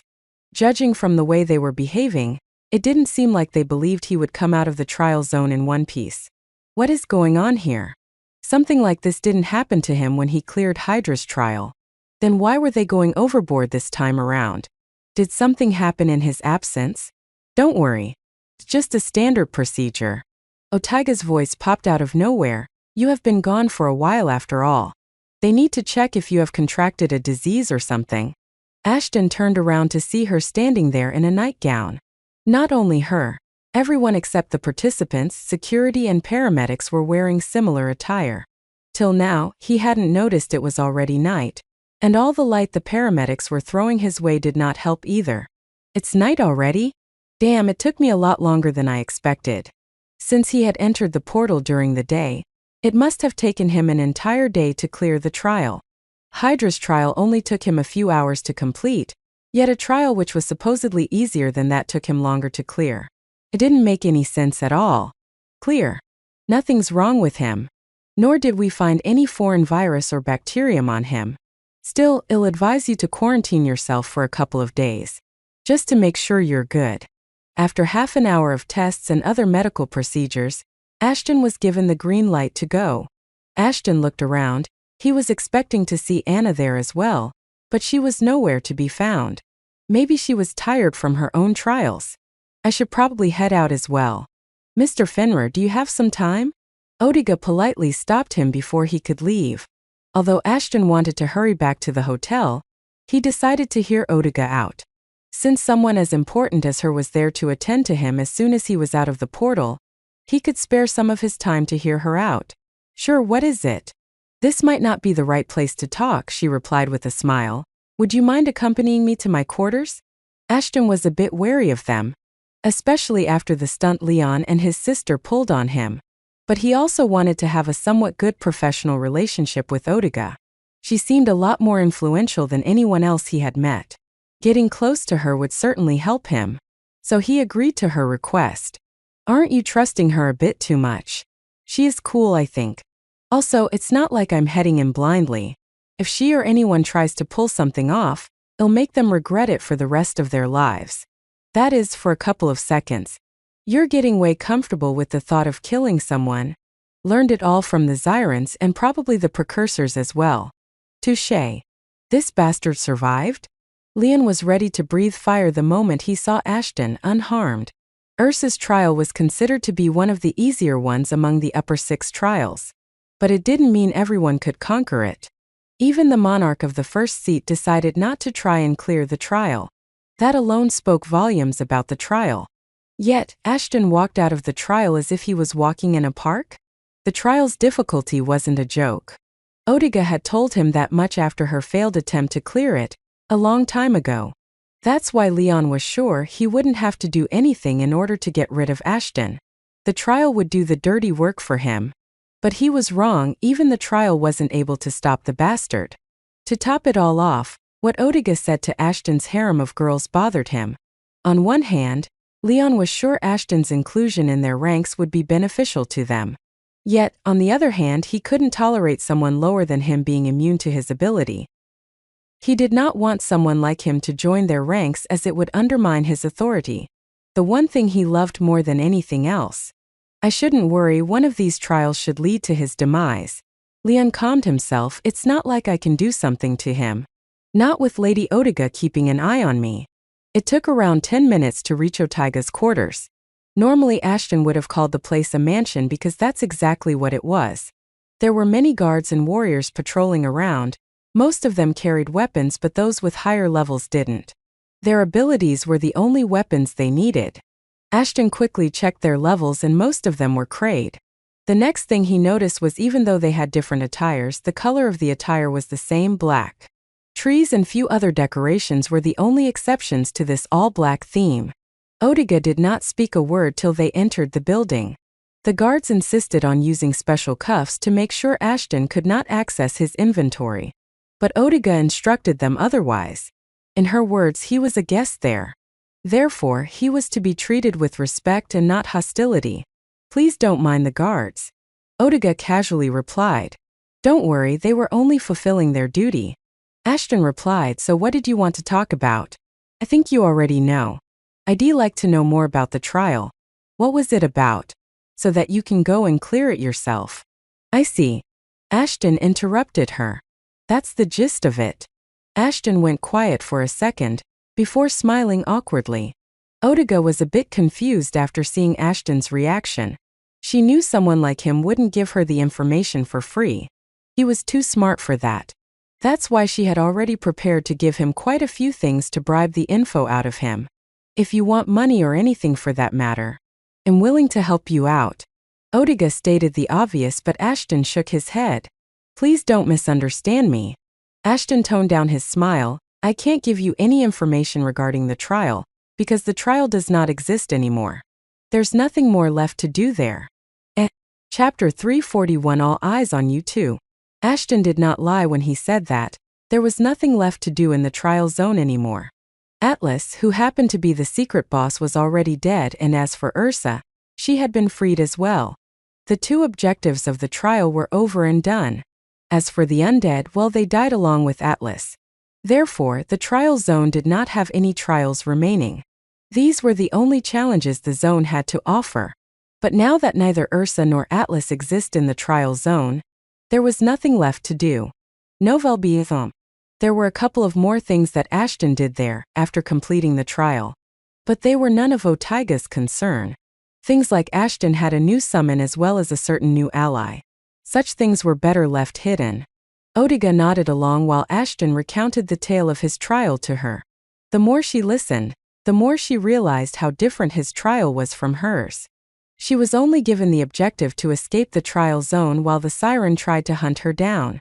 But Ashton's trial was entirely different. Even though he came across the siren, defeating her or escaping from her clutches wasn't the objective of his trial. She did not know there could be such a sporadic trial hidden amongst the others.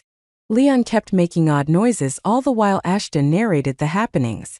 Almost as if he was telling Odiga that Ashton was lying. Odiga would have thought the same thing had she been unaware of the countless tales left behind by her predecessors. One such tale indeed had mentions of a demonic tree in it. The way Ashton described the tree was the same as the one mentioned in the story. Therefore, Odiga knew Ashton wasn't making things up. I always thought the scriptures weren't true. But I guess I wasn't capable of learning the truth about the trial in the first place. Odiga thought to herself. The tales left behind by the initial challengers were treated as holy scriptures by the Zasks, and thus were kept in a protected location. A location that only the patriarch of the family knew, and no one else. By default, not even the other monarchs had any idea about their existence. Only Odiga knew what was written in them, just like her father did before her. Considering the secrecy surrounding the vault, it was unlikely Ashton would be aware of the tale. Which meant he was speaking the truth, even though it was a bit too much to swallow. Who would have thought such trials would still exist after all this time? Odiga smiled. I genuinely thought all of the sporadic trials would be over. Nouvelle Bietham. What do you mean? Ashton asked. Initially, there were more than 12 trials spread across Euphoria. But as time progressed and challengers kept completing them, the number of trials reduced to what it is now. Odiga explained, after so many years, we thought these 12 trials were periodic trials since they did not disappear after completion. Looks like Ursa's trial wasn't one of them after all. This information was a bit intriguing. But in hindsight it made sense. If the trial was to kill a being, then once it was done, how would someone else be able to clear it? In this case, there would be no trial anymore. A few minutes later, Ashton was dropped off at his hotel. Basically, if you had killed the Hydra before you were teleported out of there, that trial would have ceased existing as well. I guess there will be more sporadic trials as well, Ashton mumbled. Getting rid of them would give me better rewards, I guess. Just like Ursa's trial. By the way, was it really okay to send Ursa to Earth? She helped me get out of the cave. So, I'll trust her this once. If she screws up, I'll have her taken care of as well. Thanks to Astaroth's comment, Ashton was reminded of what went down after he defeated Atlas. Back in the cave, as soon as Ashton closed the notification, the underwater cave began collapsing. There wasn't enough time for him to walk out of the cave the same way he came in, as water flooded the cave. Ashton quickly threw Atlas' corpse inside Valhalla, before sending the wolves back to Earth. The situation was dire, but not hopeless until it became hopeless.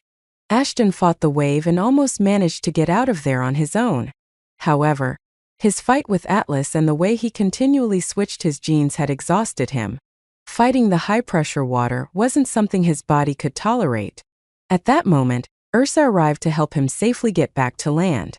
Surprisingly, the countdown only mattered while he was inside the cave, as he wasn't teleported outside yet.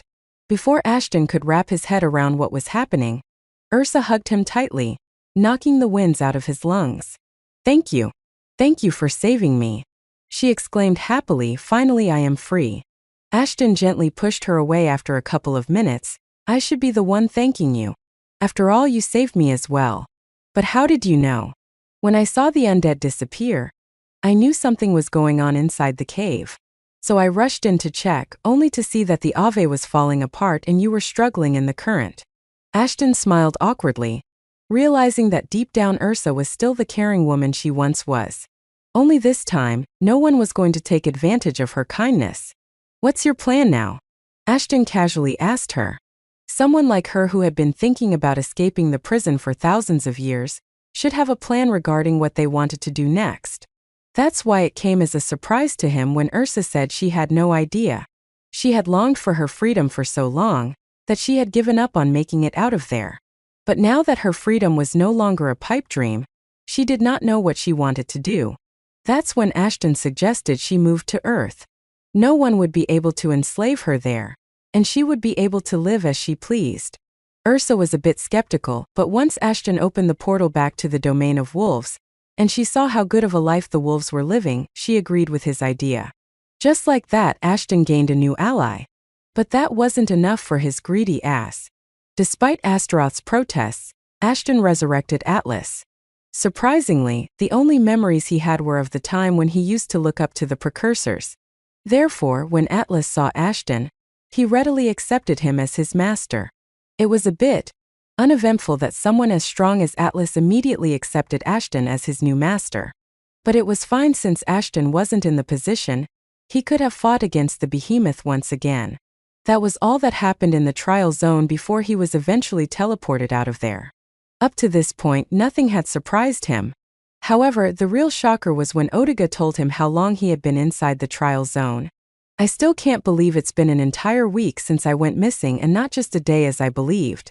Ashton chuckled as he opened the door to his room. "The flow of time is surely messed up here. Since it's you fuckers who created the planet, I wouldn't expect it to work properly in the first place. Now shut up and give me some privacy, will ya? I gotta slap." As soon as he entered the room, he was greeted by a hard slap across the face, instead of the smiling face that he was expecting. But before he could even ask why Anna slapped him, she planted her lips on his. "Damn, those mood swings are quite dangerous. Whatever. I'm outta here, gotta find a way to tame that scythe as well. Good night to you, lucky bastard." Ashton paid no heed to whatever Astaroth mumbled. The only thing he could think about was the little succubus wrapped around his arms. He was hoping he would get some rest once he got back to his room, but that seemed unlikely now. Chapter 342. All eyes on you three. The twin stars were up early in the sky. Since Ashton was given a mandatory 2-day quarantine, he decided it was the best time to use his rewards and get stronger by using unallocated stat points. After all, it had been a while since he last opened the stats page. As a result, a lot of unallocated stat points had been accumulated. As for the girls, they were already on their way to clear their remaining trials. Both the twins had 1 trial remaining, while Anna had to complete 3 more. As for him, well, his trials were either too difficult or unnecessarily time-consuming. He knew in future he might have to focus on clearing the trials as soon as he could. For now, let's see what fruits my 2 labors have generated. Ashton excitedly rubbed his hands together. Name: Ashton Fenrir. Species: human-based tribrid active. Carbon-based spacefarer active. Status: Zompirewolf. Class: Revenger Werewolf class, Blood Mage Vampire class, Necromancer Zombie class. Subclass: Cinder Soul. Title: Defiant. Novice Brewer, Monkland Slayer, Researcher, Owner of the Eastern Palace, First Modern Spacefarer of Earth, Hydra's Adversary, Atlas Slayer New. Age 17 years. Gender male. Grade: A tier evolution is possible. Get to level 60 with all your genes to begin the second stage of the evolutionary process. Cumulative level: 113. Affiliation self. Level: Werewolf level: 58, 27%. Vampire level: 57, 0%. Zombie level: 55, 0%. Stats: HP 14500/14500. Mana 9950/9950. Dark Aura 11270. Damage 176. Armor 149. Stealth 141. Stamina 165. Agility 162. Intelligence 209. Unused stat points 43. So close and yet so far. I guess you'll be evolving again sooner than I expected. Your stats are not half bad for someone of your grade. Congratulations, you have officially graduated from being a moron to being a dimwit. Want to know what you have graduated into? Ashton sternly replied. No thanks. Ashton ignored Astaroth and focused on the good news. No matter how long he stared at his stats page, he could not figure out anything that he needed to correct. His levels and stats were all just as they should have been. No, they have exceeded my expectations. I never thought just clearing 2 trials will get me to this level already. He could only imagine how strong he would be once he finishes all of the trials. But for now, he had to focus on efficiently using his points. His previous battles were tough, but they weren't enough to push him to the limit. That being said, since he had one more summon under his control, it was necessary for him to increase his intelligence. No necromancer would want to lose control over their summons because of a lack of intelligence.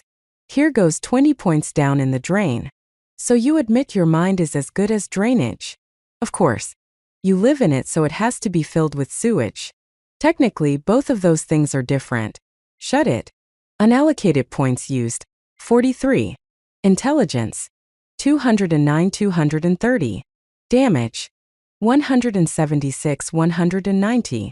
Agility, 162-170. After taking care of the stats, Ashton decided to look into his new title, Atlas Slayer. The title was pretty useless until the time to face another Zyron would arise. The effect was similar to that of Hydra's Adversary. He would take less damage from Zyrons but deal more damage to them. But the title effect would activate only when he would face another Zyron or a Zyron subspecies. Since the title could only be used for a specific use, Ashton realized right now that the title was a bit useless to him. However, the other rewards he got for killing Atlas were not as shabby. After all, the reward for defeating Atlas was to get one of his abilities. Since all of the abilities Atlas had been good, it didn't matter which ability he was awarded. It would be a win-win situation for him. The only thing was that the ability he'll get would be adjusted according to his grade and not his level. Therefore, no matter what ability he ended up with, they wouldn't be as strong as they were when Atlas was using them. Also, he wasn't allowed to select the ability. He would be randomly allotted one of them. Let's see what we get. The reward is being randomized. Randomization completed. Divinity. Additionally, absorbed stamina can be used to dish out increased damage based on the user's HP. Deals 10 plus 3% of user's maximum HP. As true damage to the surrounding enemies every 2 seconds. Divinity skill is being adjusted to suit the user. Congratulations. New vampire skill. Irreverence has been created. Irreverence. Drinking others' blood will heal the user. However, absorbing blood from others while having full HP would be stored as extra HP. The user can also convert their HP into extra HP. This extra HP could be used to deal damage to the targets in a small area. Deals 20% of the user's physical attack. plus 2% of the user's extra HP, as true damage to the surrounding enemies every 3 seconds. Ahem, do I need to explain? Nah, I'm good. Good, just wanted to say the skill causes continuous true damage. So you must know how important the skill is. Just try not to use it too often or else all of the high-grade beings will have their eyes on you. Ashton nodded. He was hoping to get this skill, but since divinity depended on another skill which was used for stamina absorption, he wasn't so excited about getting the skill. Thankfully, the skill was altered to suit him. Otherwise, getting this skill would have been quite a disaster. With the rewards on his end sorted out, Ashton decided to focus on the last reward, the Grim Reaper's Scythe. However, not everything could go the way he wanted them to, and the scythe only proved that point. Any progress? Unfortunately, no. The corruption rate of the scythe far exceeds anything I have seen till now. Forget about using it, even touching it now would do you more harm than good. And before you ask, feeding it to Bomband might not work the way you want it to. The scythe might end up corrupting Bomband? I'm not sure, but I would not recommend doing anything we are not sure about. I'm sure you wouldn't be so keen on losing Bomband to your greed. Ashton remained quiet. The scythe was supposed to make Bomband stronger than ever before. But now it was impossible. Dwelling about it ain't gonna help us. Ashton jumped off the bed and began stretching. Rather than that, I should focus on obtaining information about the remaining trials. Chapter 343. Gotta catch 'em all? A month later. True to his words, Ashton decided to speed through the trials. In a month he completed 5 more trials. But in truth, the trials had nothing to do with difficulty since all of them were the lower 6 trials. On top of that, Audible already helped him gather all the information he would have needed to clear the trials as efficiently as possible. All of these 5 trials were much easier compared to the trials he had attempted before. For starters, none of them was combat-oriented. As a result, Ashton did not gain any levels in the past month. The trials he had completed till now were to test their willpower, which was done by toying with their senses. Well, it wasn't that they were deprived of their senses, but the planet messed them up pretty bad. At the completion of each trial, one of their senses was compromised. For example, after completing the trial of Cetus, instead of getting blind, the participants would lose the ability to sleep. If they tried, they would get the most horrible nightmares someone could think about. Handling this wasn't difficult for Ashton or for any of the girls, as they had spent a month on the progenitor spaceship trying to evade sleeping in zero gravity. Ashton wasn't sure what the twins did when they could not sleep, but he had a lot of fun with Anna. For once, they were glad they did not have to sleep. But the curse wasn't permanent, as it switched the moment another one of the lower 6 trials was cleared. Following a similar pattern, the participants had their sense of touch compromised, where whenever they would touch something, it would feel as if they were touching something unbearably hot and gooey. Ashton had no trouble with this either, as he was literally immune to fire. He had the most problem when his hearing was messed up. In his opinion, it was the cruelest mess up the planet could have sprung on them. To hear the desperate cries for help, while being unable to do anything, for an entire week was torturous. But according to Anna, the trial involving the sense of taste was the worst. This time whatever they ate or drank would turn into disgusting things once inside their mouths. For Ashton, it was no biggie, as zombies could eat literally anything and not worry about it at all. Similarly, all of their 5 prominent senses were tested one after another. The experience wasn't an easy one. As a result, out of the thousands of participants that had arrived to complete the trials, a little over 200 participants were left. The rest of them quit the trials and left the planet long ago. As for Ashton and co., throughout the weeks, they finally managed to conquer the lesser trials together. Only Ashton and Anna of the group were left on Euphoria, while the twins headed back to their grandfather. Nouvelle Bietham. There was a rule on Euphoria to avoid overcrowding, at least it was supposed to do so. Once a participant had no more trials to complete, they had to leave the planet. Until and unless they were the guests of one of the monarchs, in which case the monarchs were responsible for their lodging, etc. Maybe they should have taken up Lady Audible on her offer. She wanted the twins to stay till you complete all of your trials. Anna playfully nudged him while they were waiting in queue to be transported to the Pegasus trial zone, which happened to be Anna's final trial. In my opinion, they made the right choice. Ashton mumbled as he wrapped his hands around her, rather than staying here and wasting their time, it was better for them to head back and focus on their training instead. I think I'll take Lady Otaiga's offer to stay behind. After all, you will have to feed me regularly, so. Yeah, that's definitely the only reason you would like to stay back. Ashton laughed, and so did Anna. Let's get this trial over with, then I can feed you loads upon loads. Can't wait. Ashton might have said he would complete the trial as soon as possible. But it wasn't going to be so easy. After all, it was the final trial among the lower 6 trials, and arguably the worst one amongst them as well. It was time to attempt the most time-consuming trial, which was the Pegasus trial. According to the information they got from Odiga, in this trial, the participant had to capture one of many flying horse-like creatures called Pegasus and tame it. Sounds simple enough, right? Well, it wasn't. Catching a Pegasus was difficult already, but the participants did not have to catch any Pegasus. Upon entering the trial zone, they would randomly be assigned one of the many Pegasuses. They would then have to find and capture this particular Pegasus.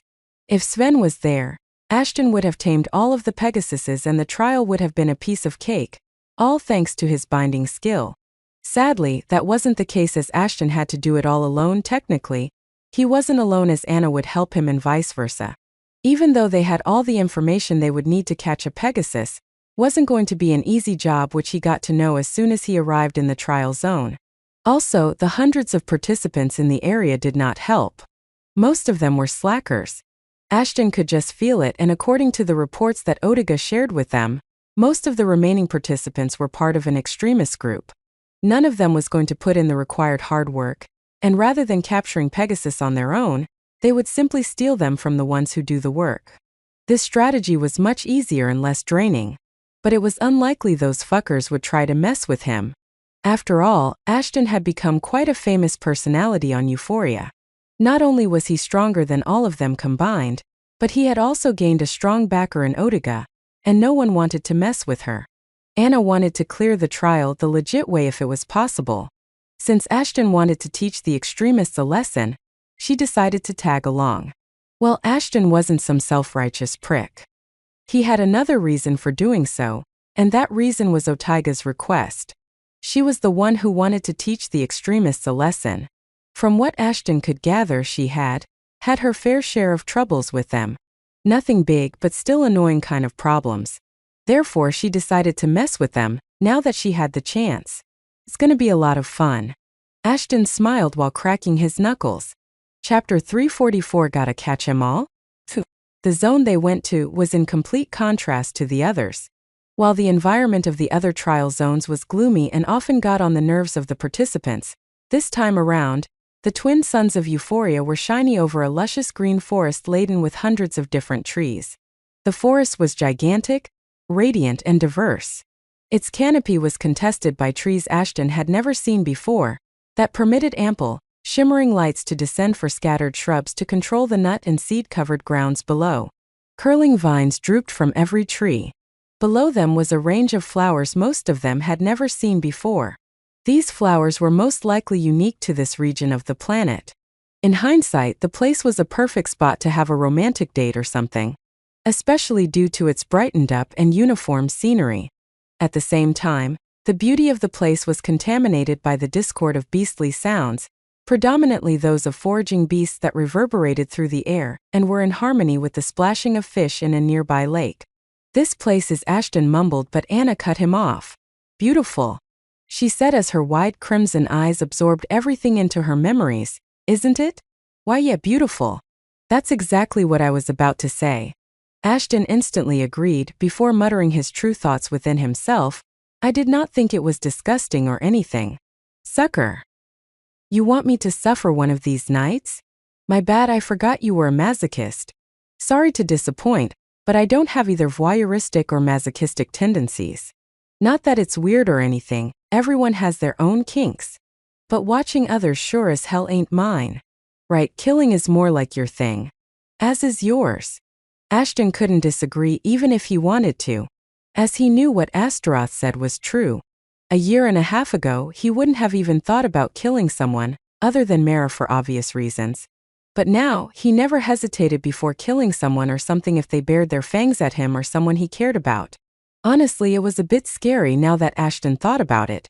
But Anna's voice derailed his train of thoughts as she had found something eye-catching there. "Aren't these dogwood trees?" she asked while pointing towards a section of forest. "They are, and not just one but an entire section of forest is covered by them," Ashton replied, but then again, Otaiga's report stated the forest arguably had floral species from various planets spread across the galaxy. Some of these trees were familiar to the Earthlings, letting them know this forest of a collective index of flora present throughout the galaxy. Just as the report stated. Even though Ashton and Anna already were aware of it, seeing it with their own eyes still came as a surprise to them. However, there was one thing none of them knew but was shortly made aware of by Astaroth. This forest wasn't supposed to be a forest initially. At least it was not intended to become one. Back when the Zyron made Euphoria, we simply wanted to test out the variety of flora samples left behind by the precursors. Astaroth explained the forest's origin story in much detail. The gist of it was that the Zyron did not do it as some form of recreational activity. It wasn't a place they would bring their partners and have some lovey-dovey time with them. They created this place because they wanted to know if there was a way to militarize these life forms. In their twisted way of thinking, the Zyrons thought everything the precursors created had a secondary devastating purpose. They weren't all that wrong about it. After all, unlike they were led to believe, the precursors did create weapons. They simply never used them due to their morality. But Zyrons did not have that moral obligation, which resulted in quite a few disasters. Those failures were probably the reason why a secret prison was created to force valuable information out of the precursors' mouths. As without their guidance, the Zyrons would have probably destroyed the galaxy in mere days. Either way, back to the story, even after years and years of studies and experiments, nothing came out of it, so we decided to give up on it. The trees were simply just trees and nothing more. Since then, we decided to conduct different kinds of experiments and studies. The kind that involves studying different beings and even humans. Your kind's obsession with humans gives me Yandra vibes, not gonna lie. Can you blame us? After all, humans were supposed to be better precursors. It made sense for the precursors to give you lot some kind of gift that made them a genetic wonder capable of ruling over the galaxy. However, the humans were stopped from achieving their true potential as the precursors did not get to nurture them as they did with us Zyrons. If they had, we would probably be in your shoes and vice versa. Astaroth carried on narrating the tale. The Zyrons hoped that the humans would be able to obtain some sort of powers and be trained into foot soldiers for their kind. The ones destined to rule the universe would help the ones who stole the spotlight from them. It was quite ironic. Just carry on with the Zyrons' tale of stupidity. However, upon realizing that humanity did not even have access to the thing called blessing, they were deemed useless and the project known as Garden of Eden was abandoned. It was this abandoned Garden of Eden that turned into a forest once the Zyrons left Euphoria for good. It's safe to say, the Zyrons never thought an unkempt garden would turn into a fully grown forest with its own ecosystem. How would they? It's not like they ever thought about something before executing their Halphus plans. That way of thinking sounds quite familiar. Wait, you do it too? Of course I do. You're my body mate. What do you expect? Why do I always end up getting trolled by you nowadays? Anyways, could you tell me one tale about Zyrons that does not involve sick experiments or massacres? Let me think. Oh, I can tell you about the time when the council came up with the solution to excessive interbreeding between Zyron families and decided to have orgies on a nearly unprecedented level involving various other species. What? Yeah. A galaxy-wide orgy. One could say the Zyrons literally fucked the galaxy. Not the humans though, due to the superiority complex and shit. Apart from that, the fun did cause a lot of problems later, but who cares? Everyone was having fun. The ladies even had some tentacle stuff. Let's stick to the tales of mass murders from now on. Ashton decided he was scarred enough and decided to focus on the trial. At the same time, everyone got their missions through the wristbands. Anna gave him a look and nodded. It was time to put their plan into action. Let's split and look for those who possess flight skills. Ashton reminded Anna, they are the ones those radical assholes will go for first. Novel be them. Anna nodded and departed on her own, while Ashton decided to hang back and observe others for a moment or two. Despite knowing that radicals were present in the trial zone, He did not have any idea who they were, and targeting every single participant wasn't a good choice either. It's better to not accidentally piss off someone with a strong background. Ashton thought to himself, maybe I shouldn't say that, considering him going against a radical group.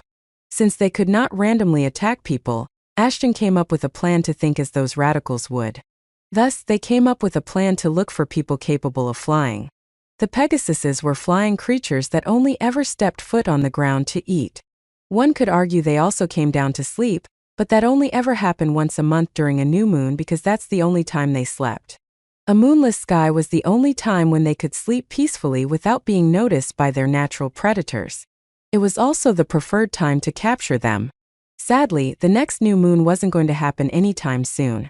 Therefore, there were only two ways to capture the Pegasuses. One was to lay a trap using their favorite fruits as bait. This method rarely ever worked since the Pegasus were highly intelligent beings.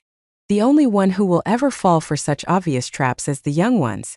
Ashton mumbled before shifting his gaze towards the sky, but that doesn't mean it easier to capture them because the mothers of the babies almost never let their young out of their sight, which leaves the participants with one choice. Suddenly, a pair of wings appeared out of Ashton's back. The wings of a demonic siren. But no one would suspect that, because Ashton had changed the shape and colors of the wings using his alteration skill. We would need to catch them in their domain, the sky. Author's note: if you don't remember the alteration skill, you can read Chapter 92. Chapter 345, Glaring Nightmare. Glaring Nightmare was the name of one of the rowdiest radical groups present in the Orion belt of the Milky Way galaxy. They were nowhere near the strongest, but their ability to cause a mess was unmatched. Even Zyrans would have a hard time beating them when it came to making messy situations even messier. Unlike other groups in their clique, they openly did things that would have deemed them as psychos, including but not limited to throwing each other out in the space without so much as a spacesuit just because they got bored. Yeah, not such a great way of curing boredom. They were more like a sorority group being high as fuck and their pranks going out of hand than a terrorist group. Their only motive was to spread as much death and destruction as they could, that too in as sadistic of a way as possible. Being called as radicals, one would expect these people to be the messiah of the lower civilizations and help them get justice or whatnot. But the members of Glaring Nightmare did not give a fuck about anyone but themselves, sometimes not even themselves. In fact, they often plundered the weak and took their children and women to increase their numbers. Sometimes when they couldn't find anything to mess around with, they'll mess with each other, and not in a good way. Their idiotic ways were the reason why they were on a constant lookout for more people to join them. Thankfully for them, as long as they had booze, women and narcotic substance, plenty of youth came looking for them like moths to a flame. The more I read the report about them, the more I want to know what happened between them and Odiga. Ashton mumbled as he flew across the sky while reading the report. By the way, do Zyrans have anything to do with them? Haha, it was hilarious. Do you think anyone who has a loose screw or two belongs to the Zyrans? Judging by the thing I have seen so far, the Zyrans having a bunch of junkies on payroll wouldn't surprise me in the least. Just look at the way they make money to stay operational. How come these fuckers get to live a better life than those on Earth? Do I really need to tell you that? No. I already know you Zyrans have some daddy issues that you love to take out on you siblings, that is, humans. Either way, let's continue with the report. Their main source of income depended on slave trading along with trading rare creatures found throughout space. Sometimes they also served as mercenaries, but since their erratic behavior and poor background, they did not get many clients. Because there had been cases where the radicals have killed their employers just for fun. This could be the reason why Odiga is so pissed with them. Ashton thought to himself, she could have given them a contract which they blew up, and since she was the one to employ them, she had to suffer because of their action. Makes sense now. Despite all this, they weren't viewed as a threat by most of the higher civilizations. Their self-centered behavior was the reason for it. Since the group did not have a common goal, their factions often end up fighting amongst themselves. This meant it was easier to divide them and let them fight each other to death. The Zyrans wouldn't even have to lift a weapon to end them. As for what they were doing on Euphoria, the answer was simple. Euphoria was a hub that was managed by an organization that did not discriminate between criminals and ideal citizens of the galaxy. Anyone could enter the place and do what they wanted to as long as they did not give the monarch a reason to hunt them down. Also, the planet was filled with rare beasts.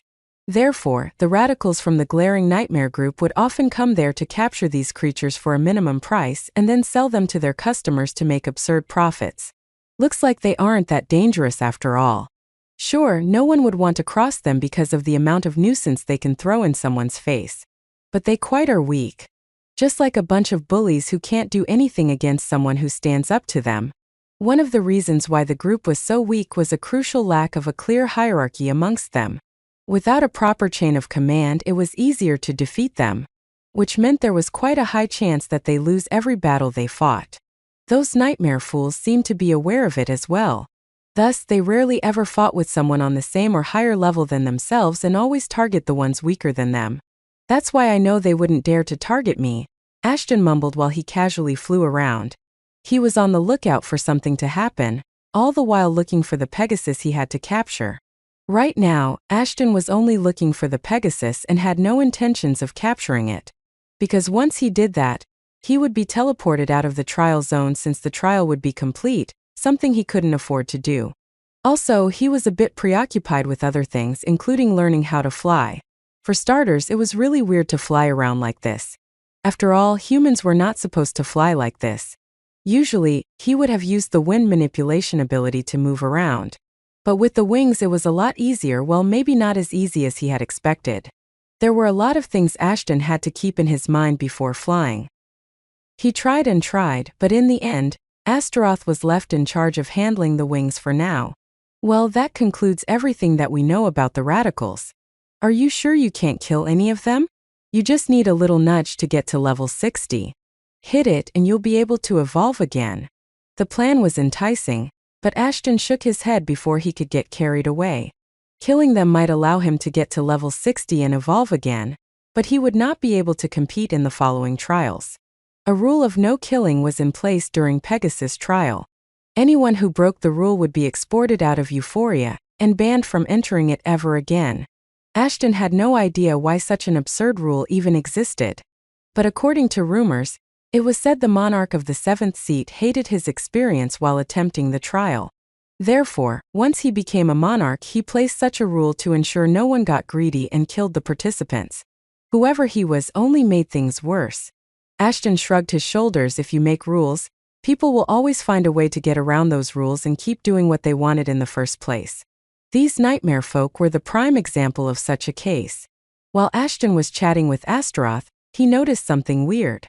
Even though he was flying in a place where the Pegasus were supposed to flock around, in the last hour he had not seen a single flying horse. It was just a hunch, but Ashton could feel something problematic was about to go down. No sooner than he thought this, a crimson portal appeared midair. It wasn't very big, but it was big enough for the other participants to fall back. However, a few unfortunate ones got sucked inside to God knows where.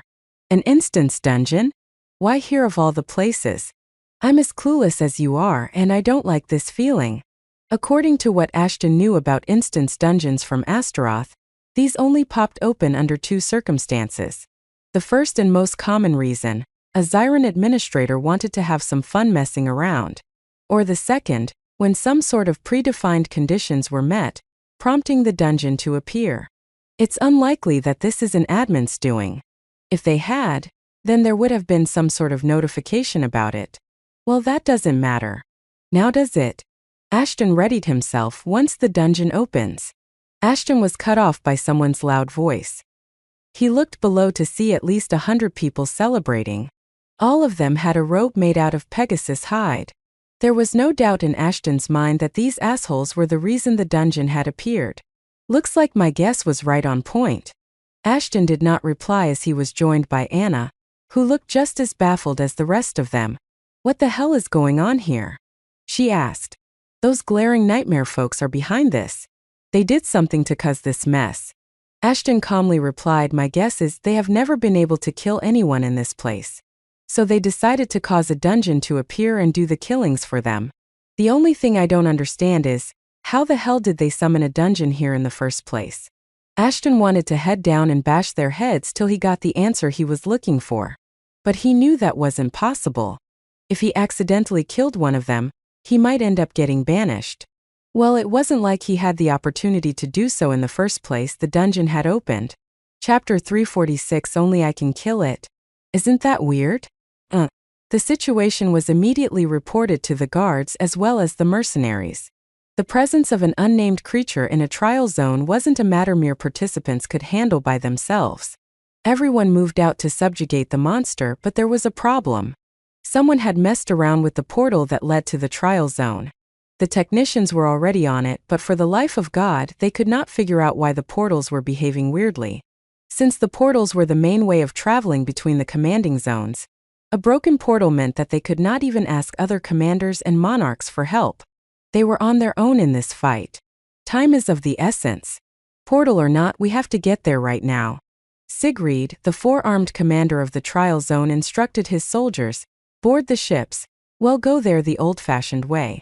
Nifa, you stay here.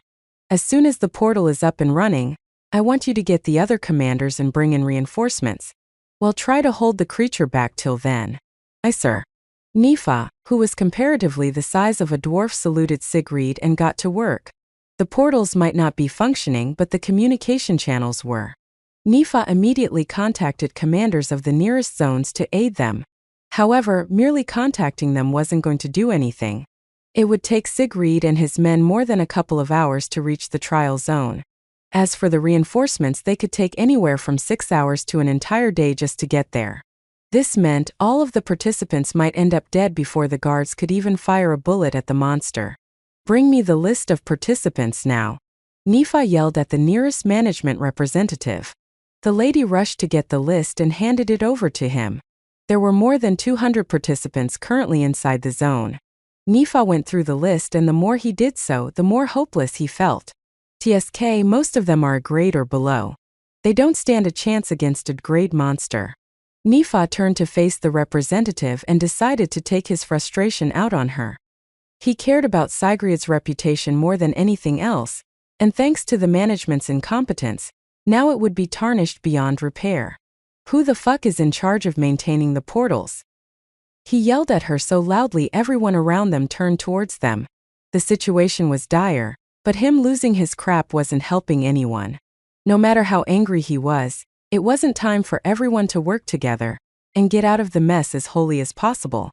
Yes, people were going to die, but that did not mean they should stop hoping that none of them would survive. If they were quick enough, that is. Ichacha's missing. Missing?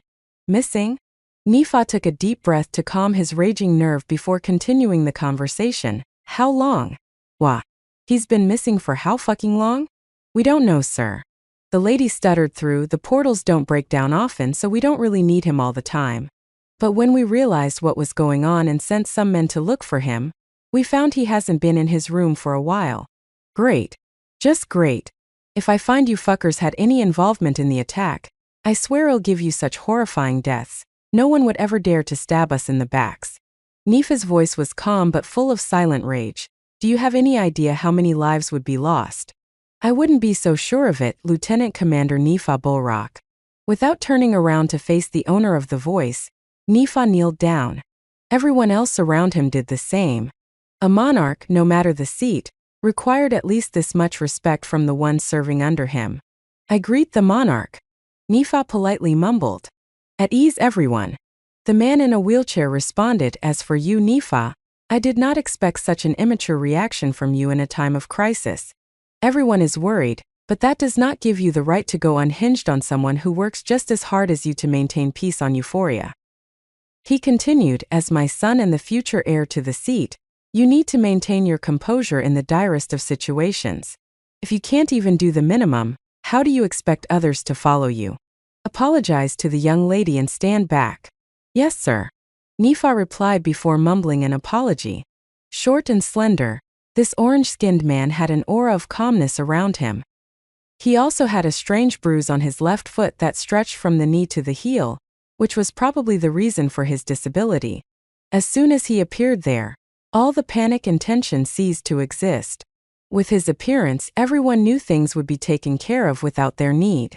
That was the power of the disabled man, who was also known as Lord Shul Dma Bulrock. Good job, everyone. Shul commended all of them. Your quick and swift action might seem useless to you, but I'm sure the ones inside the trial zone would be thankful to you regardless. Our soldier might not be able to save them, but someone else will. So all of you can rest easy. Nifa knew his father had a way with words.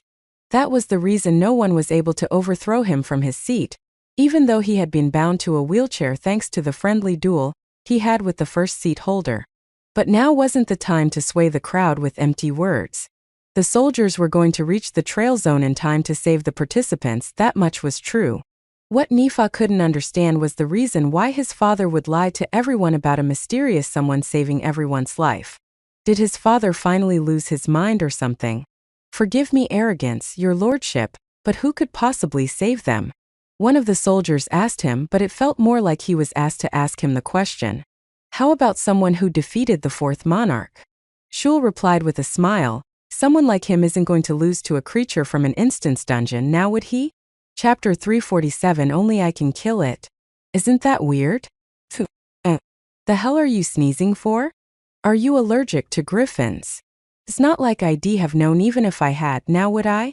Ashton barked back while dodging the griffin's attack. Be honest with me, this is supposed to be another one of the Zyron's sick experiments, right? The griffin, it was the first time Ashton had come across one. To be honest, Ashton liked the way they looked. The head of an eagle and the body of a lion, both being the apex predator of their own domain. But their appearance was quite a bizarre one. As far as Ashton was aware, only the Zyrons could pull something like this off. Remember how I told you the Zyrons was militarizing everything in sight? Yeah, the griffins might be one of the things created by us for that reason. Or so you'd have thought, but in reality it was the precursors, we just failed to tame them as the precursors did. I fucking knew it. How could he not be? Something like a griffin couldn't possibly exist on its own, at least that's what Ashton thought, but then he remembered something like a Zompirewolf shouldn't have existed either. Does that make us relatives? Ashton chuckled before stabbing the creature again. However, the plan still didn't work, damn it. The bastard keeps healing himself. However, they weren't healing. Much like the Wraithwolves, the griffins too had resistance to physical and magical attacks. Not to mention, their hides were just as strong as that of Nemean lions, the same one that took the lives of more than 1,000 adventurers back on Earth. Ashton was quite familiar with their toughness, as the armor made out of Nemean hide had protected him quite often back when he was in his early stages of development. Feeling helpless, Ashton looked down. No matter in which direction his eyes went, all he could see was the golden wings of the griffins. Around 100 of them had appeared out of the dungeon and began hunting as if they had been starved for eons. Thankfully, anyone flying in the air was immediately targeted by them. Ashton tried his best to keep them under control, but in the end, they were a bit too much even him to handle. As a result, at least half a dozen people lost their lives. The creatures weren't done after that and attacked everything they could, which only consisted of Ashton. Anna wanted to help him, but Ashton sent her away, claiming she should protect the innocent first. It was a bullshit reason. Ashton couldn't care less about the rest. He just wanted Anna to be safe.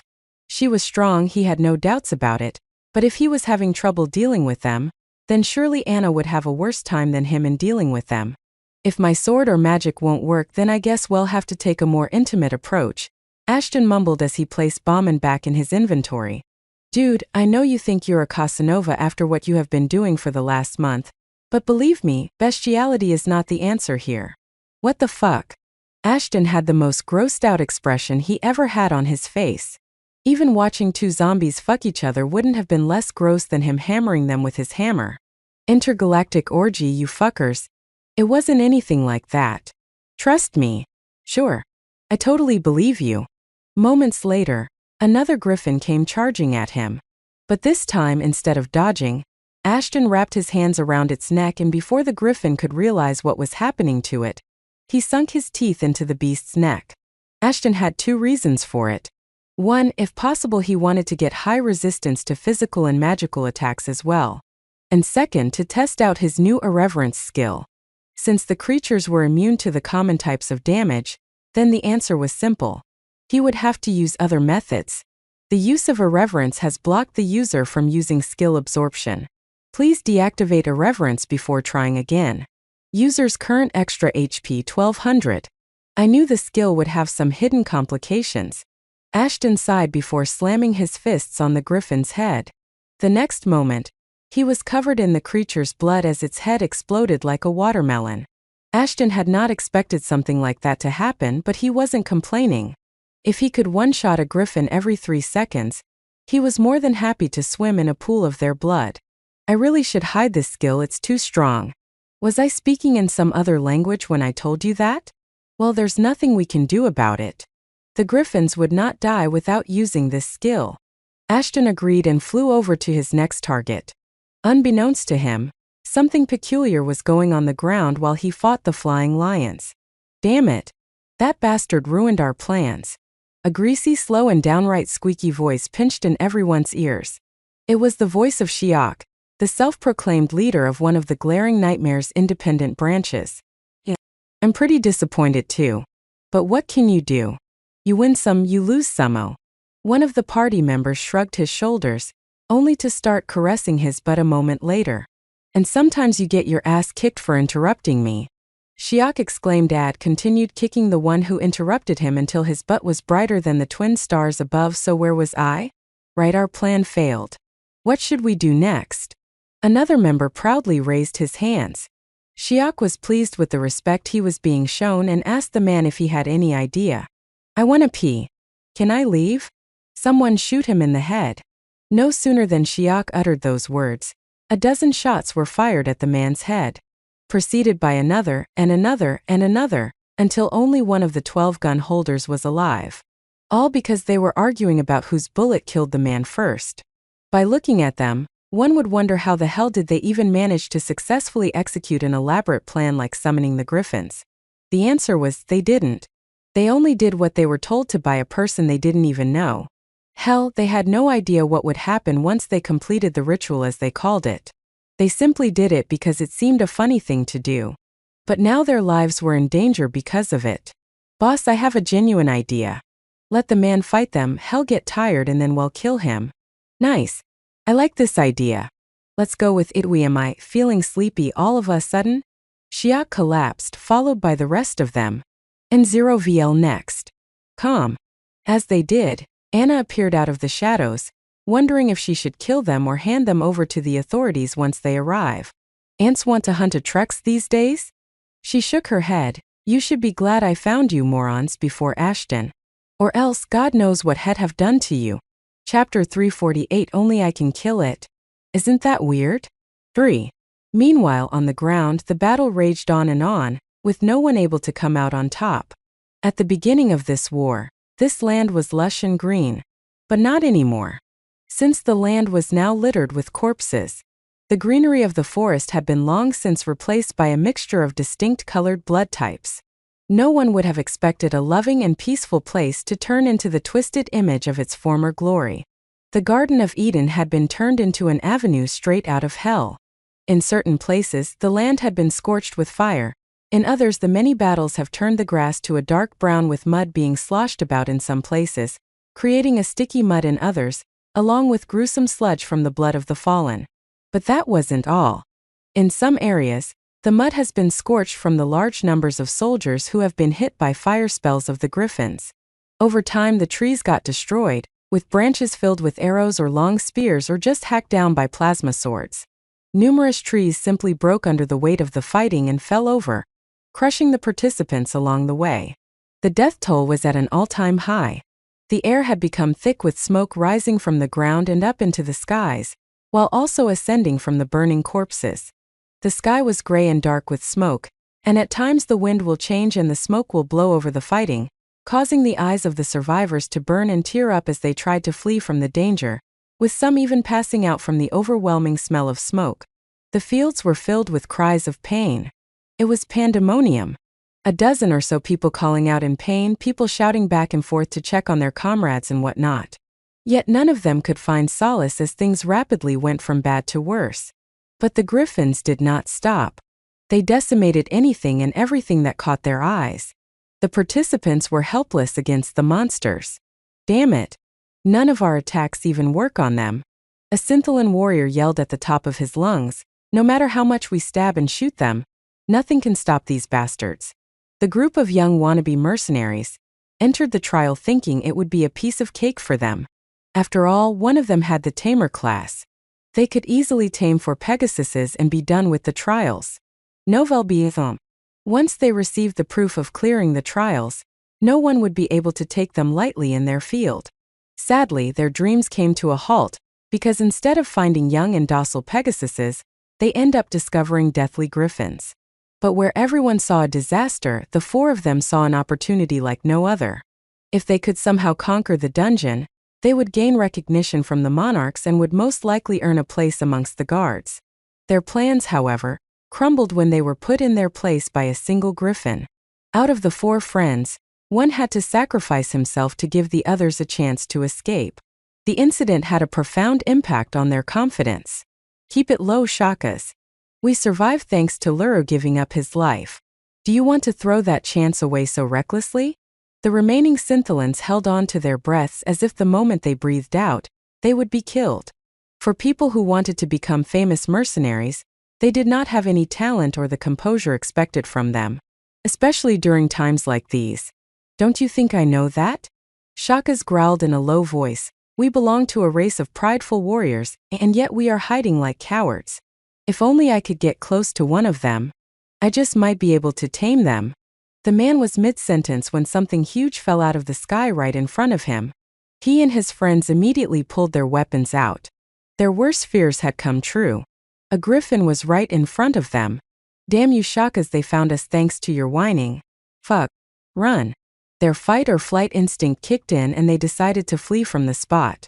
But before they could take another step away from the fallen griffin, another one fell out of the sky not far away from them, only this one was covered in blood. Wait, is it dead? Shakas mumbled as he slowly kicked the griffin to get some reaction out of him. But there wasn't any, the creature was indeed dead. Is that a bite mark around his chest? Shakas looked up only to see a lone man fighting against the griffins. No, it wasn't a fight, but a one-sided massacre. Through his sharp sight, Shakas could see a flying humanoid creature jumping from one griffin to another, killing them like it was some child's play. What is going on up there? Who gives a fuck? Since the griffins are focused on him, let's get the hell out of here. Shakas ran away, but not before taking a last look at their flying messiah. Alright, that's numero 57. Good job so far. Ashton did not reply as he was preoccupied with trying to catch his breath. He had managed to kill a little over half of the griffins and he was already out of breath. Continuous use of Irivant's skill was slowly tiring him out. He only realized it now, why Atlas Divinity's skill consumed absorbed stamina from the enemies in place of HP. Rapidly gaining and losing HP can cause a lot of strain on one's body. Ashton was learning that through first-hand experience. Thankfully, the griffins seemed to have learned their lesson and did not dare to attack him anymore. They seemed to be communicating amongst themselves. Ashton said, followed by an awkward pause. What? You expect me to know their language?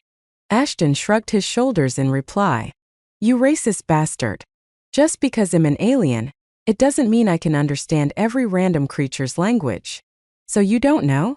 I never said that. They are discussing whether they should retreat and bid some time or go all out and die. Ashton did not have to wait for a second more as the griffins had made their decision. All of the remaining creatures headed back inside the portal, leaving Ashton confused but at the same time relieved. We'll get them next time. Ashton mumbled and began casually descending. In the meantime, let's see what Anna found about those radical shits. Author's note. For more information on Synthila species, visit Chapter 241. Chapter 349 Only I Can Kill It. Isn't that weird? Or, the griffins might have disappeared, but the dungeon had not. It was still looming over the now destroyed Garden of Eden, like a bomb waiting to explode. It took a few hours, but the reinforcements arrived there to take care of the mess. The only thing was, there was nothing they could do but wait. The littered griffin corpses did surprise the guards. But when they got to know who was responsible for defending countless souls, all of them let out a sigh of relief. Had Ashton not been a part of the trial, then things would have been in a much worse state than it was now. And 0VL next. Calm. Sigrid was the first one off the carrier ships and immediately took control of the situation. The injured were sent to hospitals while a squad took care of gathering the remains of the dead. This terrorist attack was undoubtedly going to leave a huge mark on the confidence of people over Euphoria. The Euphorian security force had never faced an attack of such a scale. In fact, they had always managed to quash any attempt at destroying their harmony. But this time they failed miserably. The only solace for the people was in the fact the perpetrators that had been caught by Anna. At least they would be able to get some form of justice by punishing them. The aftermath of the attack was immediately noticed as hundreds of people left the planet and didn't even bother completing or registering themselves for the trials.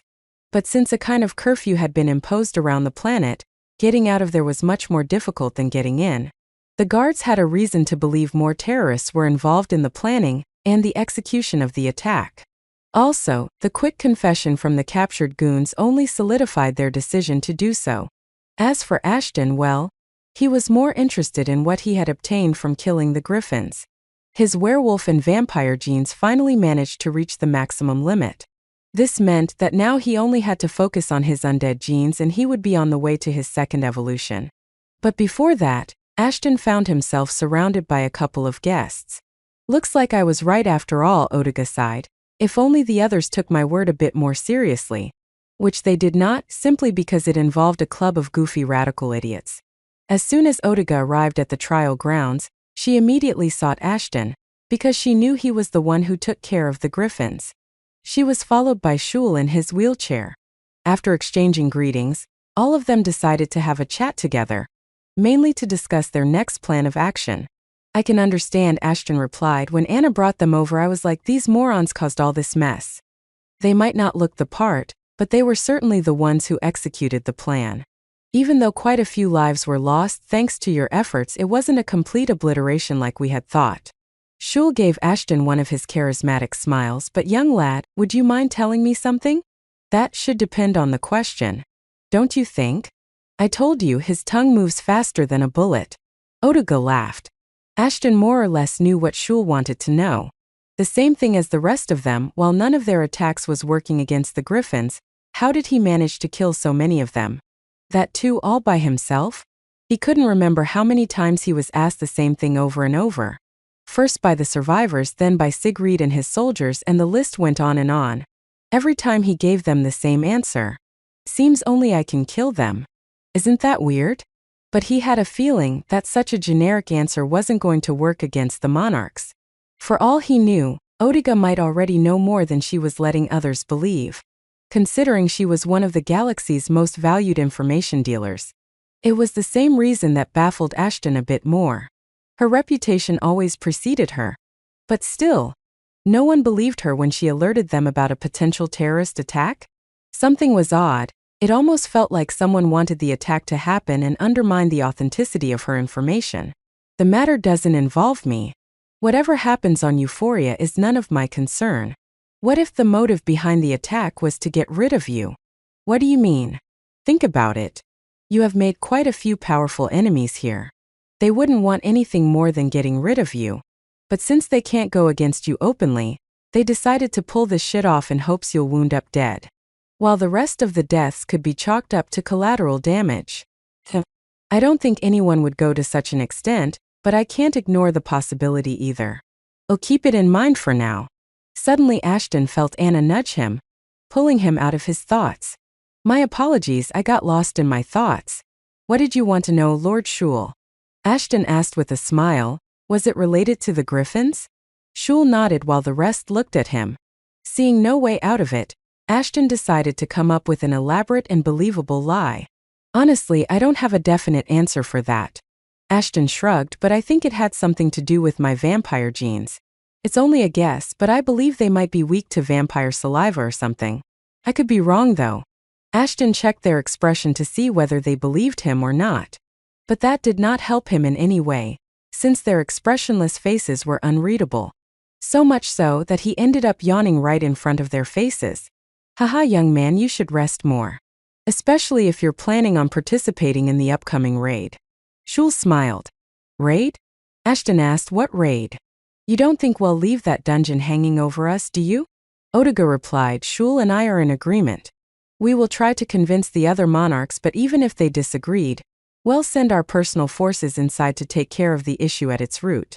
Also, I was hoping you'll be willing to join us.